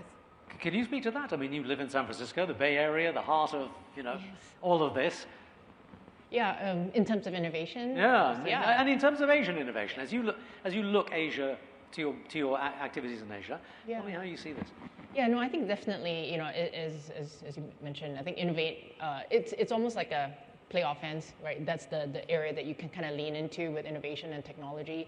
There's obviously a lot of stuff going on in the US, but, you know, obviously the markets here are also very, very capable. So, you know, a lot of what we've been trying to do is just, you know, how do we leverage the capabilities, right, and apply it to the markets that make sense. And I think Asia, you know, I think as you mentioned, is already quite forward thinking. So for us, you know, for us as Wayfair, we don't necessarily operate as much in Asia, but we have a lot of our supplier partners that are based in Asia. So it's like, how do you make sure that you're giving them the benefit of insights that are now that you can kind of bring to bear with some of the capabilities that are there, right? So how do you lean into technology to sort of help and then to be able to grow the business that is here? Okay, we've got a few questions coming up, so let's get them in as quickly as we can. Trip.com navigated one of the hardest hit sectors during the pandemic. What were the core principles that guided your pivots at the time? Our principle is customer first, partner second, Trip.com the third. So during COVID, many customers already paid airlines and hotels lots of money on Chinese New Year's Eve. They're ready to travel, but the border got locked down. So we had a phone call with executives. Within 5 minutes, we made a decision. Before airlines and hotels refund our customers, we need to take the leadership, advance the refund to the customers. So cumulatively, we borrowed almost 20 billion to advance our refund to the customers. Now industry comes back, people remembered during the most difficult time what Trip.com did for the customer. They trust us and they come back to us. With partners, we realize it's very difficult for their cash flow. So we established a 2 billion partnership fund to help small and medium-sized partners with their cash flow. Now business is back. Everyone in the industry wants to do business with us. And the third one is Trip.com, the third. I look at our income statement during COVID. Our revenue almost dropped down to zero. Yet we have 40,000 employees on our payroll. Every employee has a family to support. So our chairman and I volunteered to our board. We would take zero pay until industry recovered. And our VP echoed with us. They took 50% cut until industry recovered. And all of our employees followed, and they worked 5 days, took 4-day pay. Some of them took 3 days pay. So it's this spirit where together as one team help us to weather the storm during the very difficult time. All right, thank you. There was a question there for Joe, which has disappeared now, but let me see if I can reframe it. They were saying how do you ensure, as you're innovating, how do you go from proof of concept and initial idea into a scaling situation? Yes, and it is true that my unit, our work, kind of ends at validated proof of concept, and then we hand it off to the teams that would implement it on the ground. However, having said that, the key to it is at the very beginning of innovation, I get interest and buy-in from the team that could potentially implement it on the ground. It's also part and part. It's not just about bringing the POC to real life on the ground, but it's also to hear the team's real feedback on whether this is truly useful or not. Because ultimately, they are dealing with the customers face-to-face every day. And again, is the whole let's innovate with reality in mind. It's that sweet spot of pushing far, but not too far that you alienate the customer that we serve. All right. Look, we've only got a minute left, so rather than take another question, I'd just like each of you to give a very short summary of Next. I mean, we're here at Reuters Next. What is Next? Tell us about your thoughts for what the corporate landscape in Asia is going to look like in the next decade. Very quickly. Jane, let's begin with you and go down the line. Our mission is that while we are sending people far away, we are bringing the world closer. So the next decade will be a focus for us to really promote global peace and prosperity through travel. Vinayak, what's it going to look like? And if you could add a perspective on how different will it be from the past decade? Yeah, for sure. I mean, it'll build on the past decade, but it'll be different. For us, I think, there are three things which define what we believe will sort of shape industry, not only us, but everybody. One is, as she mentioned, more enterprise-wise adoption of AI. There's no denying that, this is the thing, right? The second, I would say, is a more sort of financial objectives and outcome of ESG initiatives. We touched on that briefly. Yep. And the third would be, I would say, workplace transformation. And again, you can talk about all these things forever, but I won't because I want to give my panelists time. But for us at FWD, it's really shaping our future-first strategies around these sort of three trends, and that's how we're building it out. Fantastic. I think what's next for me and my team is more and more doubling down on open innovation, working with partners all around Asia and partners of all different sizes and expertise. Yeah, and I think for me, it's sort of age-old is like continuing to focus on the customer and also realizing that the customer experiences and how they are interacting are changing. And so how do you kind of move with them? How do you make sure that you're supporting them as they're leveraging capabilities that are now available?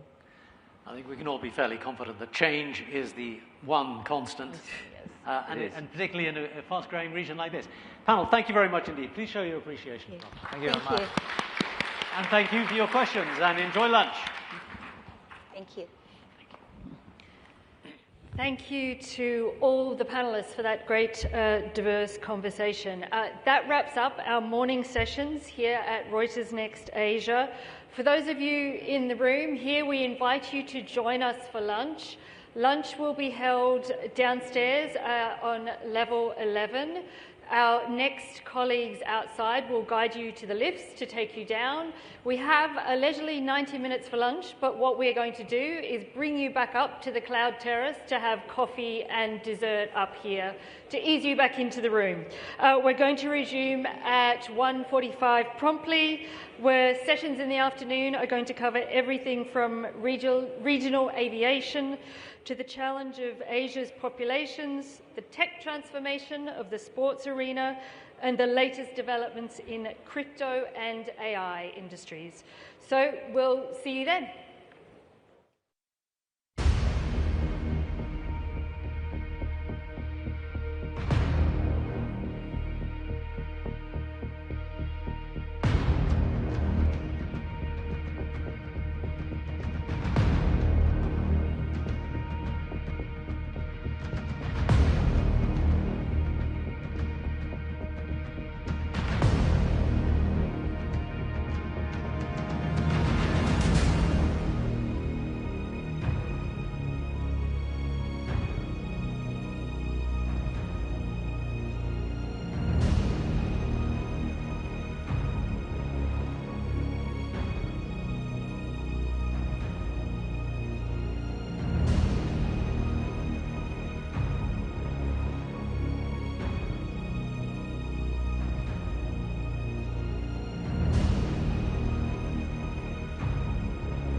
Hello and welcome back to Reuters Next Asia. I hope you enjoyed your lunch and made some new connections.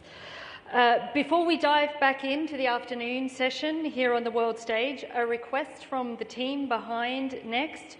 Your feedback is very important to us and helps us make each event better than the last. So please don't forget to complete the surveys in the app and share your thoughts with us. I also mentioned earlier today that all the interviews and panels here on the world stage conducted by my colleagues from the Global Newsroom are done under our Reuters Trust Principles. These are the principles that guide all our reporting. They ensure that everything we do is free and fair, no specific questions are discussed in advance, and no topic is off the table. So with that, our next panel, to use a bad pun, takes flight as we explore one of the region's most dynamic and closely watched sectors, aviation. By 2040, more than half of all new air passengers globally are expected to come from Asia, underscoring the region's major role in shaping the future of aviation. To discuss the outlook for the industry, my colleague, Asia Commodities and Energy Editor Tony Munro, is speaking to executives from Thai Airways and Air Asia Aviation Group. Tony, welcome to the stage to introduce your panelists.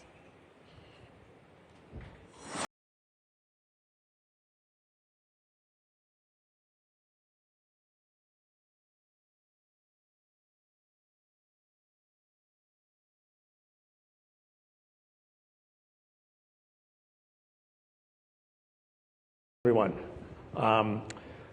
We're joined today by two leaders representing two competing business models in the aviation industry. I will let you guess who is which, but I would like to please welcome Mr. Farooq Kamal, who is Deputy Chief Executive Officer of AirAsia, and Kunchai Yamsuri, who is CEO of Thai Airways. Gentlemen, thank you for joining us. Thank you. So let's kick it off very quickly with the state of the industry. Both of your airlines are emerging from financial distress resulting from the COVID period, but demand for air travel in Asia is growing faster than anywhere else in the world, even as costs are rising and competition is fierce. And at the same time, Chinese business and leisure travelers are not going abroad the way that they once did. Margins in Asia are about half the level of the rest of the world. So, Kunchai, for you, in this sort of environment, how does Thai Airways grow and compete and be profitable? Yep, actually, as Tony said, we are facing the COVID in, let's say, 20, and that's 5 years already, but Thai Airways going through the restructuring also at the same time. Actually, it's good because we can refresh ourselves, we can restructure ourselves to be stronger, and we just exit the rehabilitation plan mid of 16th of last month, and we will go back to the Stock Exchange of Thailand early next month, early August, and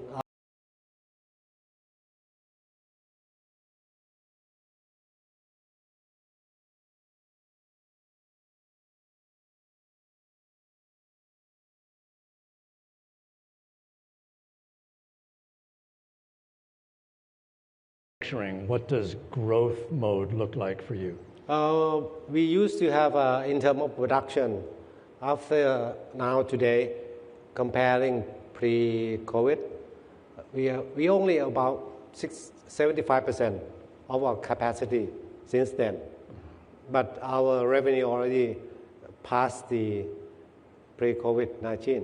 Okay. That means our productivity, our efficiency in terms of the revenue is better than in the past. Both sides, because of the good yield, and also we managing our costs quite seriously, and we think we can control the costs. Okay. Farouk, AirAsia has quite ambitious expansion plans. How much of that expansion comes at the expense of full-service carriers such as Thai Airways? How much is it competing against your fellow LCC competitors, and how much of it is organic growth? Okay, thank you. Hi, guys. This is not a MAGA hat, although maybe it is. Make AirAsia great again, which is my objective.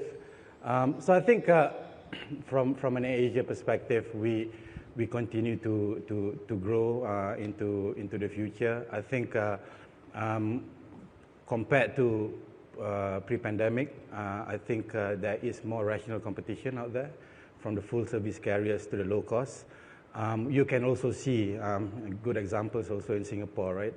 There has been some incumbents also leaving the industry, so I think competition remains healthy, and as a result, prices also remain robust, right? But from an AirAsia perspective, we don't like prices to be continuously high. I know that is something that is contrary to what people might expect, right? But revenue is always a volume game for us.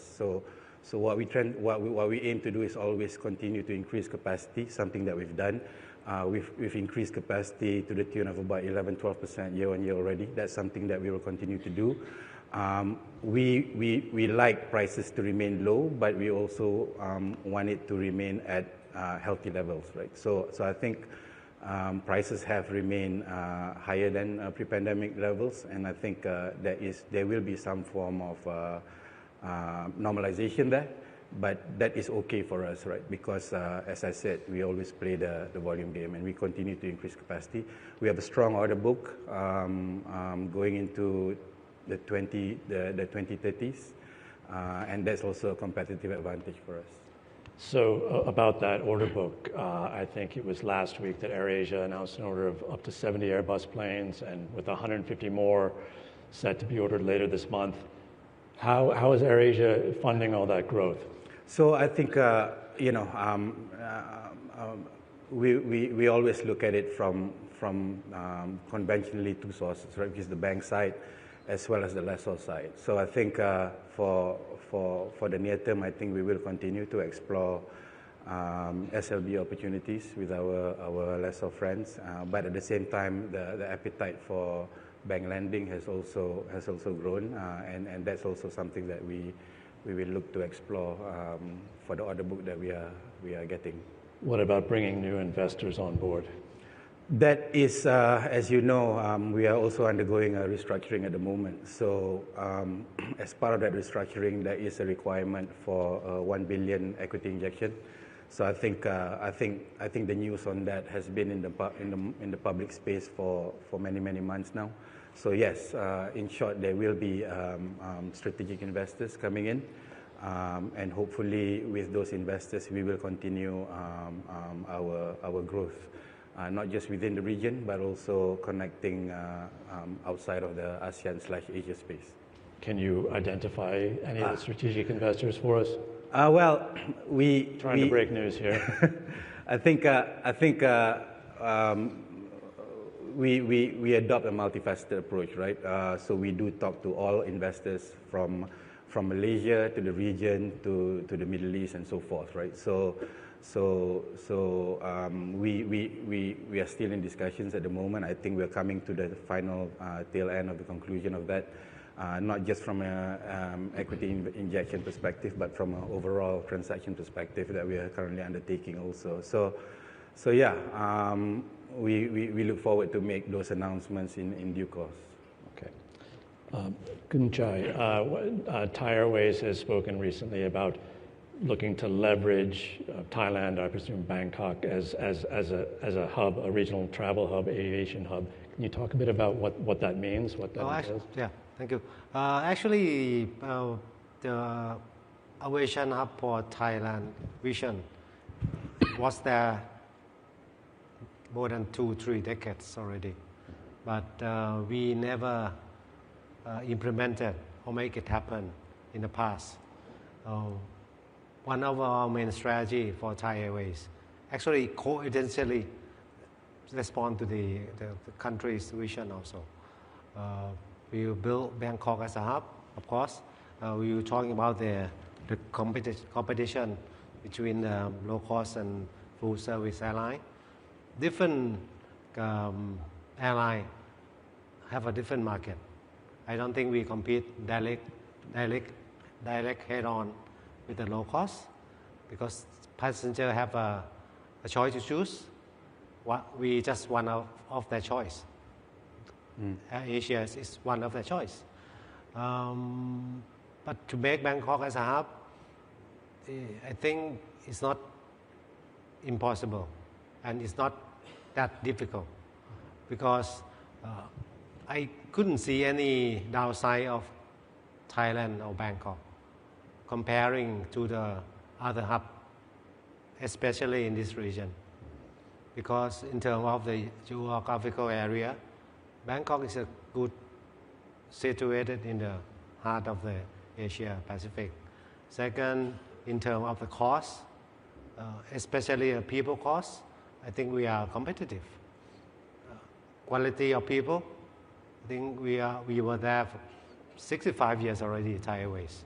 We have a lot of good people and also good technical and operation expertise.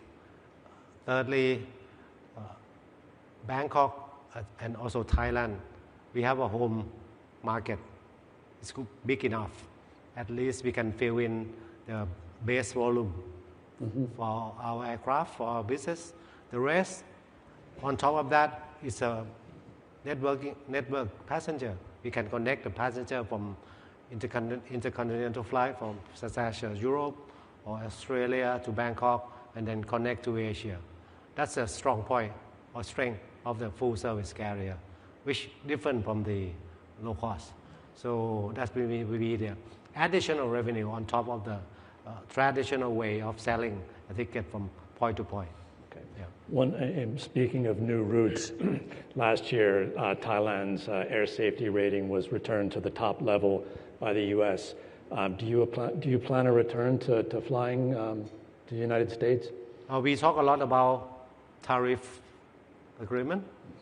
I don't know whether any one of you thinking we should go back to U.S. today. I don't think so. That's a big risk over there. And on top of that, it's operational restriction also, because flying from Bangkok to even to the West Coast, at least 16 hours, with this existing aircraft technology, you can fly with the 787-9 or 350-900 or 1000. But for 1000, it's very difficult for us. But with our existing aircraft, we cannot fly efficiently to US. Otherwise, we have to cut load, the revenue load, because you have to carry too much weight. Then we have to cut down the revenue load, both passenger and cargo. Secondly, if we fly direct, the passenger have a choice to choose between fly one stop in North Asia, namely Korea, Japan, Taiwan. They have a choice. That flying through that direction, how many flight per week that most of that airline fly? 50, 60 flight per week. But if we implemented daily flight, only one flight per week. Okay. So how we can compete? So if we look at that angle, look at that business case, I don't think for the time being we are be able to fly back to US. Okay. And in spite of that, we can use our partner. We fly to North Asia, and we have partner code-share with our Star Alliance or non-Star Alliance partner. You mentioned the tariffs. Is there any I guess, how else is the uncertainty around tariffs and U.S. trade policy affecting your business? Currently, it's not affecting yet. There are some OEM asking for the increase on the price that we already agreed. But the most difficult part is how they can verifying that increase. How can we know that increase is according to the tariff effect. Difficult to prove, then they have to prove. Not only Thai Airways, but the other airlines. Yeah. So for AirAsia, what is the tariff impact and the sort of the impact of all this uncertainty that results from U.S. trade policy? Yeah, I don't think that in terms of travel, I don't think there's any uncertainty yet within the region. But also from a tariff perspective, we are lucky because a lot of our contracts have escalation caps attached to them. But you know, I was just with the Minister of Trade in Paris recently, and I think from a Malaysia perspective also, we are desirous, right? Obviously, to close the gap on the trade negotiations, which I think, based on the minister, we are getting close. But yeah, I mean, in short, at the moment, we are lucky in that sense, right? We have escalation caps to our contracts, and we don't see the disruption yet happening on our airlines. Okay, sticking with geopolitics for a moment, there has been proliferation in the number of conflict zones in the world, Ukraine, Russia, and recently in the Middle East. How disruptive is that for your operation at Thai Airways? What does it mean in terms of additional costs or hours for air crews and all of this? Luckily, Thai Airways is situated in the middle, and not too much north, not too much south. We have a choice to choose airways. We go through this airspace limited almost every year. This case happening all the time. I think all the airline familiar with how we can maneuver throughout the best possible airways to go through. But in the recent case, maybe they're affecting about maximum half an hour, 20 minutes more than the optimum route that we should use. But I think that's bearable. Maybe cost increase about couple of thousand of US dollar per flight, then I think it's bearable. Thank you. How about for AirAsia? Yeah, I mean, luckily for us, we don't fly within these regions. So the only thing that affects us is oil price fluctuations, right? As a result of the geopolitics that happens, that's outside of our control. What we continue to control is our cost ex fuel and increase the efficiency, something that we've been doing great over the years.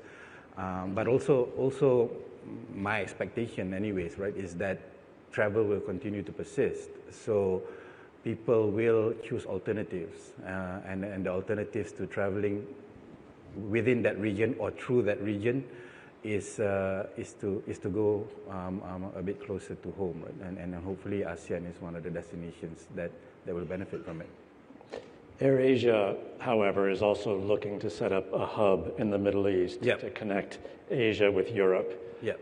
That's, of course, a very competitive market, connecting the two via the Gulf. Have you chosen a location yet, and how do you expect to compete with the likes of Emirates and Etihad and everyone else in that market? So the response has been amazingly great, right? So we've had pitches sent to us from various obvious destinations and also the ones that is less obvious. So I think we are evaluating that, but you know, in line with the recent aircraft purchase that we did last week, this is the medium targets that we're trying to achieve to connect into the Middle East, into Europe, and beyond. So I think we are still evaluating at the moment. I think there are a few interesting proposals that's come to us, but of course, hopefully by the time that decision is made, it would have been we would be in a much better situation from that region's perspective. We do fly at the moment already to Saudi for the pilgrims, but that's something that we would like to continue to grow. Okay. Kunchai, back to you in terms of growth. Can you talk a bit about fleet expansion? Do you have any plans that you can share? And also, the Thai finance minister said during the weekend that Thai Airways could order more Boeing planes in future? And was he referring to an existing order, or is this new planes that might be coming? Our fleet plan will be already discussed and already decided. Currently today we have about 78 aircraft, wide body and narrow body. We already secure. The short term one is 321 neo, 32 of them, starting from end of this year, and next year another 15 coming. Total 3 is 32 aircraft, narrow body. For the wide body, we already have agreement with Boeing, firm order 45, 787, -9 or -10. We are not we notified them already, but we cannot disclose.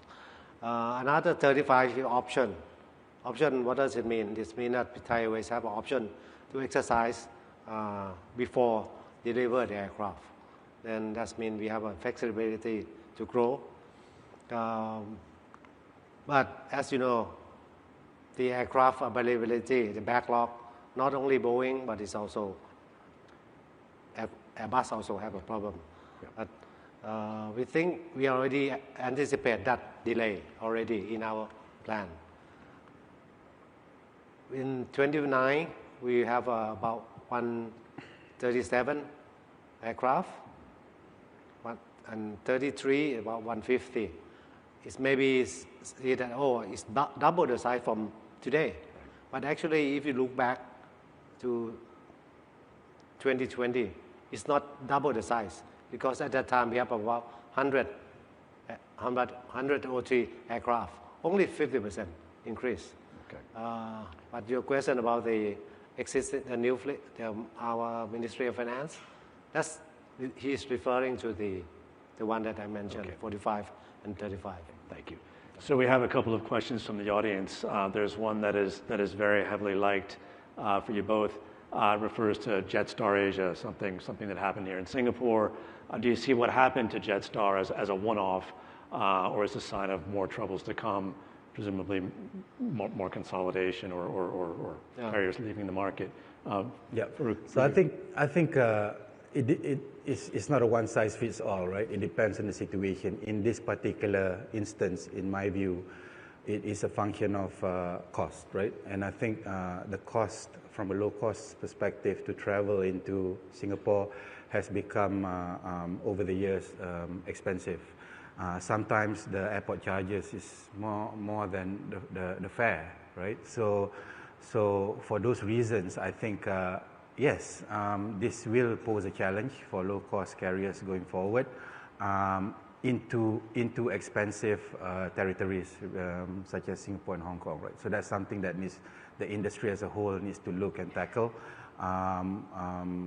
But also in the particular instance of Jetstar, right? It's because they were hubbed here, right? So for an operator like AirAsia, who's multi-hubbed across the region, it's just a question of optimizing our routes and managing the capacity accordingly.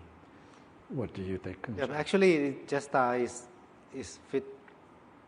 It's exactly the same that we did with our subsidiary, Thai Smile. We merged these two airlines together. That means we can utilize our aircraft more efficient, managing our costs more efficient, and it's already in place, fitting in our strategy that we will make a connection in Bangkok.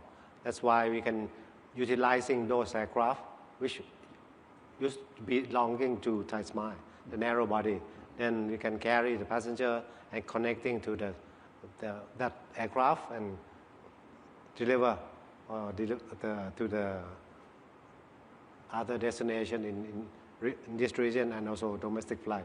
And Thai Airways also has its low-cost affiliate, Nok Air.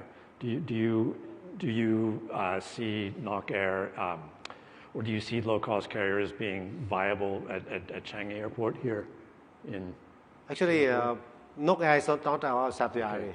Okay. We used to have 30%, right, and down to 14, and down to 8% only. Okay. Yeah, and we are not running the low-cost airline model. Okay. Last question quickly.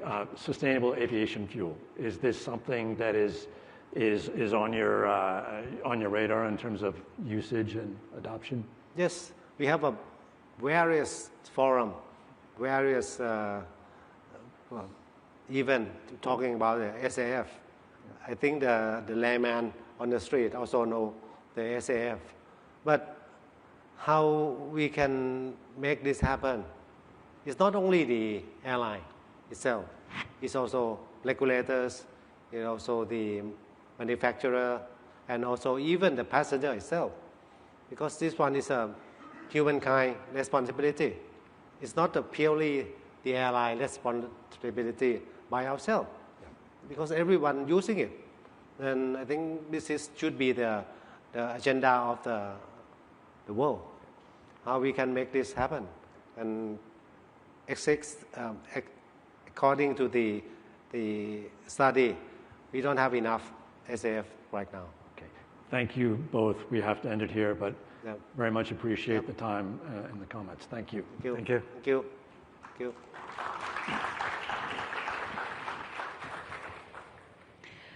Thank you, gentlemen, for those insights. We're turning now to an issue that affects all of us, perhaps some of us sooner than others.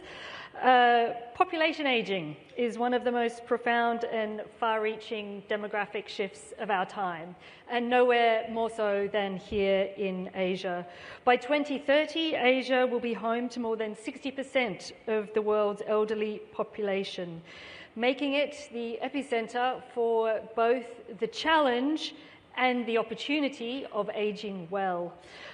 My colleague, Reuters Asia Company's breaking news editor, Mi-young Kim, is joined by experts from IHH Healthcare, DBS Foundation, and the Sao Foundation to discuss plans that are being made now for this generational change. Mi-young, would you like to bring your panelists up to introduce them?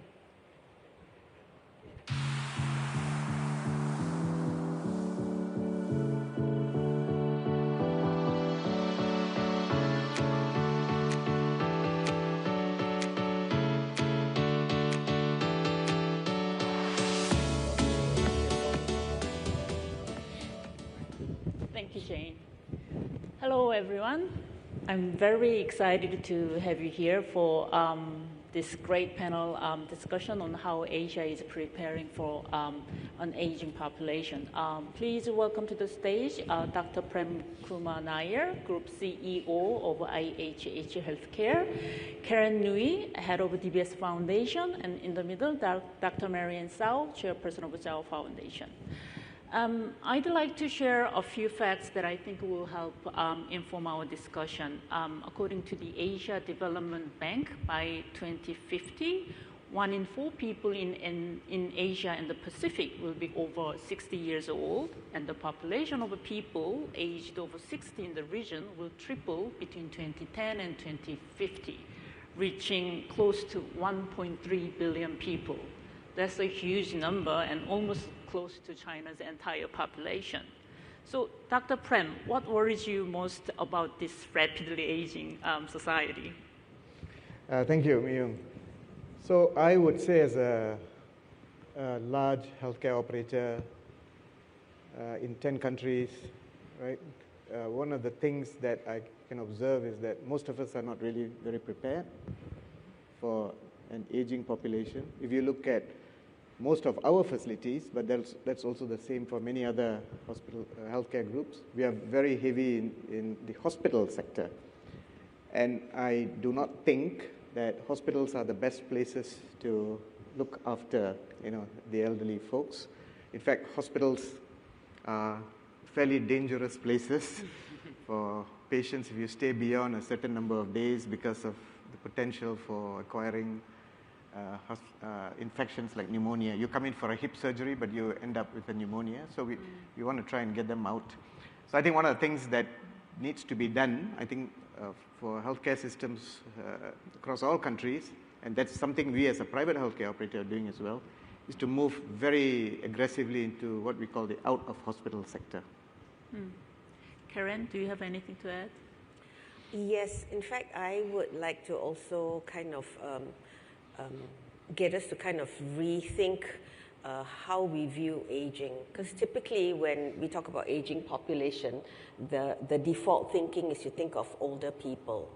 But the reality of it is our whole demographic pyramid is changing. Yes, there are more and more older people. At the same time, there's lesser and lesser younger people. So in fact, in today's day and age, we have as many people above 60, some of which are on the stage here, as there are people below age 5. So I think when we look at aging, we need to look at aging societies and not just only about geriatric care. I think we can't use those two concepts interchangeably.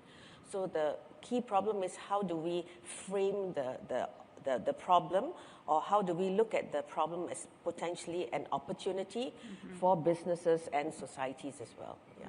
Marianne? No, I just want to echo that. People always think about aging as for older people, but actually we have the privilege of living a longer life. And living a longer life is not all bad. It's not we prepare well for it. It could be very good. I remember when we were little, people would give the ang baos and say, may you live to 100 years. Now 100 years is a reality, and living to a longer life is an aspiration. I think, however, it's not without challenge, because I came to Asia very quickly. Asia already has more than half the older people in the world.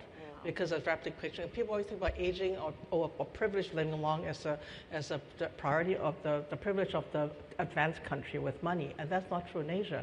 Most countries are actually aging very rapidly, they get still not rich. So the same with our sector, the aging sector always like growing, other countries grow rich before they grow old. In Asia, we're growing old before we grow rich. So a lot of infrastructure is not in place. So of course in Asia, countries are very different. South Asia, East Asia, and Southeast Asia are very different at the different point of that development in terms of population aging or the economic development. So in some countries, having that pension system's not there. Or the health care to provide not just acute care, but long-term care is not there. Or urban centers are being so fragmented, people disconnected, isolated, and lonely, it's not being addressed. Families change a lot. Previously, we had large families took care of mom and dad, end of story. Now, families are small, women are working, often the children are not even in the same country. So therefore, whereas older people live longer and maybe have more needs because of health and other issues. So the needs gone up, the resources come down within the family. So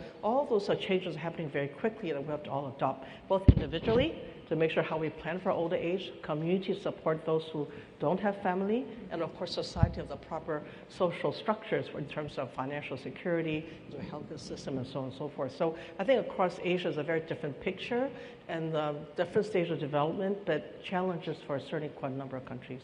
Yeah. So Dr. Prem, how well prepared are we, in general, for this challenge, and what would be the best way to tackle this problem?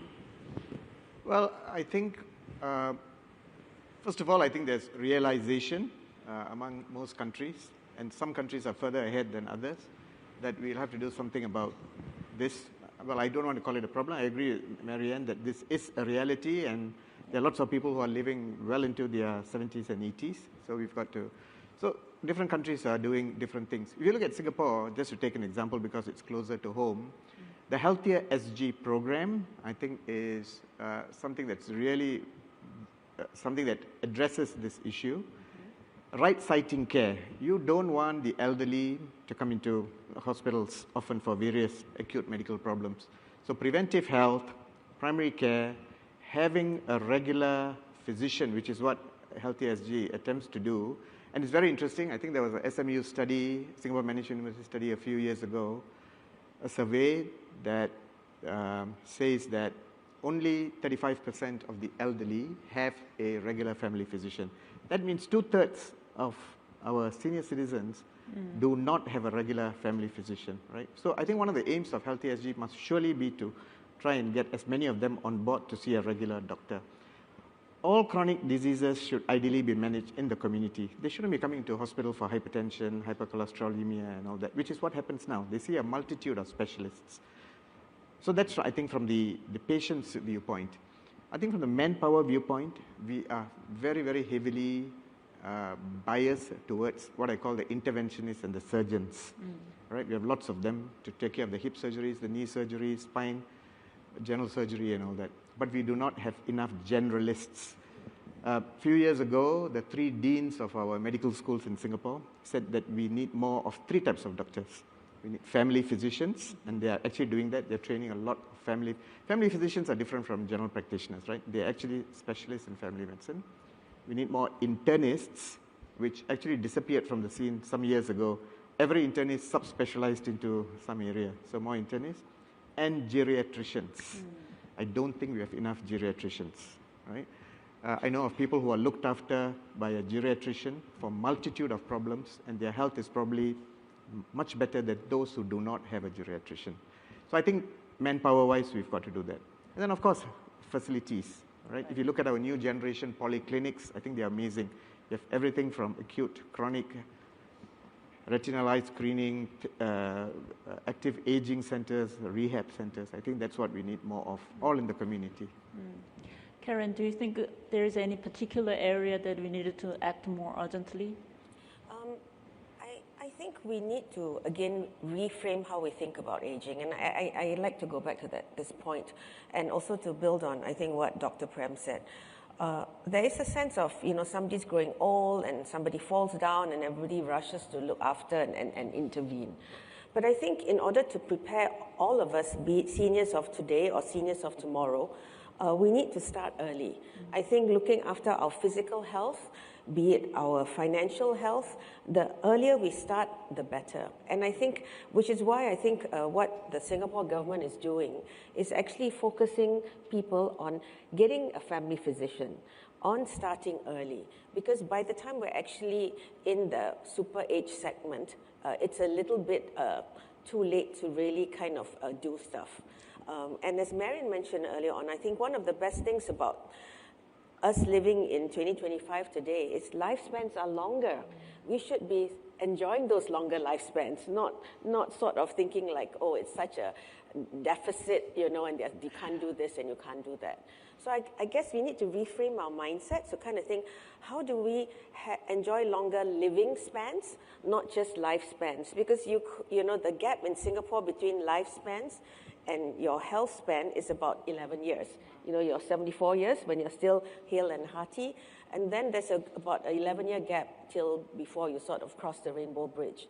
But the question is, how do you kind of make sure that that gap is minimalized? And that's why we like to say, let's enjoy longer living spans by prevention, by better preparation, and by actually having an all-of-society approach. Because I think, it's not just physical health, it's mental health. And that mental health is also determined by communities, your friends, social health, and obviously financial health too.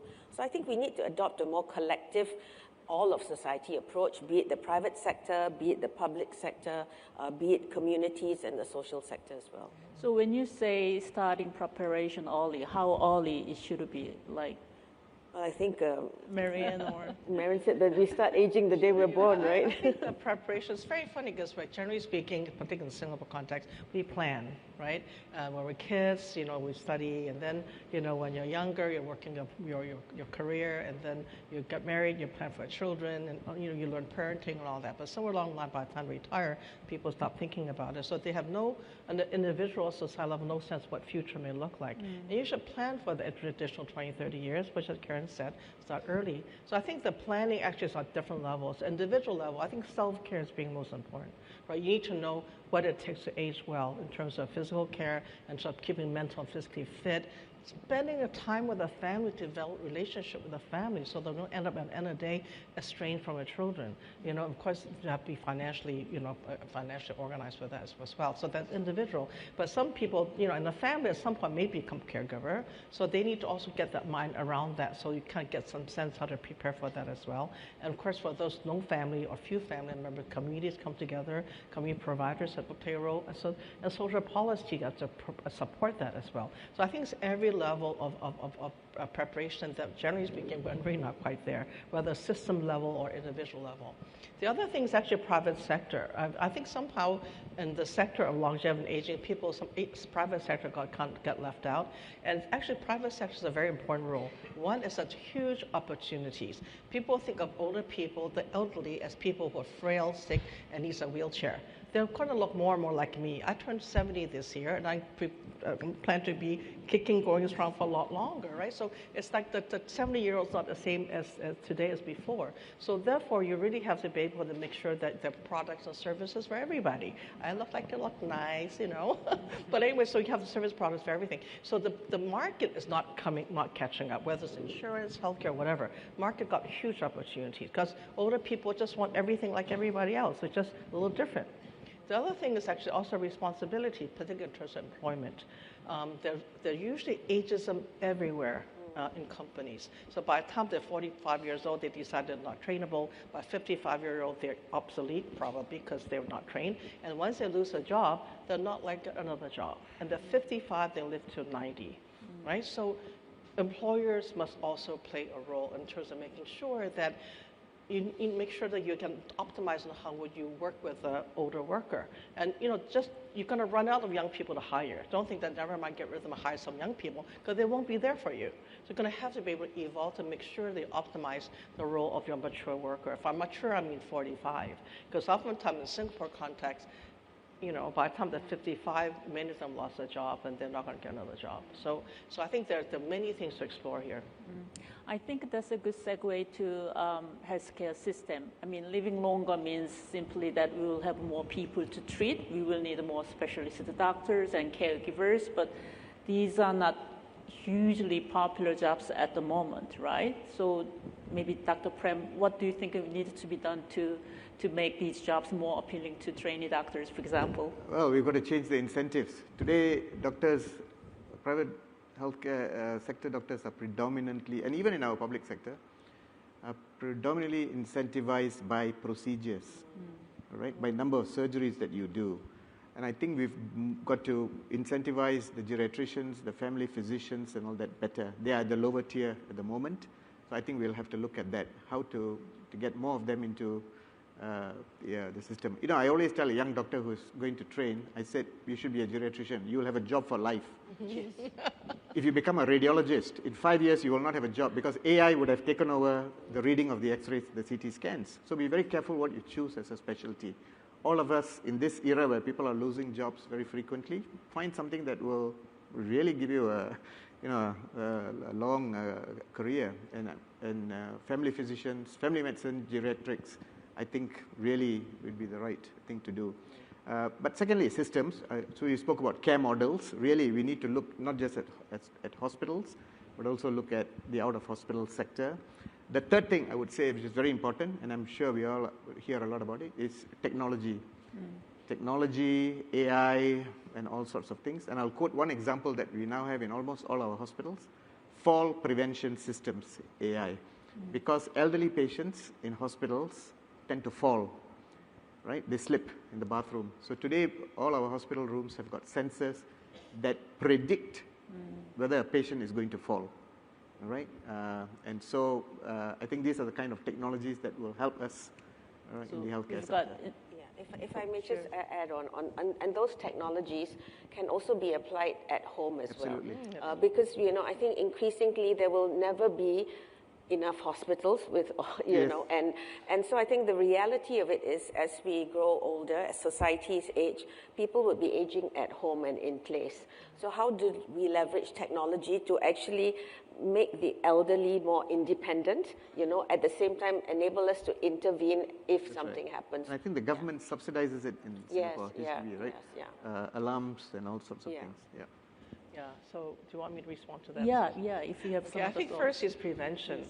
The things that get people in trouble are things all preventable. The hypertension not treated end with a stroke. The diabetics that's not treated end with an amputation. Or chronic kidney failures. Those things are actually expensive and long-term. If you get people to live healthy, all those things are by and large preventable. So Singapore with aging well and the healthy SG policy is very, very good. We need to double down on that so every generation can be aging as healthy as possible themselves. And a lot of times it's the person. Right? You can build a healthy environment, the hawker centers provide healthier food, all that, but at the end of this, each person preparing for themselves, so prevention is key. Second thing is I don't think you can ever train enough geriatricians, and it's too expensive. You need some. For the most complex older people with many health problems, many social problems, a lot of mobility problems, yes, a geriatrician. But otherwise, you should train family physicians, internists to take care of them. Just like you're not going to send every baby to see a pediatrician. And I was a pediatrician, so obviously pediatrics is very different from adult care. So you need to train a generalist to take care of older people as best as possible. So the number of people who need geriatrician is very, very small. A very 2% of the older population maybe will need a geriatrician. And lastly is long-term care. We are not really that prepared with long-term care. Of course, you can have fancy retirement villages, all that sort of thing. But most people actually want to age in place. They want to live at home.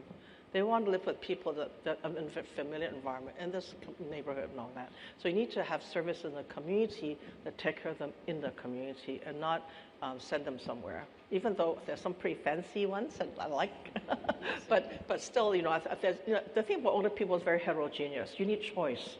I want to be able to live at home. I want to go to some fancy retirement home, whatever. But there should be choice in the market for older people to, mature adults to choose what they want. Yeah. But long-term care is definitely an issue as well.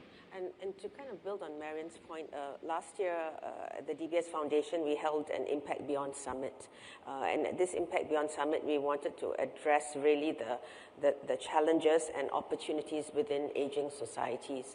And so one of the, again, paradigm shifts that we said that is required is it's not only about caring for the elderly, it's about living with them. Right, and so when we kind of reframe it's living with older people, such that there's also can have that intergenerational element. And because whilst health is absolutely, physical health is really important, but the statistics show that what's killing people is actually also isolation. So again, so living together in society, with the family, in community, I think it's really, really important. And that's something that the Singapore government is also kind of focusing on as well. Yeah. Okay, that's a very good point. Let's talk about finance and money. I mean, the governments now have this dual challenge of maintaining healthcare quality and also making it affordable to everybody. What would be the best way to tackle this problem? Marianne, or? I mean, income security in later life, is what you're saying? Well, I think that Singapore, of course, has a CPF system, which is good, but I think that only gives us a floor, really. So people do need to save on top. And of course, in Singapore, your home is sort of your nest egg as well. So if your market, hopefully the market is not down, then you can sell your flat and can, bigger flat and use that money to retire as well. But I think this is obviously an issue across many countries whereby there is no policy that creates some kind of old age income floor, so everyone has some minimum amount of money to retire on, and so on and so forth. So I think that's something that I think across Asia, except for Japan and some of the countries very advanced and already have those policies in place. I think a lot of countries don't have them. Only a small portion of the population have it, the rest don't. And for the rural community, of course, it's somewhat safer because in the people in the rural community, at least they have a home, they have land, and they may live very meagerly, but at least generally speaking, if the healthcare system's there, that's a major expenditure is healthcare. So they have the home to rely on, it's still not so bad. But I think the governments must think about really how to create some kind of floor for minimum income security for people when they grow older, in addition to your own personal and family responsibility to save enough for yourself. Which is why Dr. Prem and I were discussing, because we're about the same age, about CPF life, and that's one of the mechanisms in which insurance, healthcare insurance, and starting while you're young, are ways in which actually we can help to defer it. But again, it's the healthier you are, hopefully the less need you will have, to kind of draw on those policies. Yeah, If I can just add, I think what Marianne said about the best place for an aged person to be living in is the home. But you need a whole ecosystem, ideally home care, active aging centers, all of which we have in Singapore. The nursing home sector in Singapore is a little bit difficult because land is very expensive, and our financing system provides mean-tested, the ability for some of the people who need to go into a nursing home. If you're means-tested, you are the lower strata of society, you can go into a nursing home. But a lot of the others are sort of left out, right? Okay. Now, so I think healthcare financing is going to be a very key sort of feature for as societies age. We were talking earlier about Japan, right, where we have a subsidiary, Parkway Life REIT, which owns 50 nursing homes. And I visited some of the homes, they're excellent. But Japan has got national health insurance, which covers. We've recently gone over to Europe, again, nursing homes, because Europe also has got social insurance. So that's something that a lot of Asian countries, we do not have. So it's pretty much, if one of your family members goes into a nursing home, you will have to, pay out of pocket. So Singapore, Japan, and some European countries are doing pretty good job in terms of preparations. But any other countries? I mean, you all traveled all over, so I'm just wondering whether you have any places that you think are doing a good job, and if there are places or countries that are not doing a good job, and if you can tell us why. Yeah, I think the healthcare financing was really missing Asia's primary care very affordable, so to kind of get the access to preventive care stronger, and the other things long-term care. I mean, I would like to think that nursing home is certainly one option, but it should not be the only option, right? Services coming to the home or some kind of hybrid models is important. In Singapore context, I think in Asia in general, the housing and service combination is not yet really explored, right? It's oftentimes the thing about older people with this, like, is some for those who have some mobility issue, is about housing that's age-friendly, and of course service they may need, and of course transportation. Those three things pulled together can allow a person who have frailty or disability still have a life. And the things that you don't have to have disability, you have handicap with a disability.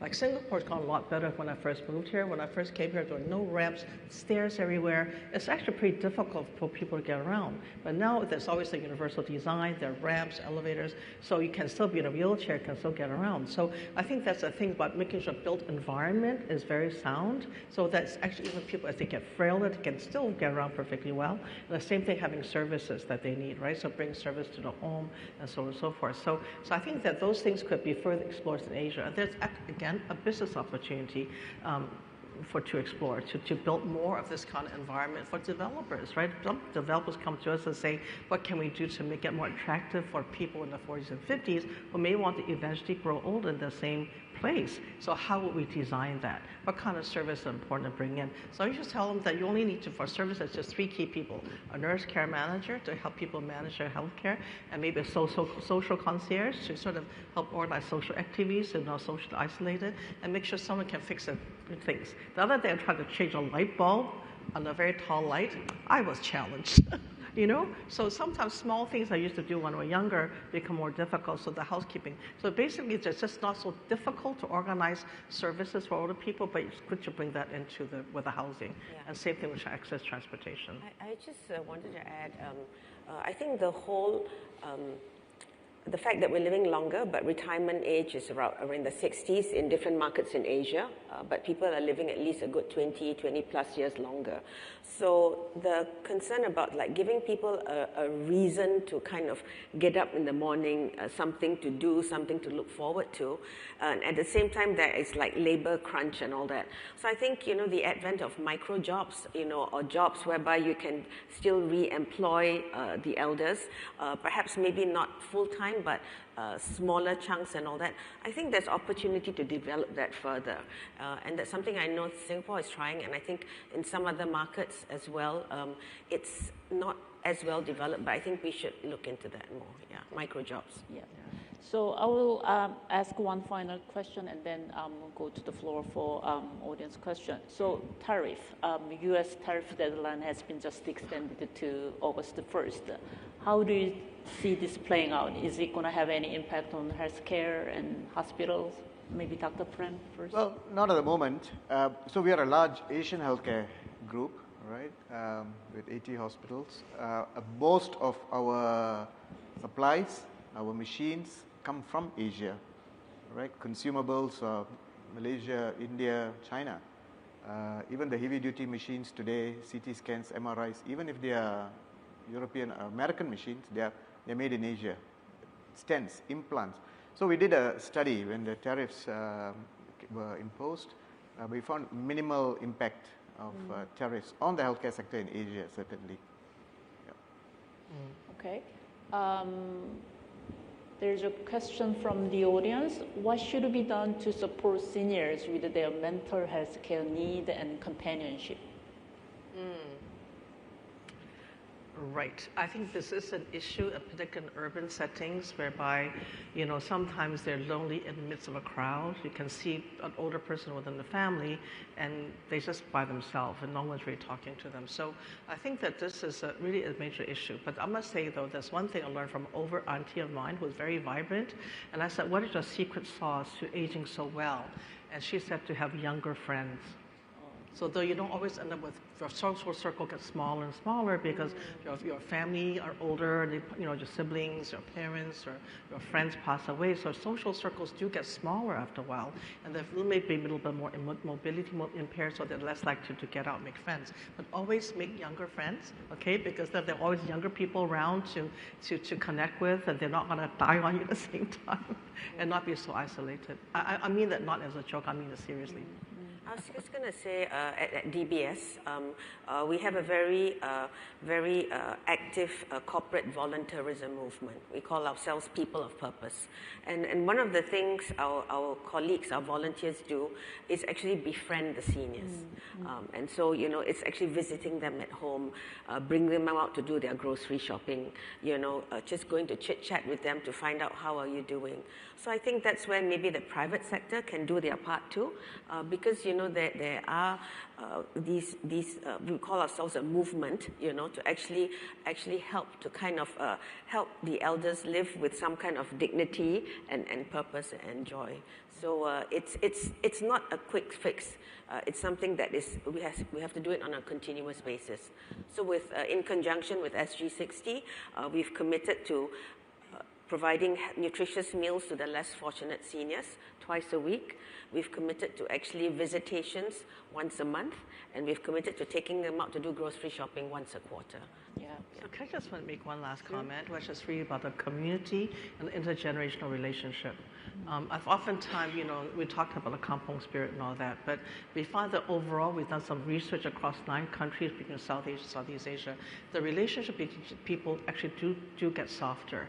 And the conversation that comes up is that younger people, older people, all said that they have misgivings about each other because they don't talk to each other enough. There's not even a touch point for them to talk to each other, so they can get to know each other better. And I think that's something that providers like ourselves that work in the community can do a lot more, whether it's with companies or schools or community, to bring platforms for people to talk to across generations, so that the stickiness between generations and neighbors is stronger.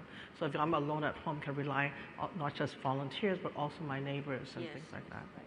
Yeah, that's very great insight. Thank you so much for joining us today. Thank you. Thank you.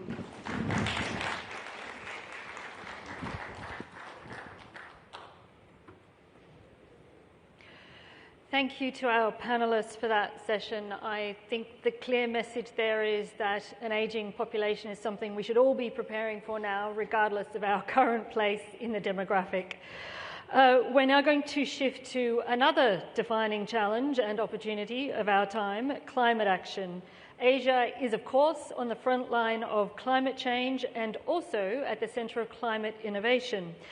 This session is being hosted by Ann Tan, Managing Director at the Centre for Sustainable Finance and Private Wealth, Singapore. Please welcome Ann to the stage to introduce her panellists.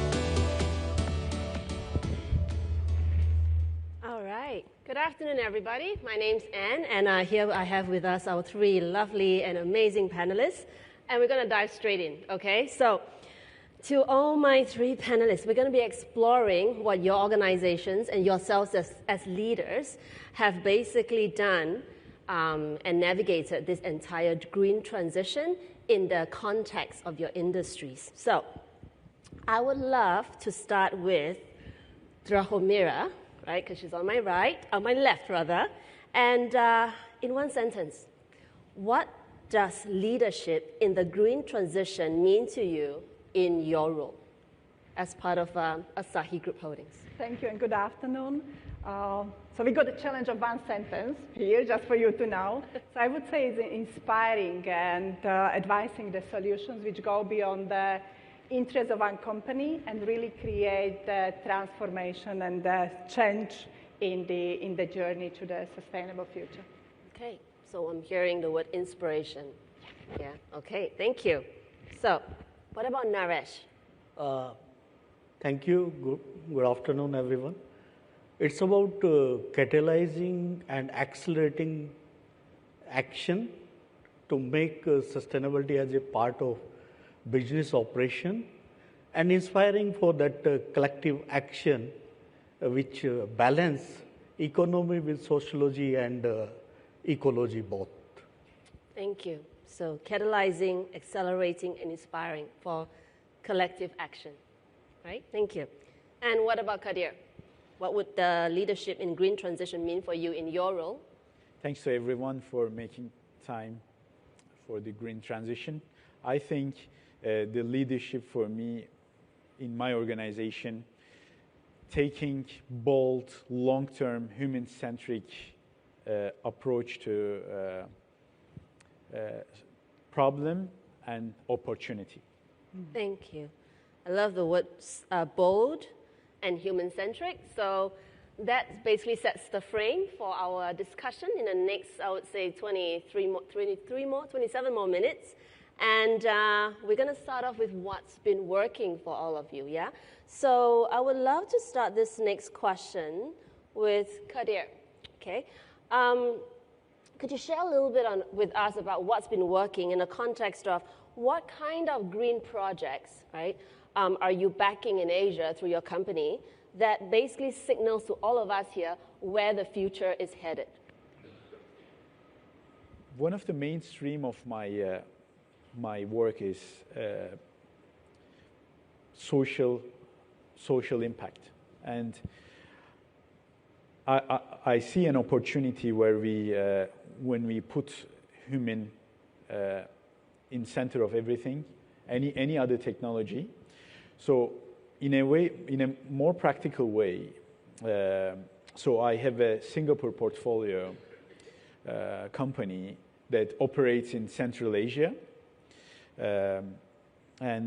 So we basically do a green transition from coal to solar, where we transform a gear community from coal burning to a solar. And then throughout the transition, we generate carbon credits. And we sell these carbon credits in different markets to finance those projects. And UNDP is our partner in these projects, and we already scale it to thousands, and it will come to 1 million by few quarters. So we already given an access to a people, energy access to a people who did not have before, except a coal burning from heating, and then we help them breathe a clean air, and then we made most polluting ones finance this without touching any of their income. So this was one good example we scaled. Thank you. Did I hear you correctly? You said without touching their income. Yes, without touching their income, because we sell those carbon credits, and we finance it through that. And my company in between having a commission, and so it is one actually sustainable solution for the impact investors, and it makes financial as any other like conventional solutions. Great, thank you. All right, so shall we go with Drahomira then? Yeah. Now we go on to the brewery side. Okay, it's a very, very different industry and context. Could you share with us what is one green transformation that Asahi is leading in Asia that's, in your opinion, making a real difference? I think probably the biggest one is the carbonization journey. So our commitment is net zero by 2040. We are not only brewer, we are also brewer, we also have the beverages, we also have a food business across the world and in Asia and Japan. And we are, by 2030, committed to decrease our GHG emissions in Scope 1 and 2 by 70% and Scope 3, which is our supply chain, by 30%. And this, to be achieved, is really big, significant positive impact. And for that, what we are leading is really bringing the solution to the table, to pilot the solution. So the one area is within our manufacturing side. Renewable electricity is something what we are equipped, so it's definitely something where we lead. But also what is probably a little more difficult and complex, our activities within the Scope 3. So we understand our supply chain, we have a methodology how to measure it, and we have engagement with our partners who are our suppliers to find solutions together how to decarbonize within packaging, within agriculture, within transport, within cooling. And being here in Singapore, I'm originally from Europe, based now in Japan, but here in Singapore we have our global procurement organization. I think we are leading also in the governance. So we did the setup where we actually brought the responsibility for the supply chain decarbonization to our colleagues who are directly working with our suppliers so that we can find solutions together. This is very, very exciting. So how are you feeling pertaining to this journey? On a scale of 1 to 10, with 10 being extremely confident, where are you at? To achieve. So yes. I think 2030 is achievable. There are still some challenges, especially in the heat decarbonization. I think the long term, it is more challenging because we see that there are still missing solutions. But this is why I spoke about the leadership at the beginning, because leadership means that we put the issue at the center and we work with everybody to find solutions together, not for our company, not for our industry, but building the ecosystem and infrastructure which will help to bring the energy management, to have the resources of the renewable energy, to have the other solutions so we can together achieve it. Love it. I'm loving your confidence that comes within, and I'm just going to make a very bold assumption.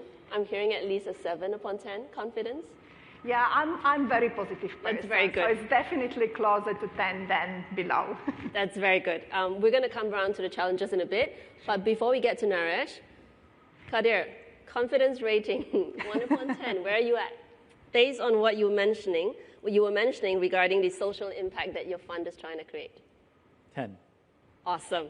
Got a great panelist here, guys. So, Naresh, now you're ready for the answer.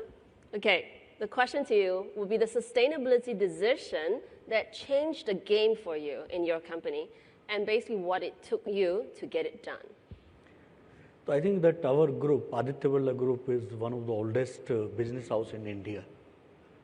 We started in 2012 program called Re-Earth, which was starting for sustainability. That time we have no sustainability department and expertise. We built that Re-Earth, we want with the vision, we want to give back more what we take from ecosystem. A very bold vision that time. And no team, no expertise. But what we did differently is that each business senior leader, we created 10 missions from energy, water, decarbonization, supply chain, social safety, etc. All the 10 missions, we say one senior leader will drive it. And they have to get expertise, they have to drive it in the manner we run the business. And I think that was the change which transformed the whole thing. Instead of sustainability as a peripheral thing, it become core of the business DNA. We reviewed it in the same manner. We review all that business KPI. Measurement was in place, review was in place, monitoring system was very robust. I think that is the thing which put very strong foundation, what today is called ESG or sustainability or net zero. I think that that make the big difference. Well, so Naresh, I just want to clarify what I heard from your sharing is that selecting the right leaders and empowering them to take ownership of the entire setup basically pretty much paved at least 50% of the way. Would you agree? Yeah, it's more about setting the responsibility and accountability, and same time, it's changing the mindset. Sustainability is adding the cost. It's part of the business. And that mindset and behavior, I think, put a lot of accountability and transparency within the system. And then we keep building on that, because 2020 target, what we said for sustainability 1.0, we more or less achieve all that target, or we surpass some of the target. Awesome. So at this point, as you're sharing this, on the same scale of 1 to 10, 10 being extremely confident, how confident are you that whatever you've done can take your company? I think self-rating is not good, but most of the other global rating agency, including Indian and global, they rate us top.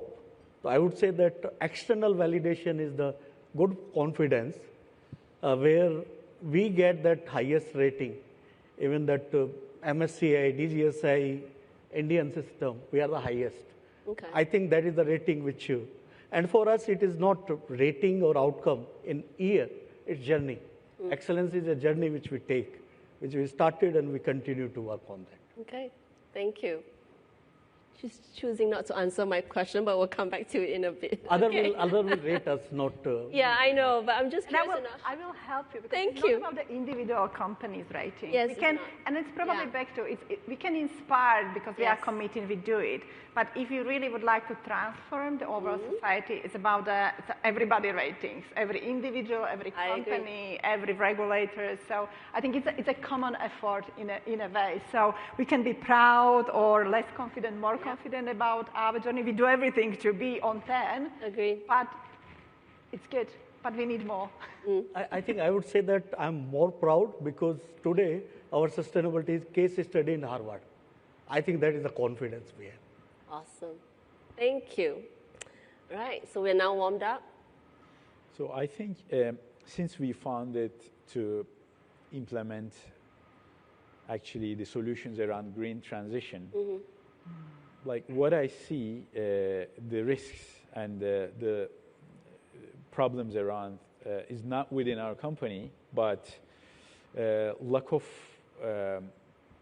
vision and long-term thinking in policymakers and also the other big corps, because they're not helping us to scale. I mean, we have a long-term, but currently they're not helping us to scale, and then they're not looking the current position as a emergency and opportunity at the same time. Yeah. They just ignore the problem and they just want to keep up, going with, and this is the like biggest challenge we're facing. So Kadir, thanks for segueing to this next part, right, on the roadblocks.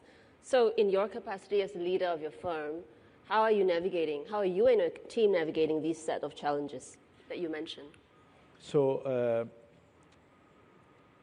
what we do is we partnership with the NGOs to make people more aware of the problem and act upon, because at the end, I believe people will make the change. People are sincere, people are thinking for their future, for their next generations. So I'm hopeful from people. So we engage with NGOs, we help, we support them exposure in the private sector. They kind of scaling, the climate education, the most data is in English, And so we kind of help scale that to other languages. And also we observe and invest in youth so they can, throughout that, we observing they are looking for meaningful changes, also in the big corps, you know. So they have to act or they will going to be replaced. Yeah. So we move with the people. I mean, this is my answer. Thank you, which is very in line with your starting sharing on being human-centric, right? So what I'm hearing here is basically ensuring that there's access to the people in terms of climate education in languages that they understand. So awareness before change, right? And then using the understanding that they can be empowered to basically effect real change for all of humanity. Yes. Okay? Thank you. And Drahomira, shall we come back to you? Because you also did mention slightly on the challenges. So could you share with us what would be the biggest obstacle, right, that's been slowing down green transformation in your work, and how are you addressing it? So what currently we see with our roadmaps to decarbonization when we speak about green transition is especially the missing solutions. So in a production side, you not only have the electricity, but you also need heat, and the heat decarbonization solutions are at the moment rather limited, or they are quite costly, require big change management exercises. So this is something what is slowing down, and there is a different situation in different regions, which we see. So there is more opportunities for renewable electricity in Europe, for example, than in many Asian countries, especially in this region. But also, as I said, the heat decarbonization is probably the biggest challenge. The two things which we are doing are, the one thing is like to leverage our capabilities internal in some regions, especially in Europe. We are testing many technologies to decarbonize, like heat pumps. We are testing the solar for heat, not only for electricity, which is also amazing. We have a cooperation to get the steam as a byproduct from other factories for our breweries, again, to decarbonize. We are changing our gas boilers to the electric boilers. So there are many, many solutions. So what we try to do is to leverage our global scale and to test what is possible, pilot it in the environment where we really can quickly test it and then potentially scale it globally. That's the one thing. The second thing, we open to the new innovations, not only internally, because we have a very robust innovation team in Japan, quite advanced, but also externally. So the last year we launched the global innovation program, and we invited startups to bring their ideas, their solutions, and we did accelerator with them, an incubator, and we are now having 4 different business cases tested in our manufacturing site in Japan, in Europe, and in Australia, where we are trying to help them to grow their idea of decarbonization within our manufacturing site, with potential to grow it beyond our business. All right, thank you. That's very helpful. So what I'm hearing is constant innovation with constant testing and prototyping to suit the local context. Absolutely. Right? Thank you. Naresh, so before we get to QA, Naresh, what about yourself and your organization? What would be the one biggest obstacle, and how are you guys navigating it? I think that systematic change is always slow, and change management is even more difficult. One of the biggest challenge which we have is that data management. How to get that integrated and real-time data which is accurate. And being that so fragmented supply chain and value chain, we have 35 plus brand in India. We have 3,000 suppliers. Getting all that together was one of the biggest challenge. And how we address it, I think the two things which we did differently is, one thing is that stakeholder management. We reach out to all different stakeholders, internal and external, and in a way where it is co-creation and collaboration, something to co-design to address the challenge. Second is that we have the digital platform and technology enabling, where we develop internal platform for getting all the data. We have something called product lifecycle management, and we embedded it with the LCA approach, which later on become lifecycle thinking approach. I think these are some of the challenge. Data management, how to get from unorganized sector, inaccurate and real time is something challenging. It's still a long way to go, but I think first part of Tier 1 and Tier 2, we are able to get. Scope 1, Scope 2 is good, but Scope 3, when you have 15 category, 9 are critical, and you sell every second we sell 10 garment. That is the scale we have. It's still a long way, but I think digital and technology enabling is the way we have addressed it, and we are going to address it further. Right, thank you. Thank you. So basically, I'm also hearing somewhat similar to what Kadir mentioned, being human-centric through the stakeholder management and leveraging the digital innovations and the data collection, right, to help you move forward. Thank you. We're going to go straight to a Q&A because I see some very interesting questions. So shall we answer the first one here? To our speakers, how do you see Trump pulling back from climate change affect the pace of green transition across the globe? Kadir, you want to go first? I think we should look at this agenda as a long term. It's not, we cannot act with each government because, I mean, still the larger amount of the governments are still on track, and we should, like, our agenda shouldn't be momentarily, it should be a long term. I think this is definitely one thing I can say, and like whoever has a long-term vision will be the ultimate winner, and you know, so. Thank you. What about Naresh? I think that it has some short-term impact, but long-term, because sustainability and climate change is a long-term thing which is linked to strategy. We have seen that COVID suddenly came and we have navigated through. So short-term challenge like this keep coming, but when you have that your vision and mission clear, I think it's long-term perspective what company and organization take. Thank you. And Drahomira? Yeah. I think majority of the board teams had this question at the table immediately when the movement started. And in Asahi, what we said, we are clear about our direction, our commitment, so we continue doing it. We even will be more vocal about our stand, especially on the D&I agenda, because that's really needed.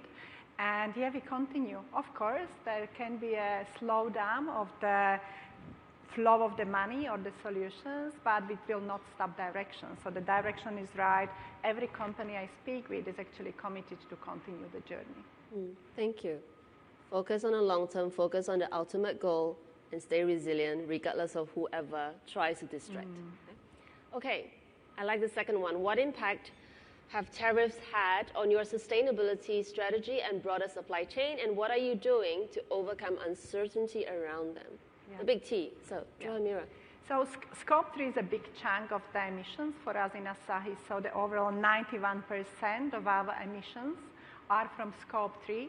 Within this sustainable sourcing of sustainable agriculture, the raw materials are around the 15%. So this is quite an important priority area for us. We are working directly with our partners, with farmers in different parts of the world.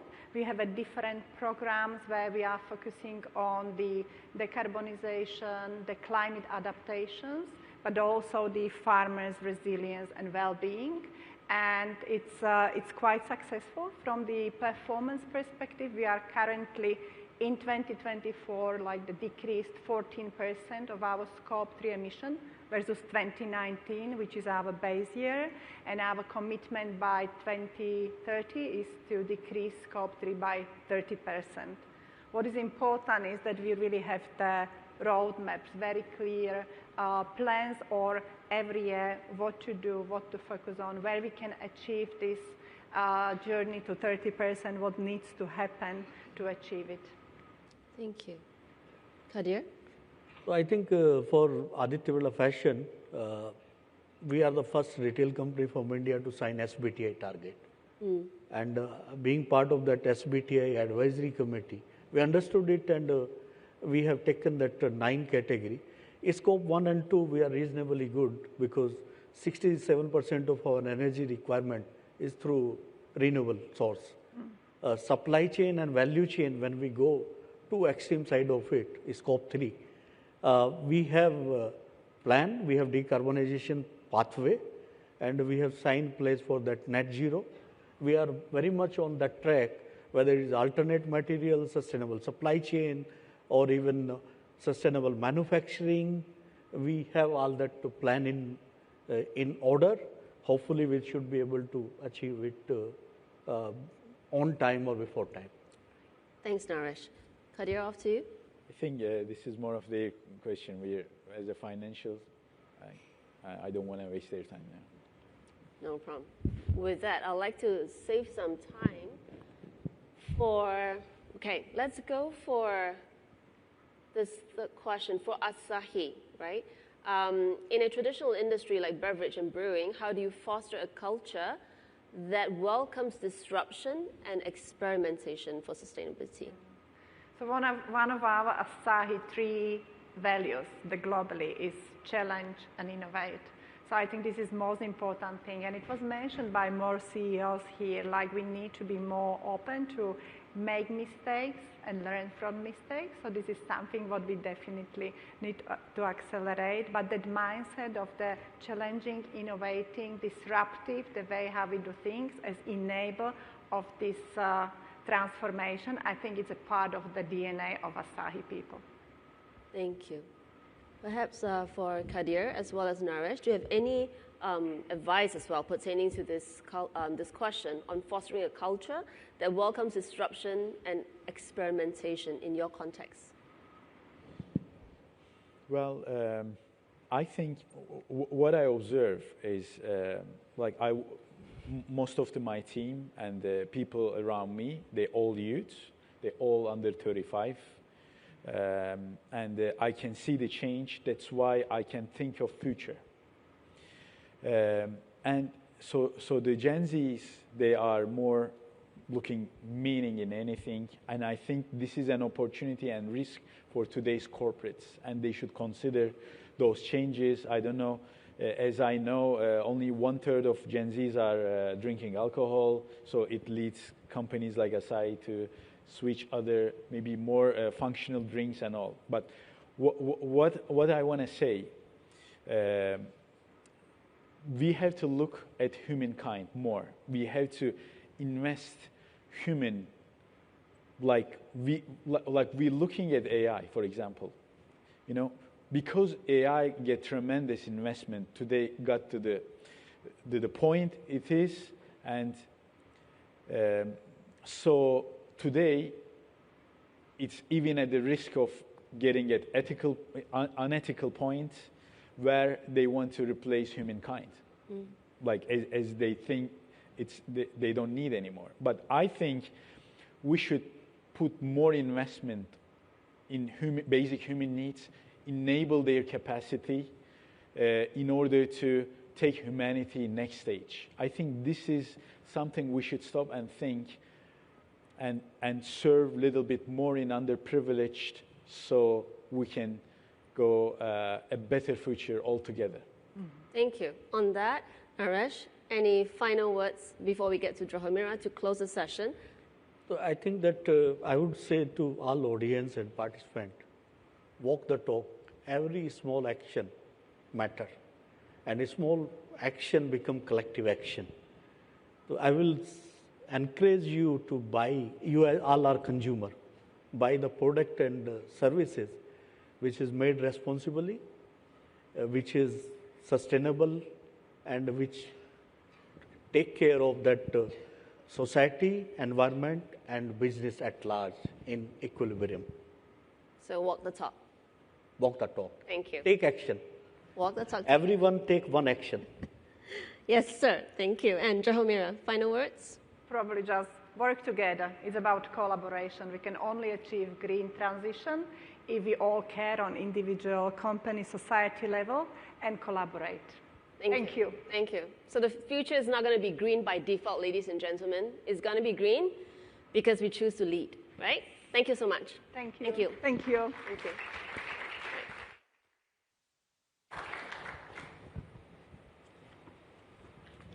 Thank you, and panelists, you have given us our marching orders there. It's time for a final quick break before our last sessions of the afternoon, and you definitely don't want to miss those because they're going to cross over driverless taxis, esports, cross-border transactions, and a duo of central bankers. So we're covering it all in these last few sessions. So we'll reconvene in just under 30 minutes. So grab a cup, make a connection, and we'll see you back here shortly.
That started 3 years ago. That's roughly the update for the industry. So where is China now compared to Europe, compared to the US in terms of robotaxi deployment and development? Oh, yeah. Of course, I think China and the US are definitely one of the two of the top leading ones of robotaxi industry. There are many dimensions for that. Since you ask a compare, say, there are multiple dimensions. The first one is, let's say, the size of operation area. We always started in the 10 to 20-ish square kilometers, then extend to 100, 200 square kilometers or even larger. Also the size of the fleet. So we started with the 10-ish, 20, 30 vehicles, then we upsize to 100, 200. That is where we are. And next step, and both China and US try to extend to the thousands. And for the cities, especially for China and US, we all both focus on the top tier, like the tier 1, tier 2 cities in both countries. I mean, besides these cities, Pony also has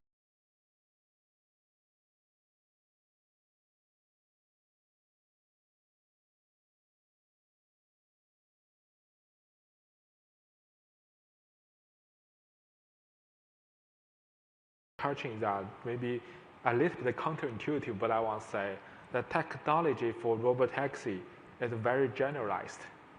So we train an AI driver that will be able to drive under very different, diverse driving environment, like different countries. Like in Singapore, people drive on the right side, on the left side, etc. So the AI driver, it's very straightforward for the AI driver to be able to learn how to drive in different environments like other countries.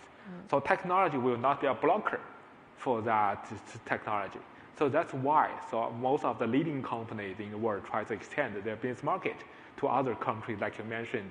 So Pony AI started our extension in the South Korea, also Europe, also Singapore, the Middle East as well. So, and then Tesla, I think Tesla got a lot of people's attention because their recent launch of robotaxis in Austin, Texas. Did you watch the launch, and are you worried about competition from Tesla? Yeah, it's a good point. So first, of course, we do close follow the progress of the industry. And I would say almost all the robotaxi companies, when they start launch their product, they follow similar trajectory of the launching. Like I mentioned, we always start with a small area, like 10 to 20 square kilometers-ish, then extend. We start with some of the good weathers, then we extend to some bad weather like rainings. We start with a small size of the number of vehicles, then we extend to larger ones. Also, for the operational mode, means that we always start with someone sitting in the driver's seat, then we switch to someone sitting in the co-driver's seat, we call the passenger seat. Then we put someone in the remote to monitor the vehicle, then we get rid of any human being. So I would say almost all the companies, including Tesla, also follow the trajectory of the launching of the robotaxi. That will give us the confidence that we are doing towards the same goal, and we are along the trajectory. So I mean, what you're saying is that they're following a similar trajectory to what Pony AI has done. But will they take business from Pony AI in the future? Can they take business from Pony AI? Oh, in general, I would say today the market, we're still at a relatively small size of fleet compared with the existing business. I would say today too early to think of a competition. I would say all the companies in the industry working together try to extend the market, try to attract more attention to get the market be matured. I would say that will be the priority for all the companies for now. I mean, Tesla takes quite a different technological route to to Pony AI. Elon Musk doesn't want to use LiDAR in his robotaxis. Do you have any thoughts on that? In general, the short version is that this is just one of the minor difference in the term of technology.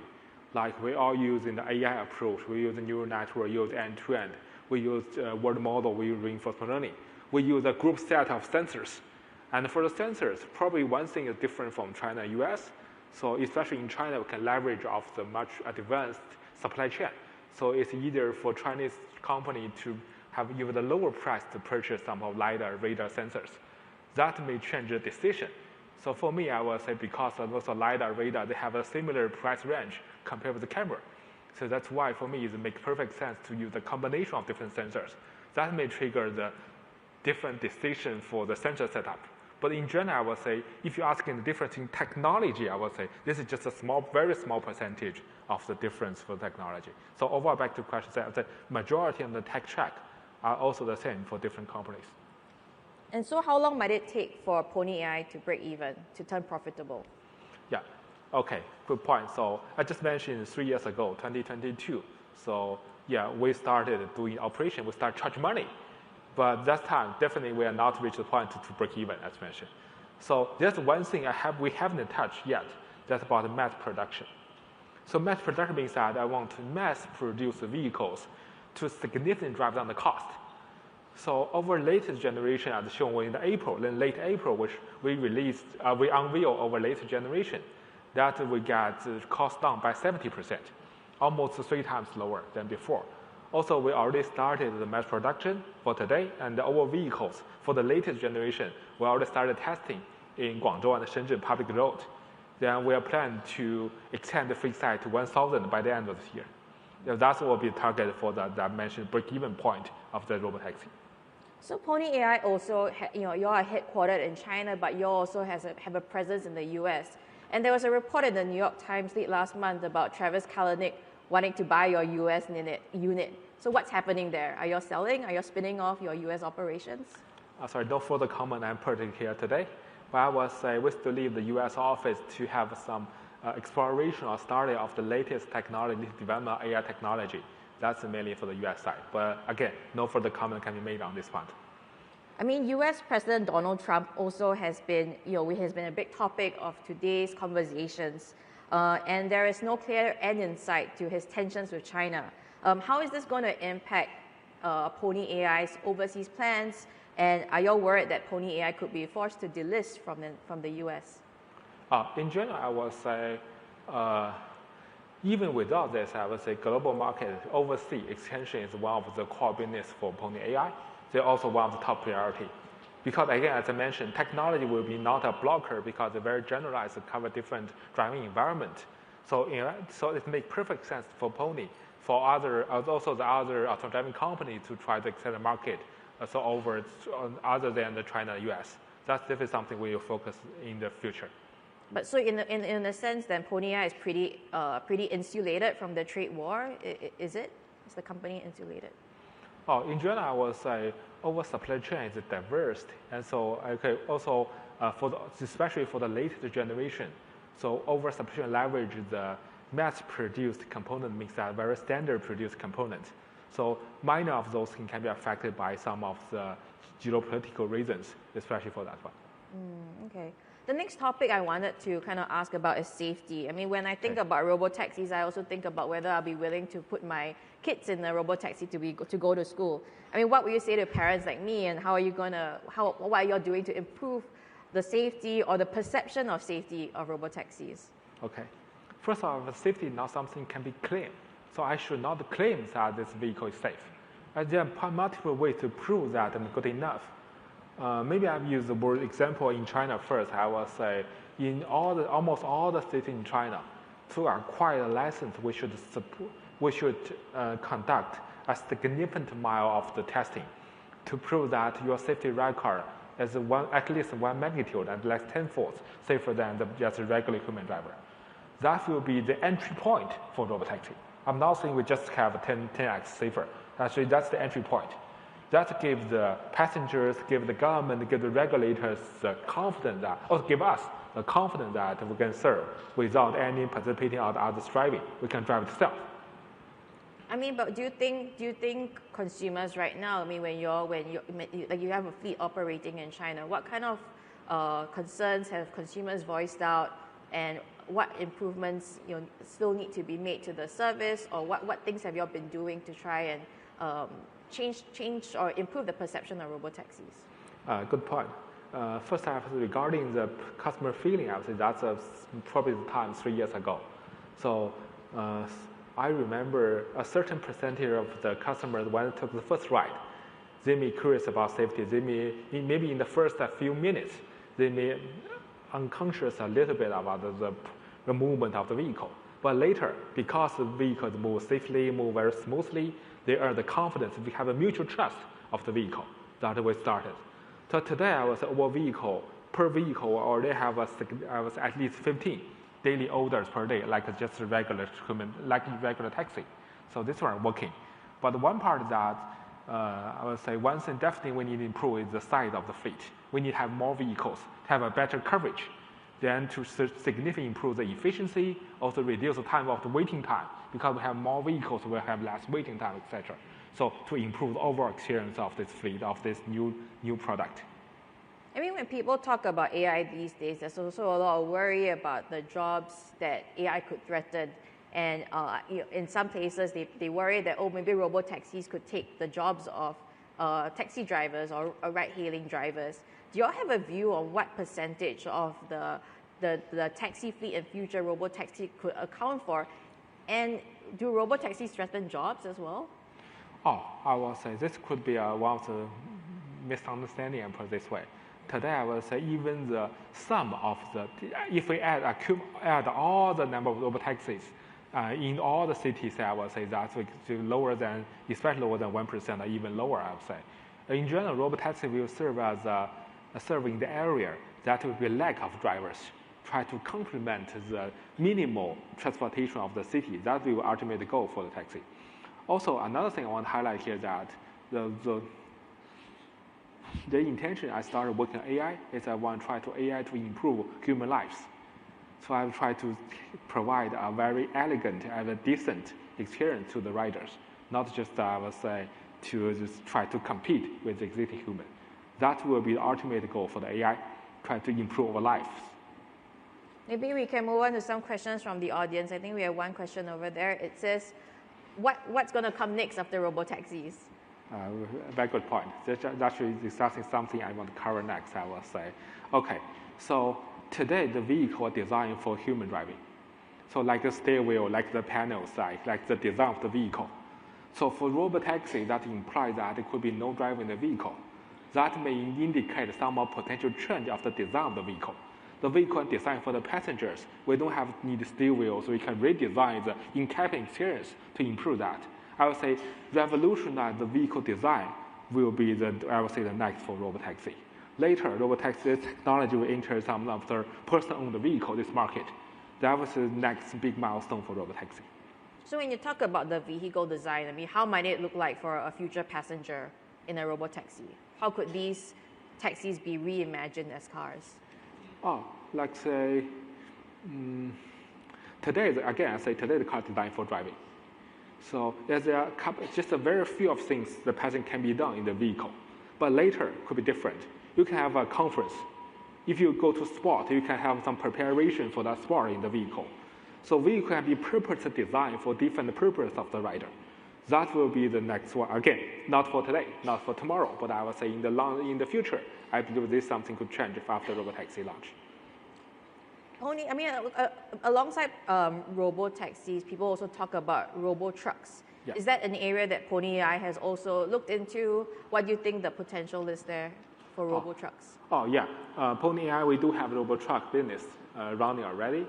Again, I would say technical side. So we train our AI driver to be able to drive in different environment, also the different type of cars. So we leverage one technology to be able to drive trucks and the taxi at the same time. So they are just technology getting mature at the same time. They are moving. So once it's mature, we can start to scale the robo-truck business. Okay, another question. Are there international regulations for driverless driving? Would meeting some... Oh, sorry. I think we went back. Okay, maybe we'll take this one, the latest question. If there is no safety driver, who's going to take responsibility? There's clear regulatory for that, the liability. This question asks about liability for the robotaxi. So there will be use the record collected by the robotaxi design who will be liable for the incident. Could be one of the major, could be equal, could be one of the minor. Then the technology provider will in charge of the vehicle in charge of if it is liable, then back to the same as the vehicles. Is it pretty clear in South Korea already and Luxembourg who the liability lies in these countries that you are testing in? So in all the areas we have operated robotaxi charging money, this regulation has been matured for at least 1 year. So long story short, I would say in all the cities that we're operating, we already have this option applied for more than 4 years down the road. Let's take another one. Are there international regulations for driverless driving? Would meeting such standards facilitate technology transfer to other countries, especially Western ones? First, I hope so. But I would say it always takes time to human to learn, to get confidence about that one. So we can have some international guidance for that regulatory support for robotaxis, for driverless driving. But for different countries, that depends on how long it takes the regulator to really understand, to be confident, to prove to themselves that this regulator really works. So I would say this is probably my prediction for the regulatory developments there. Another one, I think this is a good question. Do you see companies like Uber and Grab adopting robotaxis? We do already have a collaboration with Uber or Grab, like this called TNC, Transportation Network Provider, the platform. So it's a win-win situation. Today we can work with the platform like Uber to adopt the traffic. So we can take orders on Uber as well. I would say that's also another big angle, big growth point for the robotaxi companies in the future. So by partnering Uber, y'all can use their data to also train your robotaxis, is that right? This is also another benefit, but to keep it more direct, we can use their traffic. We can use their users. So Uber user can just order the robotaxi to take the ride. So do you also, are y'all discussing any partnerships with like ride-hailing companies in Asia, like Grab? I think Grab was also part of that question. Probably I would say today in Singapore, we work with CDG, ComfortDelGro, as a partner here. So yeah, we treat different, maybe we have different partners in different countries, but Singapore do use CDG as a partner. I think our time is up, so thank you, Tiancheng, for being here with us today, and thank you, everybody. Yeah, thank you.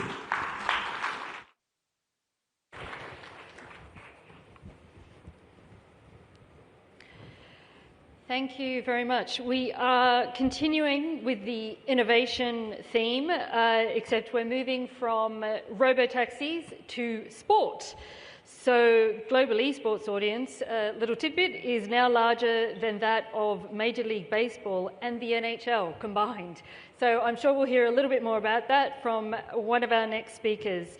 I'd like to introduce Kieran Murray, Reuters Global Managing Editor for Events, who will steer this conversation to introduce his speakers.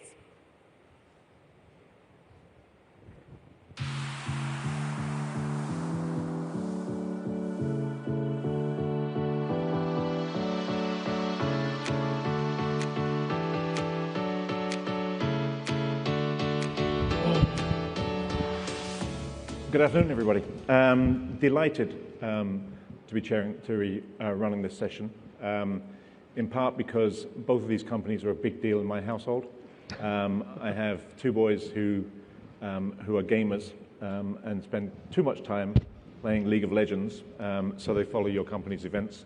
And my other son is a big fan of mixed martial arts, and so pays close attention to one championship fights as well. But I want to introduce and say thanks for coming along. We have Danny Tang, who's the co-founder and chief executive of Hero Esports, and we have Wafang Tay, who is the co-founder and group president at One Championship. So in our house, you guys are a household name, but we have an international audience online. So I wanted to give you maybe a minute each, just to give a broad sense of where you fit in that landscape of entertainment and sports, and how you make your money. Sure, I'll start. Yep. Hi, Hero Esports is the largest esports company in Asia, and the way we think about esports is it sits at the intersection of sports, entertainment, and gaming. Sure. We started the company about 9 years ago with the ambition and the vision that esports is part of the future of sports. And since then, we've built the company and our business model around that thesis, right? So if you talk about the business model right now, broadly, two platforms. First is a service platform, Well, we are the end-to-end solution provider for all partners who are interested in creating anything in the esports ecosystem. We offer premium services and the best production quality in terms of esports production. So this is anything from designing the ecosystem, inviting the teams, structuring the tournament, producing the tournaments offline, streaming live the contents to our fans. So that's esports production. And the second vertical in that is commercialization. Sure. So like traditional sports, we have sponsors and brands and platforms who are interested in connecting with the super young, super diverse and energized crowds of fans that we serve. And the third category is actually KOL management. So this is where we have the athletes, retired athletes or coaches, or maybe just regular gamers who are interested in sharing their passion and day-to-day with the world. And we help them, we incubate them, we manage them, we help them commercialize and create content, and we act as an agency in that. So that's all part of our servicing platform. Okay. And the second platform we have is the product platform. Sure. Well, we actually run some of our own esports tournament titles. Like just this year, we launched our first edition of Asia Champions League. So this is Hero Esports Asia Champions League, Asia's first multi-title, meaning you have different esports game titles all under the one roof, and where countries in this region can compete against each other. So that's ACL. We also have new products that are coming up, such as the music vertical. We're partnering with Tomorrowland. Okay. We just announced, actually a couple of days ago, that we're bringing Tomorrowland's first ever indoor experience to China this November. So, yeah. Great, thank you. And Wafang. Great, so One Championship is Asia's largest sports property, a sports league. We're also the world's largest martial arts organization. Some of you may have heard of the UFC. They've been around about 30 plus years. We've been around 13, 14 years. We have 60 plus shows all across the world, mostly in Asia, some in the Middle East, some in the US. So we actually broadcast in 2 different time zones. And we stream or broadcast in about 195 countries. As some of you know, we are in the martial arts business. So the UFC is very focused, for instance, on mixed martial arts. That is one type of martial art. For us, yes, mixed martial arts is part of the offering.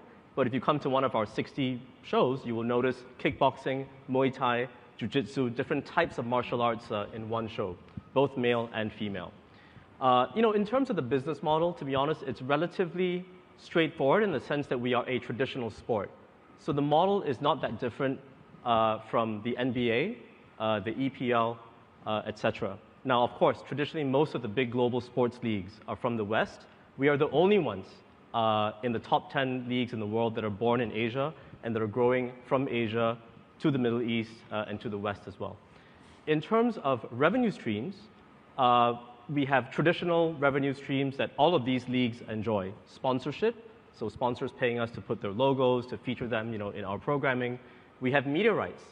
So this is basically someone like Amazon Prime Video in the US paying us media rights for us to stream, or for them to stream our live fights in the US. And this is usually on a country-by-country or a region-by-region basis.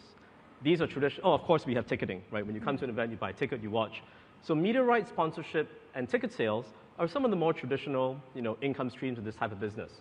But beyond that, we also have things like hosting fees. Formula One has made a huge business of this, going around the world and having city governments pay them fees to have their events in those cities. We have some of that as well. And ultimately, in any sort of sports league, ultimately this is a business of fans and fandom, right? It doesn't matter if it's sponsorship, media partners, cities that want to host your event. Why are they doing this, right? Because ultimately, the end market is the sports fan. And in this day and age, there's ways that you can monetize the sports fan directly, right? You can sell them an NFT, you can sell them a T-shirt, you can sell them a pay-per-view. So this type of revenue is what we call B2C revenues, right? So we have B2B, business to business. We have B2G, business to government, i.e. city hosting. And we also have B2C revenues. At the center of it is ultimately the IP, One Championship. Great. In doing the reading ahead of this session, the one thing that absolutely fascinated me was for your company and the demographics. That a very large percentage of your audience, of your core audience, is young women as opposed to just young men. Yeah. Tell us a little bit about that in terms of how you see that and why that's the case. Because it just seems, from an ignorant perspective coming into it, that it would be majority 15 to 25-year-old boys, right? I know. It's a little hard to understand or to believe when you're just Sure. looking at the numbers, Sure. right? We have a core audience of esports fans that are average somewhere around 25, 26-year-olds. Of that, almost half of that is male audiences and almost the other half is female. Yep. This compares to traditional sports where that percentage of female fans are a lot lower. Sure. And if you look at, this is a broader audience space that combining both offline and online. If you look at the offline attendance, actually in some of our tournaments, you actually see more female attendance than male attendance on site. Yep. In some of our titles, we see anywhere between 60% to 80% for some of our mobile titles. Sure. And our latest stats actually coming from earlier this year for our shooter title, our Battle Royale title, Peacekeeper Elite, which is PUBG Mobile outside of China. We actually got 90 plus or 95% female attendance in the stadium cheering for their teams and fans. So you're probably not a sociologist, but why is that? Why is that? Why is there such a difference in that space relative to other sports? Why is that surprising? That's my question. Sure. When you look at the demographic of the next generation of gamers, where young kids these days, they grow up, they're born into this world, they're digital natives. Sure. They're gaming fluent. Like when you look at the kids, they game and they socialize with their friends. That's how they socialize with each other. That's how they connect with each other. And they have a wide variety of platforms that they can do this on. They can do it on PC, they can do it on console.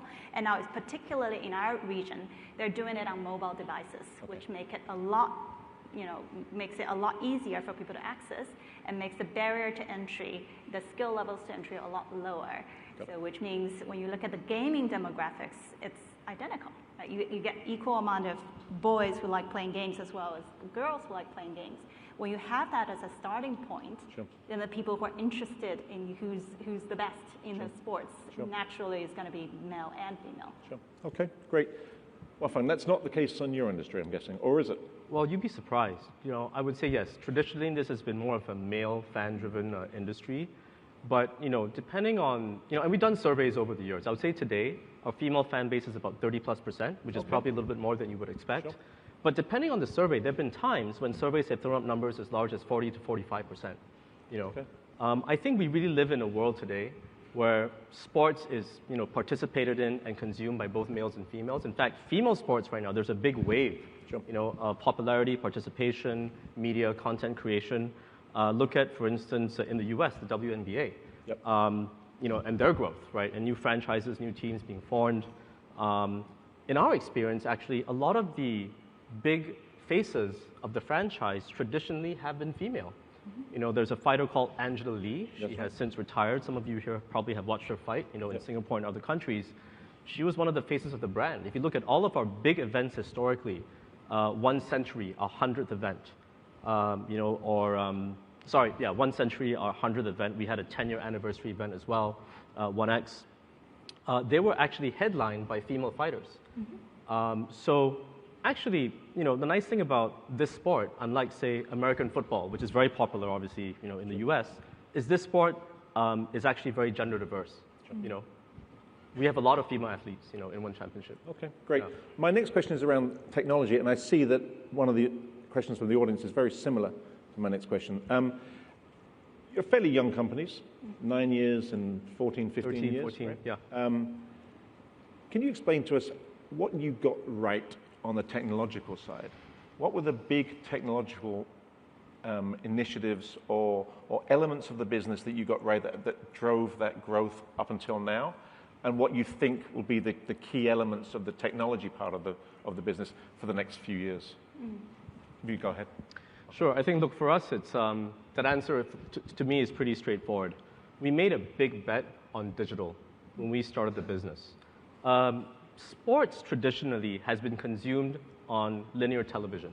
Yep. When I was growing up, I would watch sports mostly from the West, be it the English Premier League or the NBA, on a TV channel. They would buy the rights and I'd watch it on the channel at a prescribed time. But the good thing about our situation is when we were born in 2011, the internet was already a thing and it was coming up. Sure. YouTube, Facebook, Tencent, in China, they were on the rise. The advent of digital media, mobile internet, all of that was on the rise. And we made a big bet, early on this medium. We put a lot of our content for free, actually, long-form, short-form highlights on the Facebooks of the world, on the YouTubes of the world, because these platforms do not see geographical boundaries. In the old days, sports leagues would have to do media rights deals in different countries to get their content out there. We just went to Facebook. We had a deep partnership with them. The people at Facebook and YouTube will tell you that we consistently rank, top 3, top 4 watch property on their mediums, on their platforms. So we made a big bet on digital mediums early on. And I think part of that bet was also making sure that we left quite a bit of the content free. When you're building a new sports league, there is obviously a temptation to try to monetize it as soon as you can. But there's always a trade-off between monetizing and reach, right? Because when you monetize, typically it means that you have to keep the content exclusive to one platform, 2 platforms in a particular country. We were pretty liberal early on. We left money on the table. We put it free. And we produced a lot of content, and we still do today, actually.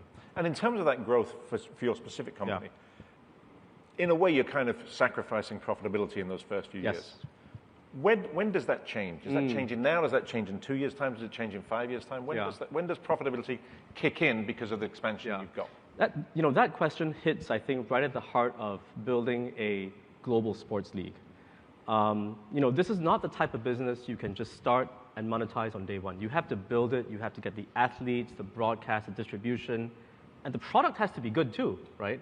The lights, the sound, everything. So everything has to be there before someone actually says, hey, that's a good product. But that's not enough. You have to get it in front of many, many, many eyeballs, and they have to experience it once, twice, thrice, and then they have to have a repeat pattern of wanting to return and watch your content, right? That takes a while. If you ask, anybody that is in this business, right, even our friends at the UFC, it took a long time, right, more than a decade, right, before they started to really sort of materially monetize. Same thing. So it's a real trade-off that you have to make early on. It's like a theme park. You have to have the rides, the infrastructure, the gates. You have to have everything before you open it. Same with the big sports league. And when does that, for your company, when does that turn into profit? I would say this year, next year? I would say that, so there's two stages to this. One is when the revenue starts really coming in at scale. And the second is when revenue exceeds cost, right?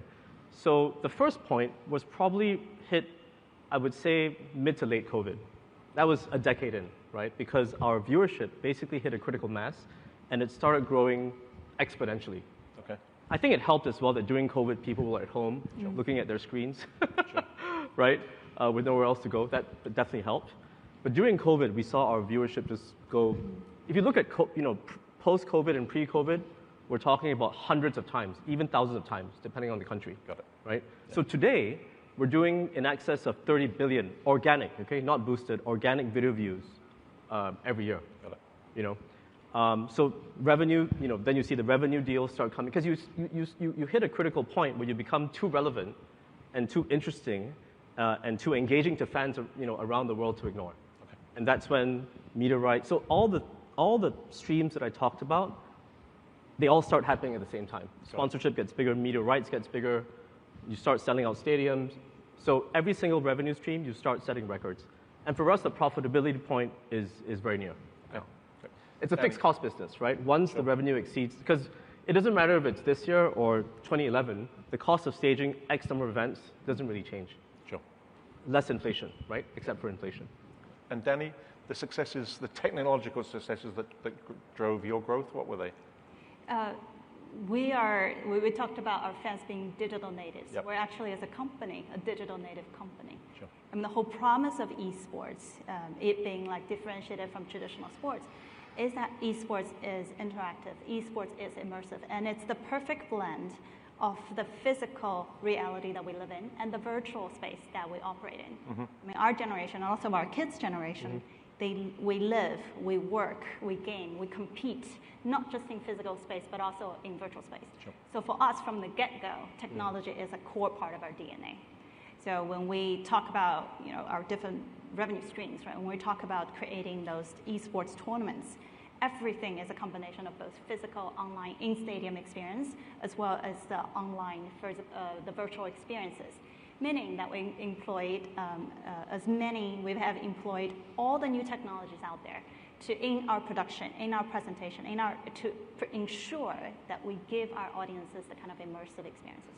VR, AR, XR, and now AI. And then we use all of the new technologies. Whenever there is a new technology that comes up, we snap it up and we try to apply it. Can you give me a couple of examples of how AI will fuel that in the next few years? Like that you see the specific role for AI to drive that? We've actually started our investment in AI a couple of years ago. And we started developing our algorithms in-house in sort of analyzing the activities and behaviors of our producers during the production process, as well as how our content are engaging our fans. So we think about AI in basically in two main ways. One is we use it in production. So this is where we have our algorithms push us recommended cuts and camera points. Now, if you try to visualize that in traditional sports, you have different cameras. You have cameras focusing on the soccer ball, you have cameras focusing on different players. But in esports, in an in-game scenario, you have hundreds of cameras. You have actions happening at every different parts of the map. So usually, traditionally, we would have our young producers who are manually tracking those hundreds of different camera captures and try to decide what will be the best view to present to our fans. But now, based on our experiences and data and our algorithm in-house, we have the capability to use the AI assistant to push us. Here are the 9 most likely. This is where it's happening. Exciting. Yeah, that's where it's happening right now. Okay. So we have that on the production side. On the experience side as well, we use data, we use AI, we use algorithms to help us to bring about the kind of the more immersive experience for our fans. Of course, in production. I mean, if you look at any of the video footage from our tournaments, you're going to see, the virtual dragons, screaming out from the screen. We have a lot of that, but also in terms of creating and interpreting the experience of the athletes and make it more relatable to the fans. Like we had an initiative with Qualcomm where we jointly developed those AI-enabled facial recognition mechanism. So what it does is that you'll notice that when people are playing games, especially our Asian athletes tend to be a little bit more, not as expressive as kind of in physical sports or in the Western athletes. So we actually use the algorithm to help us to decipher and take their biometrics, the heart rate, the kind of speed of action, and their facial expression to put it all in a computable format and then present it to our fans so that they real time. So they understand, oh my God, he's super totally worked up. Stressed out right now. He looks super calm on the surface, but he's super worked up right now. Yeah. So we use that in different formats to help to bridge that kind of understanding and connection between the fans and athletes. That's great. Wolfgang, I had a question for you about the US market. It's a tough one. That's where UFC is. That was the dominant player. Mm-hmm. How much opportunity is there? And can you tell me about the Trump factor there as well? He's a big fan of UFC. Yeah. He wants to host an event at the White House next year. Is that a plus or a negative for you guys in terms of Trump's engagement in the sport, but also in favor of your main competitor? Look, I think anytime anybody famous is a fan of our sport, it's always a positive thing, I think, right? Because it just brings attention to the sport. Look, the reality is that combat sport is still very fast growing, right? Even though combat sport actually, as a practiced sport, has been around for thousands of years. If you think about Asia and all of the Asian countries, every one of them has martial arts. Sure. There's Taekwondo in Korea, Muay Thai in Thailand, different types of Wushu in China. There's, the list goes on and on and on. Even India, that people don't traditionally associate with martial arts, is big on wrestling, especially the North. Sure. So martial arts has been around a long time, but in terms of commercializing it, professionalizing it, organizing it, broadcasting it, this is really more of a recent phenomenon. First, by the UFC and then by us, right? Sure. So actually, anytime anybody is famous, is interested in the sport, I think it's a good thing. Will you be asking him to host one of your events? He's welcome to come if he wants. Okay. Yeah. All right. We've had 2 events in the U.S. so far, both in Denver. The last one was at the Ball Arena, where the Denver Nuggets play. Sure. See, what we know is this. Every time we have gone to the U.S., we sold out these stadiums, right? So there is demand for the product. Sure. We have a lot of fans in the U.S. We're currently streaming on Amazon Prime Video. We have a 5-year deal, that takes us all the way through the middle of 2027. So there is actually a product market fit. Sure. The reality is that we have our hands so full in Asia, sure. That we're gonna do this sustainably and in our own time. But there definitely is a market there. We definitely are expanding there. And we want to do more there, right? Beyond the current Prime partnership and the 2 events that we've done so far. Okay, great. We've got about 90 seconds left, so I'm going to give you 2 quick-fire questions from the audience. First one is, are One Championship and Hero Sports looking to launch an IPO in view of the rising investor interest? That's a pretty quick one. Yay or nay? Yeah, that's always part of the plan. Where would it be? Ooh. I can't really answer that question, but I will tell you that we have definitely, been in conversations with exchanges both in the West and over here. Okay. Yeah. Danny. Growth focus for now. There's so much happening in our industry in the next couple of years. We're actually seeing the first global level esports tournament IP happening. Last year was Saudi Arabia launching Esports World Cup. This year is the 2nd edition. And in 2027, we're actually going to see the inaugural version of Olympic esports games. Okay. So a lot is happening in our space. So still razor focus on growth. So not for now? Not answering. Okay, great. And the last one, this will have to be a real quick fire because we're down to 15 seconds. But how would you are we at an inflection point where the line between physical and digital sports is blurring, and how are you preparing for that convergence? 20-word answer. I'll start. We're born for that. We call ourselves Platform 9 3/4. For those of you who read Harry Potter, this is where the Muggle world and the magical world converge. That's us. Okay. Yeah, we are already doing this. We have, I think it's called Meta Quest now, Oculus deal. The reason why I use Oculus is because we entered this deal many years ago, right, with Facebook, with Meta, now Meta. So we are in the virtual world. We are in Web3 games. We are in Web3 comic books. We are already doing this, right, in terms of this sort of mixed reality world, physical, blurring with digital. Okay, great. Thanks for the questions, really good questions, and thanks for both the panelists. That was great. Thank you. Thank you. Thank you. As a group of sports experts and fans, you just beat the clock there. So we move on now to another fast-moving frontier that underpins a lot of all the exchanges we do here in Asia, cross-border payments. This session is titled Asia Leads the Way for a very good reason. The Asia-Pacific region now accounts for more than 1/3 of the world's international payments volume. So the challenge from here is creating seamless, secure and scalable solutions. And to talk about that in more detail, please welcome back my colleague Kane Wu, who will introduce her panelists from HashKey and Ant International.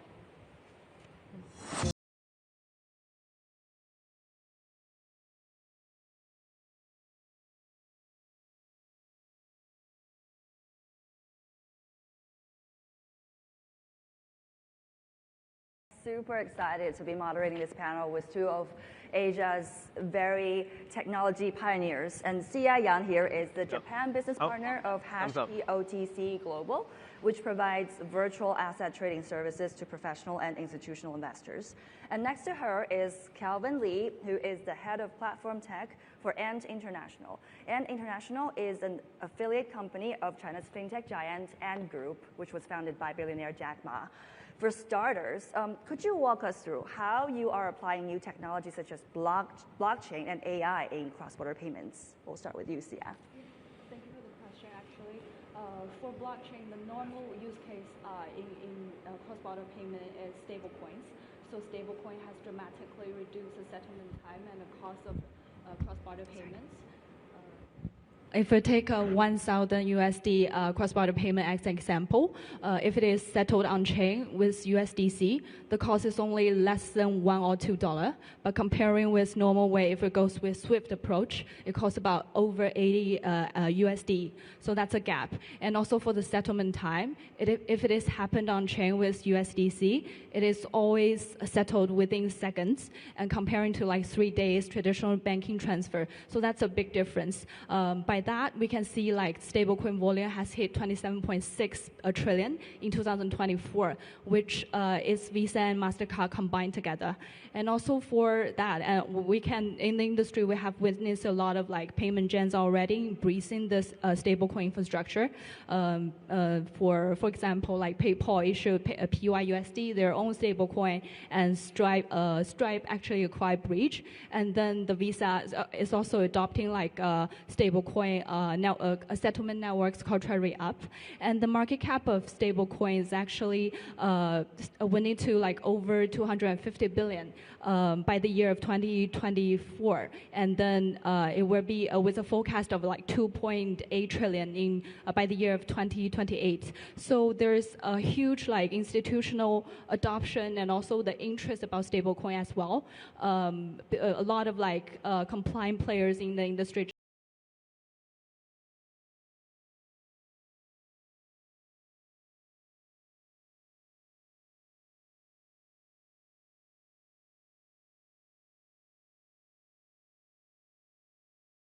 high net worth individuals. So we can see like tokenized products are becoming attracting a lot of like institutional attractions.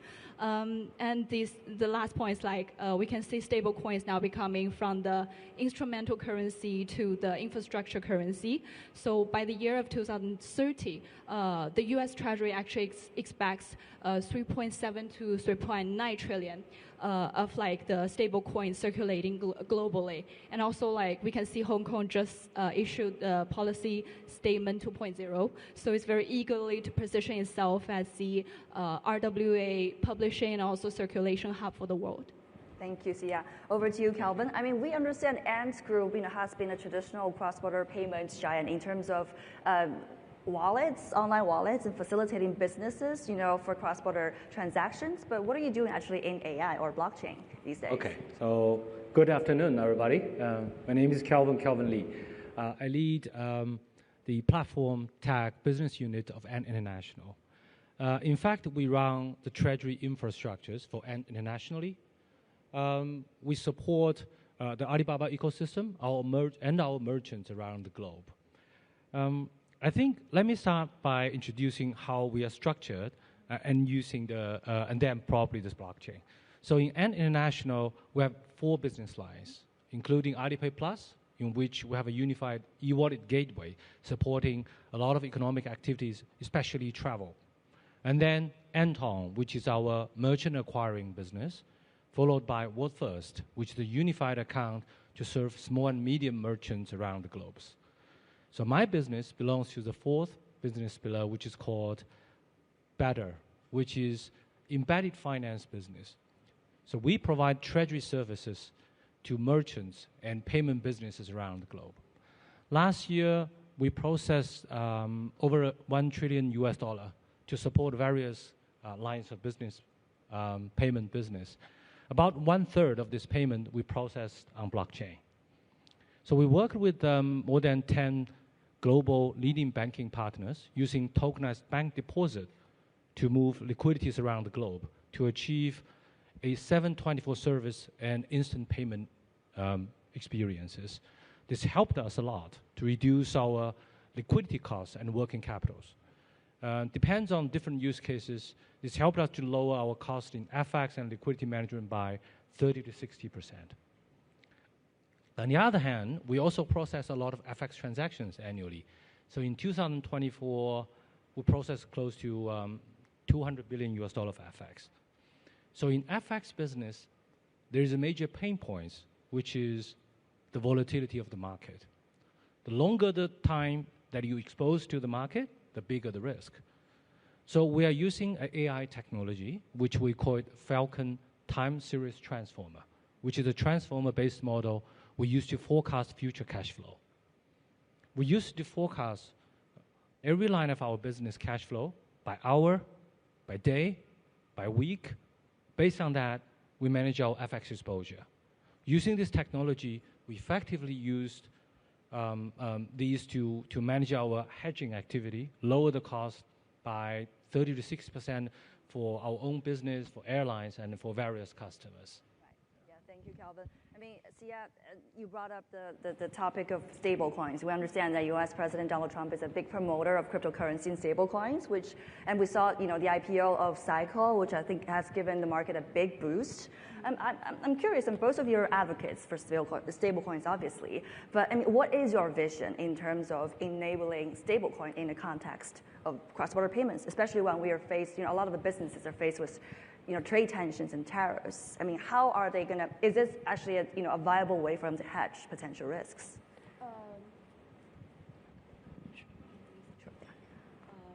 From the experience that we're accumulating in HashKOTC Global, we can see we're dealing with a client base which includes like a lot of international trade companies, especially with commodity trade. It's like oil and there's like iron, yeah. So and also the gas. So a lot of company actually have the request about like a faster settlement time and also better like compliance experience, meaning like not need to like do multiple like compliance requests, and also like dealing with the banking like the procedure, because it happens like several times, and because they also request a higher threshold for the payment amount and also for the frequency. So definitely stablecoin is a better solution on the technology level because it dramatically reduces all the cost on the payment itself and also for the settlement time. So we can see the transaction actually between Hong Kong and also the Singapore. If it is with a trading company, it happens just like T+0. And it's very fast, and it actually work past all the holiday seasons and also the working times limitations.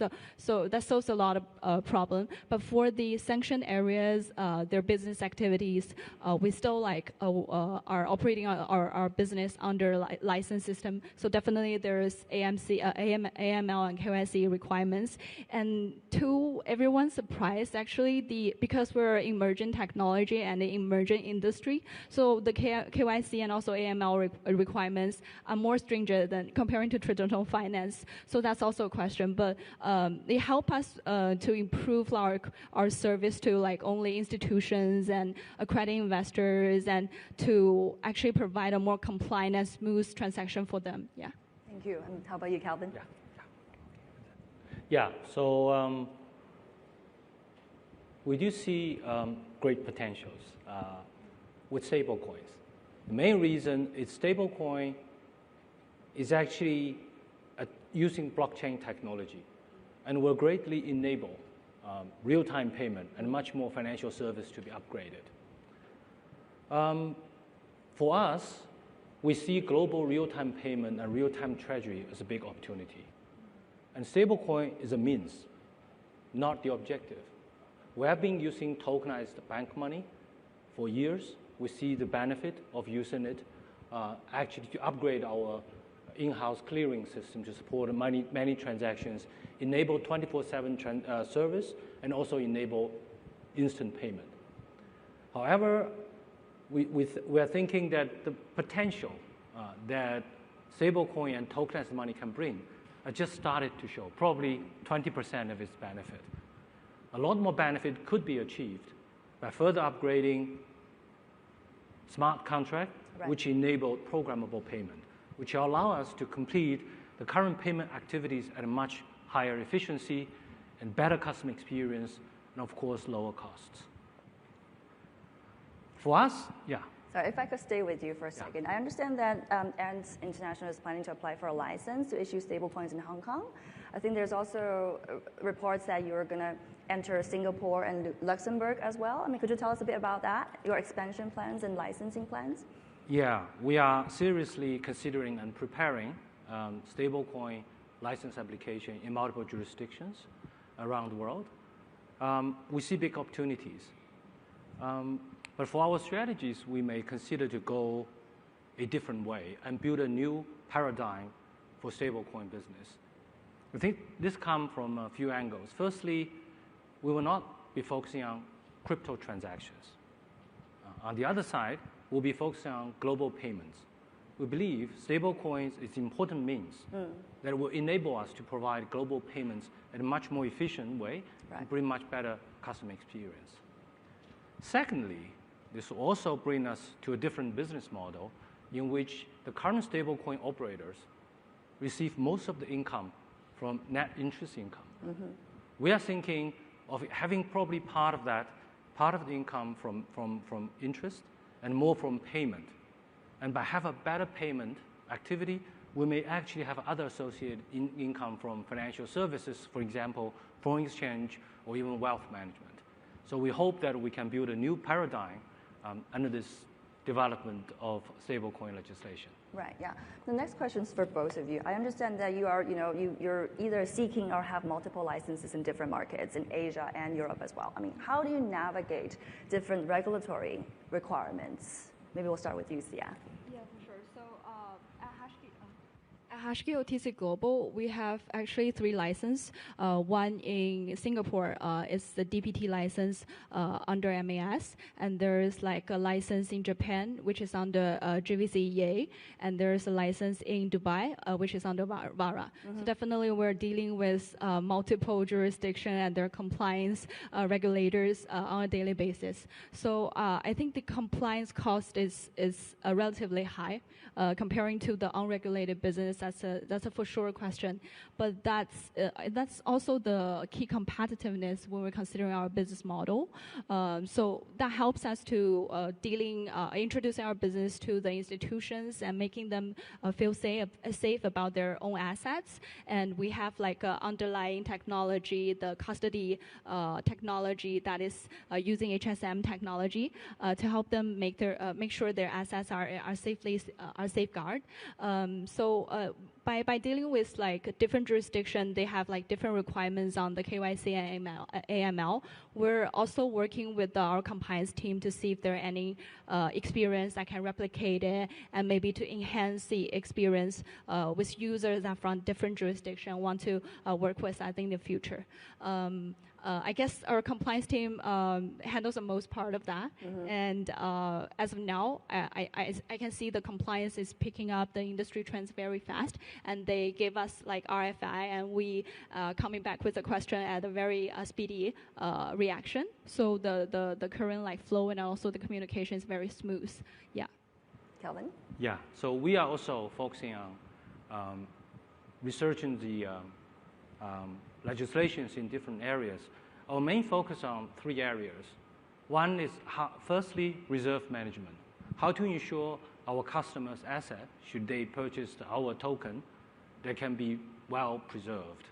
So we have a lot of experience managing safeguarding for e-wallets around the globe. So we're extending the experience and also learning the new regulations to ensure that on the reserve management, we can actually make it very safe and also at the same time very efficient. Secondly, and probably most importantly, is to ensure that by having a stablecoin license, we will apply the high-risk standard on compliance, KYC, AML, and transaction monitoring, ensuring that we're entering a new area that we can hold our compliance standard consistent or even higher than what we're doing currently. Not bringing some of the negative side of what is happening in the Web3 area into our business. Last but not least, we're also investing heavily on technology. So we understand Web3 and Web2 technology are different with each other. The gaps are often underestimated by the existing applicants or people are entering into the Web3. So we also heavily invest our tech resource into this area, ensure we're built up enough technology reserve to help us to cope with different market situations in the future. Right. I mean, since both of you are in expansion mode, you need to seek new licenses, you need to deal with the rising cost of regulation and compliance. I mean, is there any fundraising plans? I mean, how are you going to fuel that kind of expansion? I think at Hashkey Group level, there's definitely fundraising plans, but Hashkey OTC Global is an independent entity, so we're not seeking for any investment as of now. But for Hashkey Capital, they are the subsidiary of the company. We're raising a CMS fund, which is the underlying assets is actually the stock that is involving like crypto business, such as like Circle and also Coinbase. So last year when we were kind of like designing the strategy, we didn't expect this boom to happen, but this year all the tension has been picking up, so a lot of investors actually come to us and ask about the fund like progress. Yeah. Kelvin, you know what I'm going to ask. And international, we see the headlines, you know, some rumors that you guys are considering a Hong Kong IPO. Is that going to happen anytime soon? On my role, so we're busy focusing on expanding our business globally to different geographic areas and actually building cutting-edge technologies to support our customer activities around the globe. So I think that's our current focus. Yeah. But in terms of fundraising, I mean, is there any plan to raise capital to expand globally? I'm not expert in that area. Probably would not be comment on this point for now. Right. Yeah.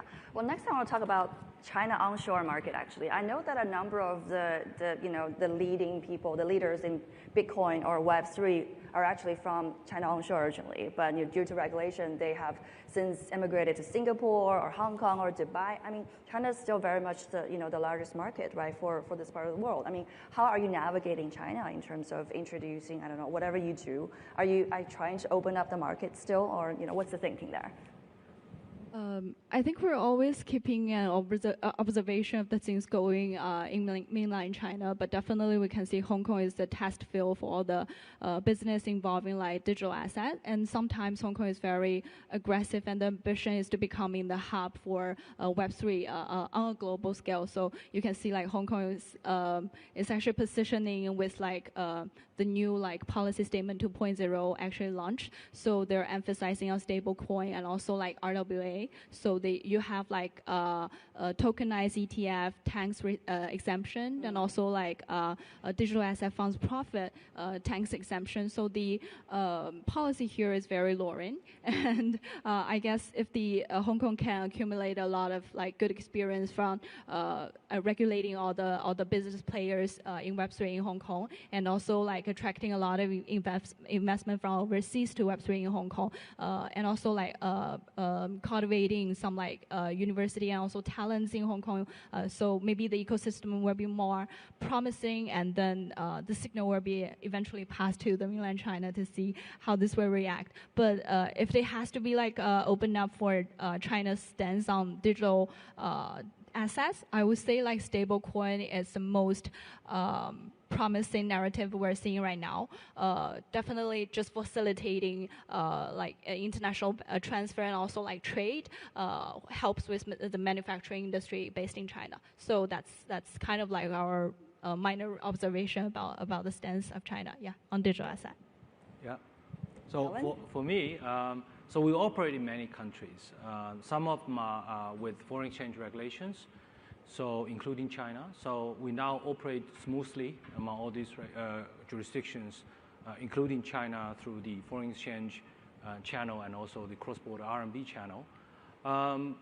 We are actually having different treasury centers, about 5 of them around the globe. In Asia, so we have dual treasury center in both Singapore and Hong Kong, even though we are Singapore head office. So we operate our treasury activities on both centers, including the blockchain-based tokenization and stablecoin strategies. So we have actively participated in the tokenization project in Hong Kong, including Project Ensemble, which we introduced tokenized bank deposit with the leading banking service provider over here.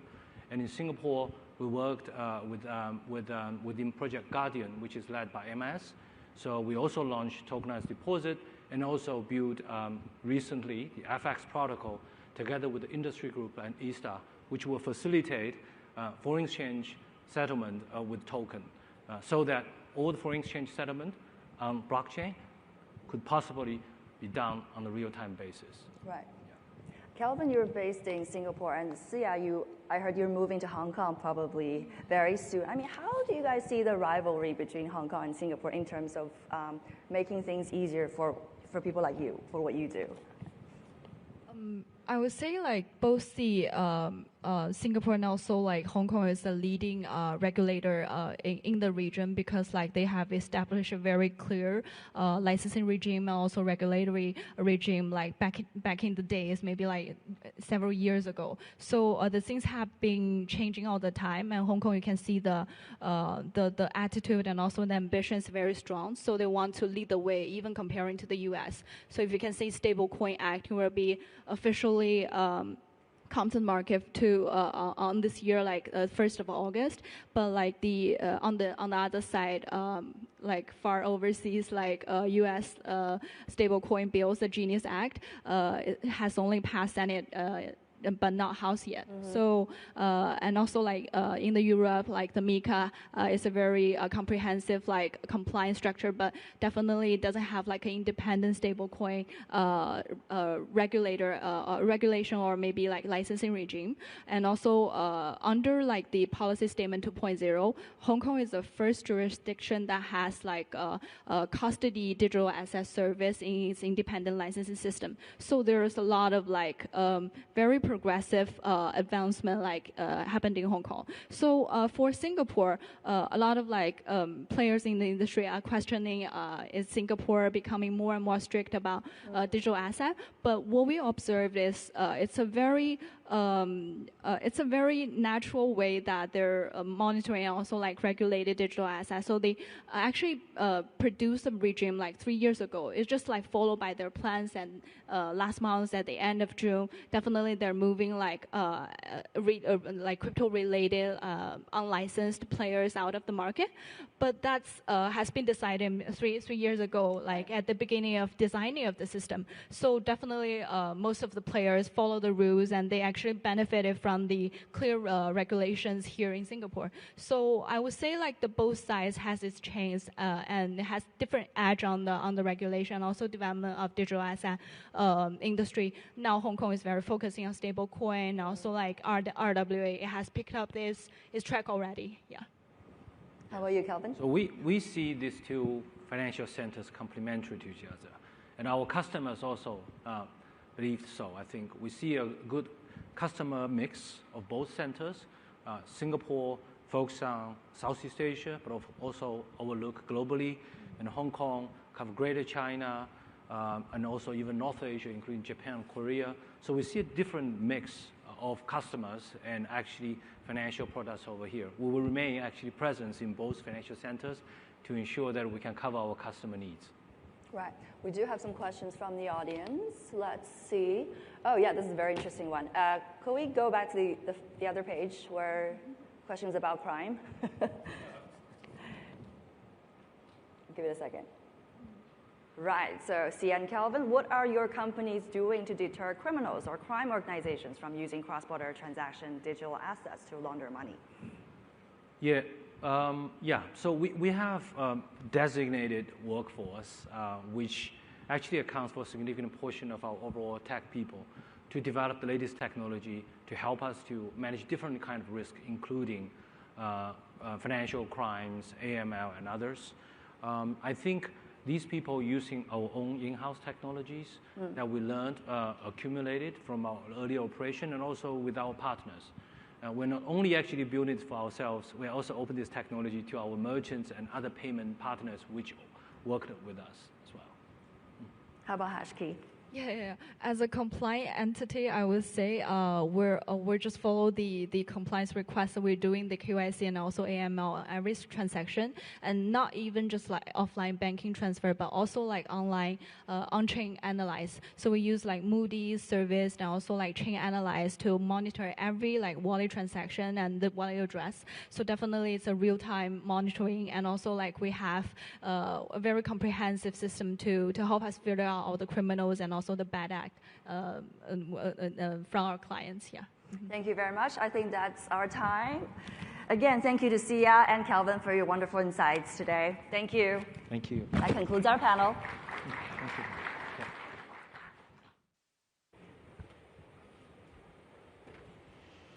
Thank you. From AI to blockchain, I think it's clear that Asia is leading in the innovation stakes. Now, for our last session of the day, before we set you free for some refreshments, we're going to turn to a different but equally critical part of the financial landscape. Our closing panel features two of the region's influential policymakers. State Bank of Pakistan Governor Jamil Ahmad is joining us here in the room, while Sri Lanka Governor P. Nandalal Weerasinghe is joining us by live video link. My colleague Cynthia is returning to the stage to host this conversation for us. Please welcome them.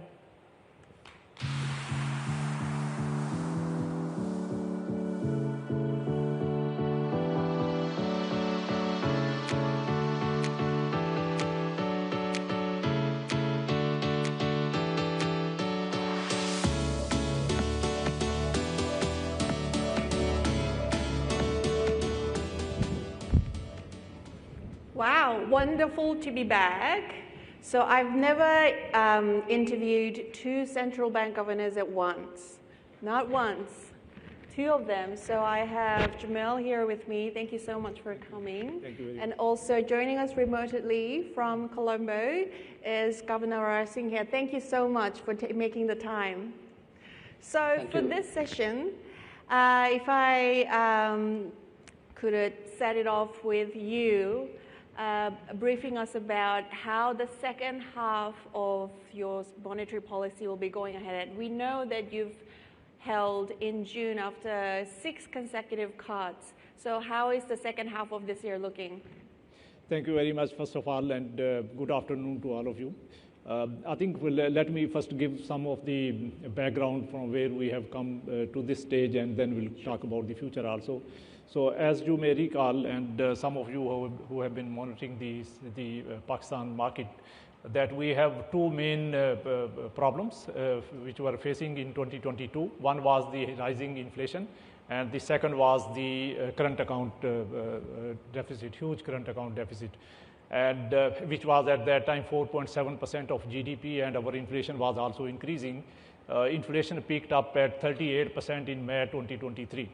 And with the policy responses both from the government as well as from the central bank, we have been able to contain inflation, and we also have been able to contain the current account deficit. Our current account deficit, which was 4.7% of GDP in 2022, has come down last year to close to 0.5%, and this year, for fiscal year 2025, we have a surplus of $1.8 billion. And similarly, our inflation, which peaked in May 2023 at 38%, came down to 0.3% in April 2025, and now for the last fiscal year, on average, it was 4.5%, as against the 29% in fiscal year 2023. And going forward, we are making various policy decisions and continue the tight monetary policy stance in order to achieve and to stabilize the inflation within the medium-term target which we have, and that is 5 to 7% during the next. And we are hoping that during next fiscal year we will be able to stabilize inflation at that rate. At that level, our policy rate, which was increased gradually by 1,500 basis points within a short span of 2 years during fiscal year 2022-23 to 22%, which was the highest level in our history. And we started then cutting policy rate from June 2024, and currently it is now at 11%. Right. So it's almost half of our peak, and we are now seeing the results of this tight monetary stance, both on our inflation as well as on the external account. Thank you so much. What about you? So I think we've seen some negative deflation numbers. Do you feel that inflation is bottoming out for Sri Lanka?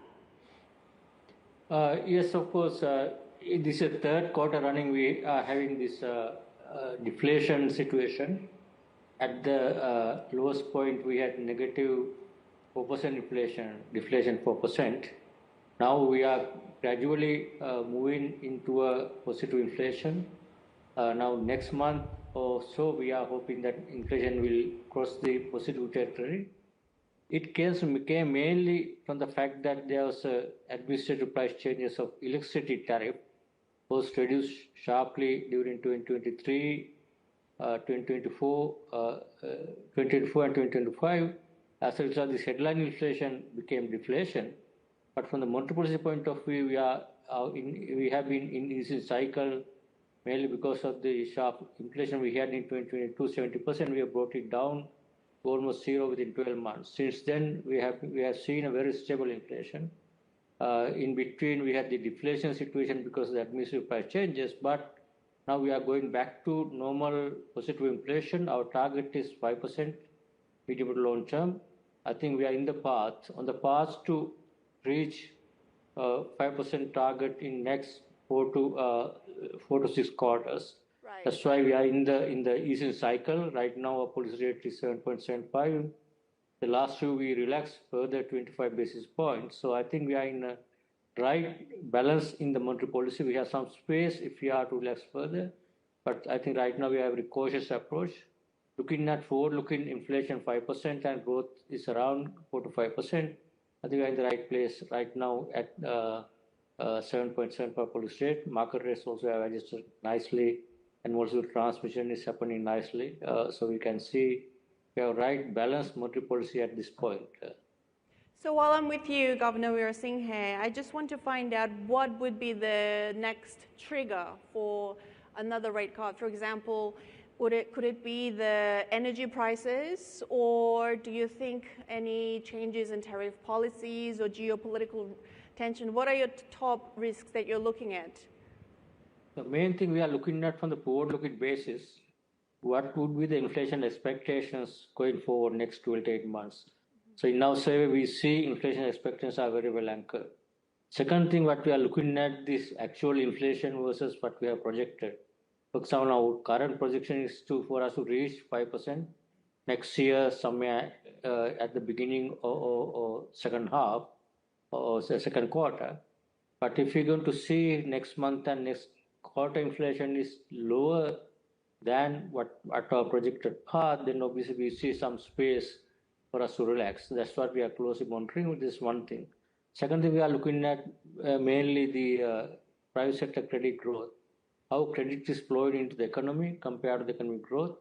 So that's also, we are seeing a credit is flowing into the economy sufficient for us to reach about 4 to 5% growth. So that is something also we are watching closely for us to see whether there's any space for us to relax monetary policy. Other important factor, we are looking at the fiscal performances from the government side, where government would be able to meet their fiscal consolidation process and move in the right path. That also gives us a comfort that fiscal policy is also supplementing the monetary policy. That's the other part. And also, lastly, the fourth factor, we are looking at the overall current account developments. Now, this is the third year of current account surplus Sri Lanka is recording. So this is something we are monitoring, just to look at the pressure coming from the external components. But it's uncertain, obviously, is the global tariff policy, we can talk about later. That those are uncertain factors we are closely monitoring. If there's something coming now, then we have some space to support the economy from the monetary policy point of view.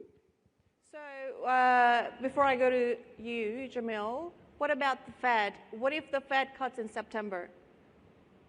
Yeah, Fed, I think there's again, I think expectations that there will be some easing policy for the Fed, but slower than what was expected originally. But for our monetary policy, when you look at Sri Lanka situation, we don't rely too much on the global interest rates because we are not an economy which is very exposed to global capital flows. We are a relatively closed economy in terms of financial flows, and our exposure to global capital flows or possibility of the short-term money moving in and out is not there.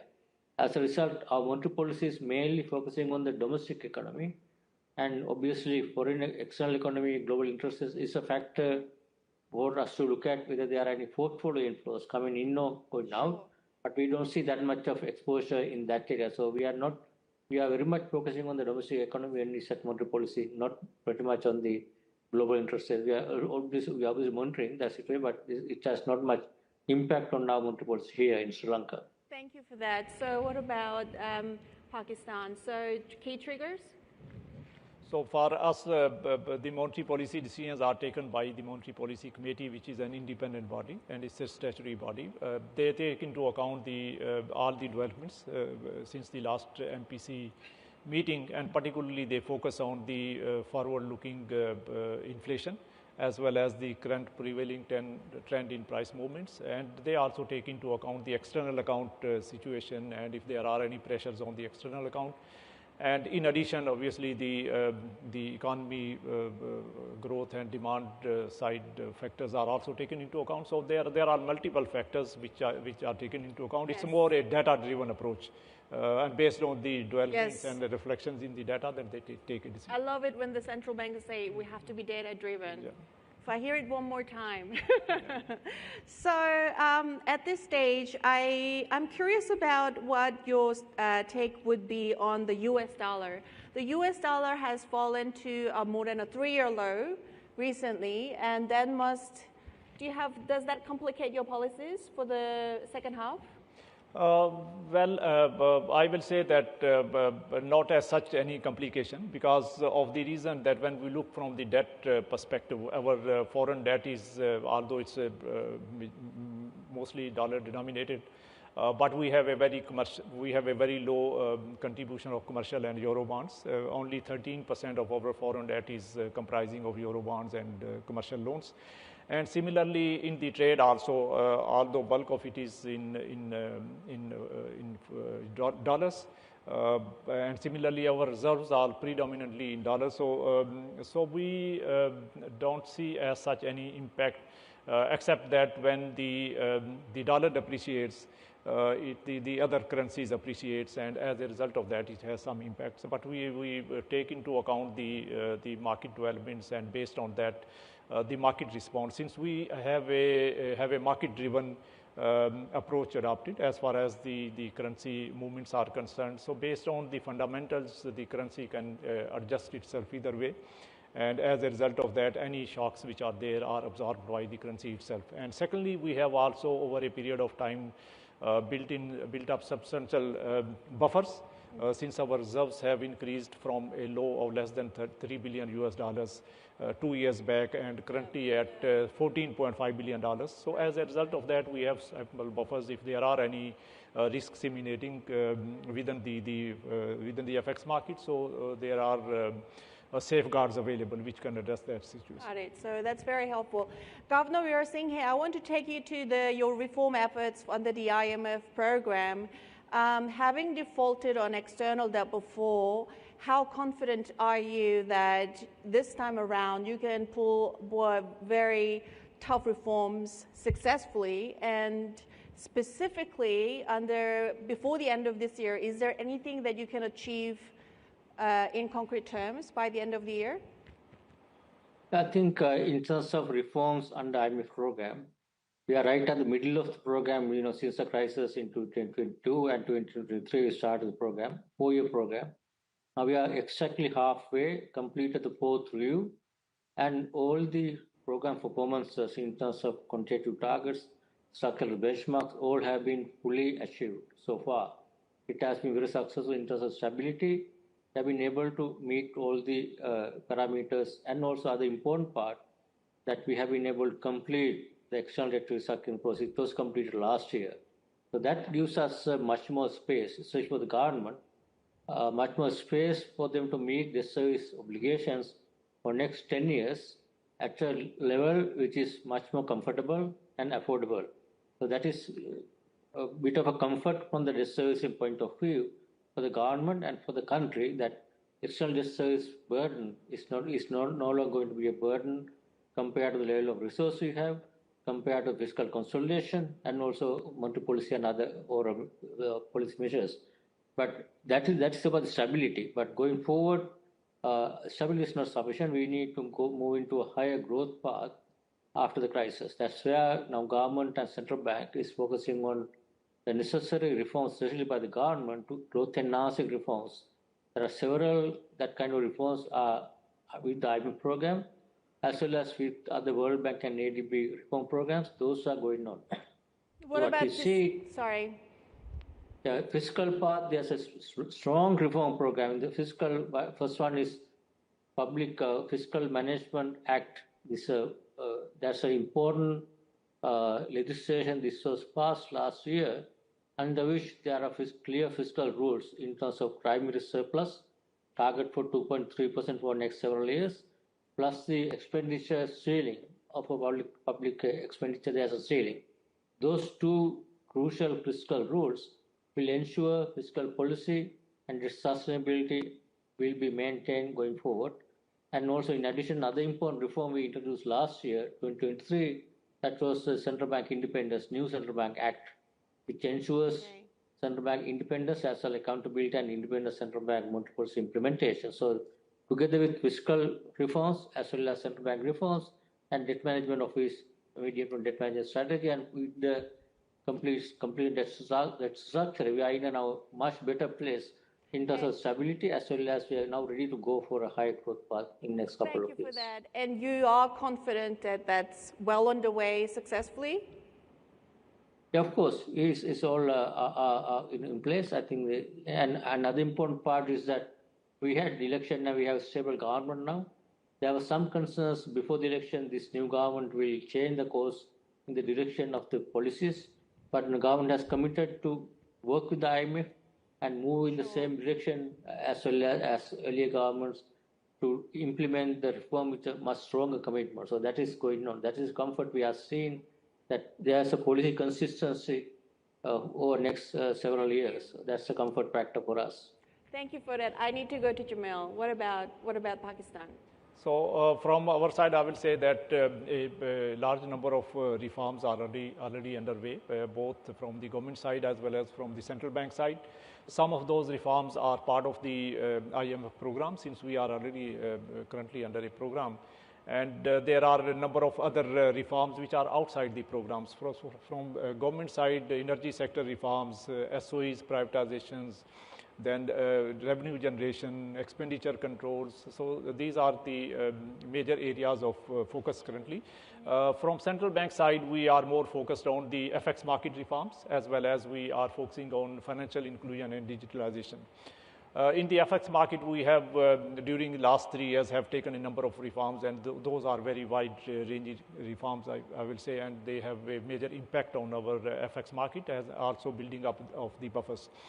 First of all, we have reformed the exchange companies. In the exchange companies, we have taken a number of reform measures, including the consolidation and merger of those exchange companies, and bringing them down from 166 to less than 40.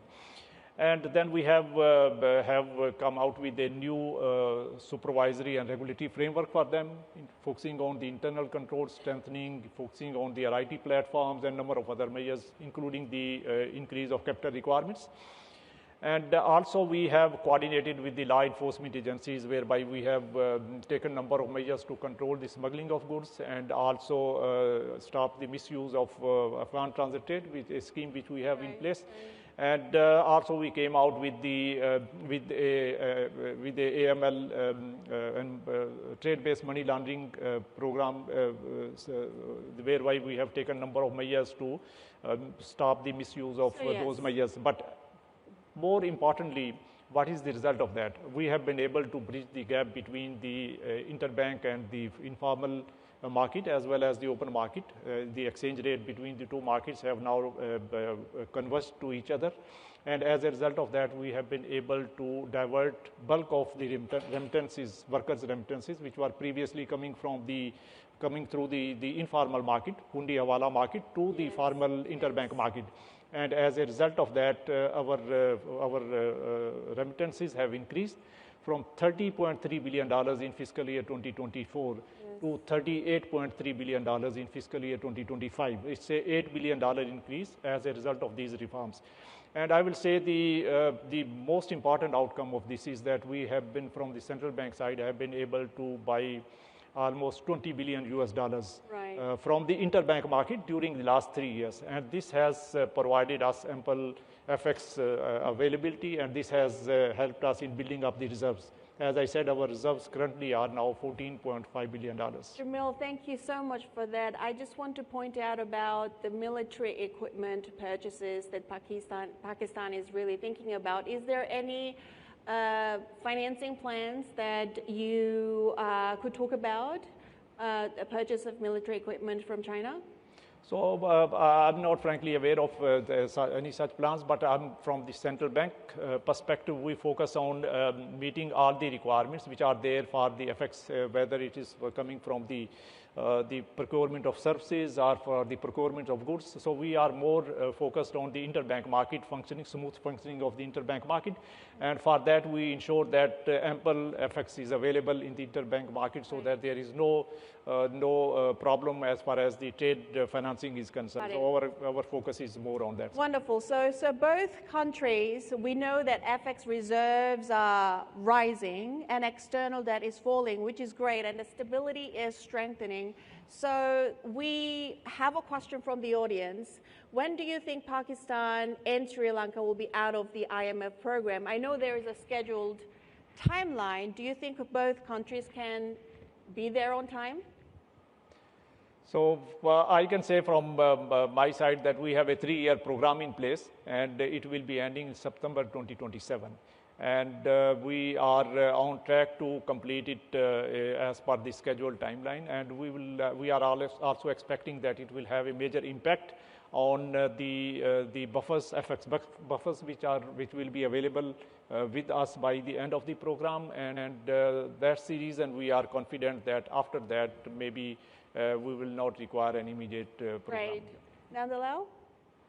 Yeah, from our point of view also, our program is a 4-year extended fund facility, which is expected to complete in the middle of the 2027. So what we are planning to do by the time, we will build our buffers, both external monetary fiscal buffers, so that we can stand on our own without having this kind of continuous bailout packages from external parties like even the IMF. So that is the plan. So for that plan, we are moving in the right direction in terms of both fiscal buffers, external buffers, also payment and stable exchange monetary policy. So that is we are in the right path. So this is whole idea is to build sufficient buffers and take the country to move into a higher growth path, also to have a sustainable both domestic and external debt, so that we may not need to go for another kind of a crisis-driven bailout packages. We have no intention to go again.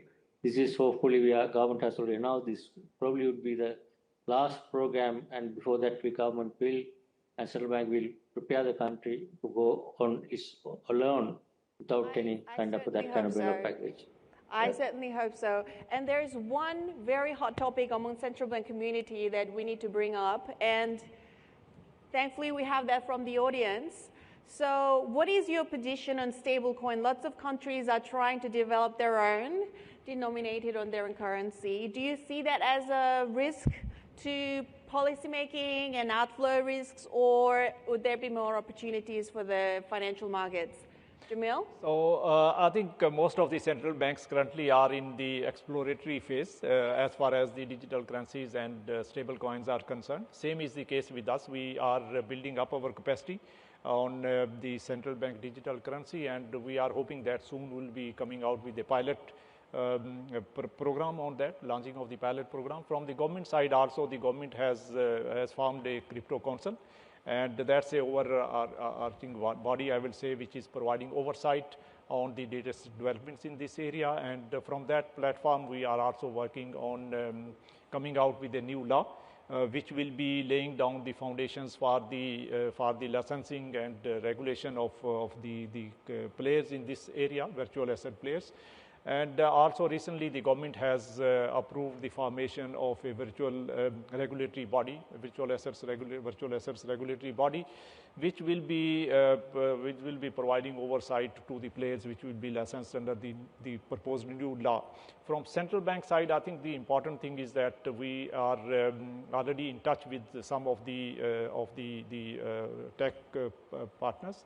And we are exploring the possibility of coming out with a new program. Sorry, I'm cutting you, but my question was addressing a little bit about outflow concerns, because in lots of countries, including Korea, central bankers are terrified of the stablecoin development because they think it's going to make just another channel to buy the one stable coin in Korea, for example, just another channel to buy the US dollar stable coin. And that's just going to accelerate outflow risks a little bit. Is that something that you would share? I think I will say there are risks associated, and at the same time there are opportunities in this new emerging field. So we have to manage the risks evaluate and manage the risk very carefully, and at the same time should not allow to let go the opportunity. And that's the perspective which we are taking currently, and that's the reason we are exploring the possibility of coming out with first a pilot phase on the digital currency, and similarly the government is also focused on putting in place a legal and regulatory framework whereby they can then allow the marketplace to come out with stable coins. So time's up, but I want to see if you agree with him. He's seeing it as more of an opportunity. What about you? I think from our point of view, we have a challenge in terms of our parts of the world. In Sri Lanka, we have capital flow measures. We are not a fully convertible capital account. There are restrictions on capital outflows and inflows. So when you see these virtual currencies, that will be a challenge to control or have effective control on capital flow measures. That's one challenge we see. Because of the other challenges, AML challenges, anti-money laundering challenges using this virtual currency. For that, we are planning to introduce, to register virtual asset service providers. That is a requirement under AML regulation, and Sri Lanka is going for the mutual evaluation under Asia Pacific Growth for Money Laundering next year. For that, we need to register. We are working on FIUs under Central Bank, looking at to register virtual asset service providers as a first step. Still, we don't have any regulation or supervision on virtual assets so far. That's, I think, early stage. I don't see that's, so far that's not a risk or challenge right now. But going forward, we are preparing to face that risk, especially from two fronts. One is capital flow measures, other one is the anti-money laundering. These are the things that we are right now focusing, trying to address and collect more information and doing some studies, how best we can address those challenges going forward. Thank you so much. Udita told me that you're a beautiful man, so I hope to see you in person in some time. And so same goes to you, that Ariba has informed me that you are beautiful and you're so insightful, so I'm so grateful that I got opportunities to talk to both of you. Thank you. Thank you so much. Thank you so much. Thank you for inviting me. Thank you. Yes. Thank you very much. Please.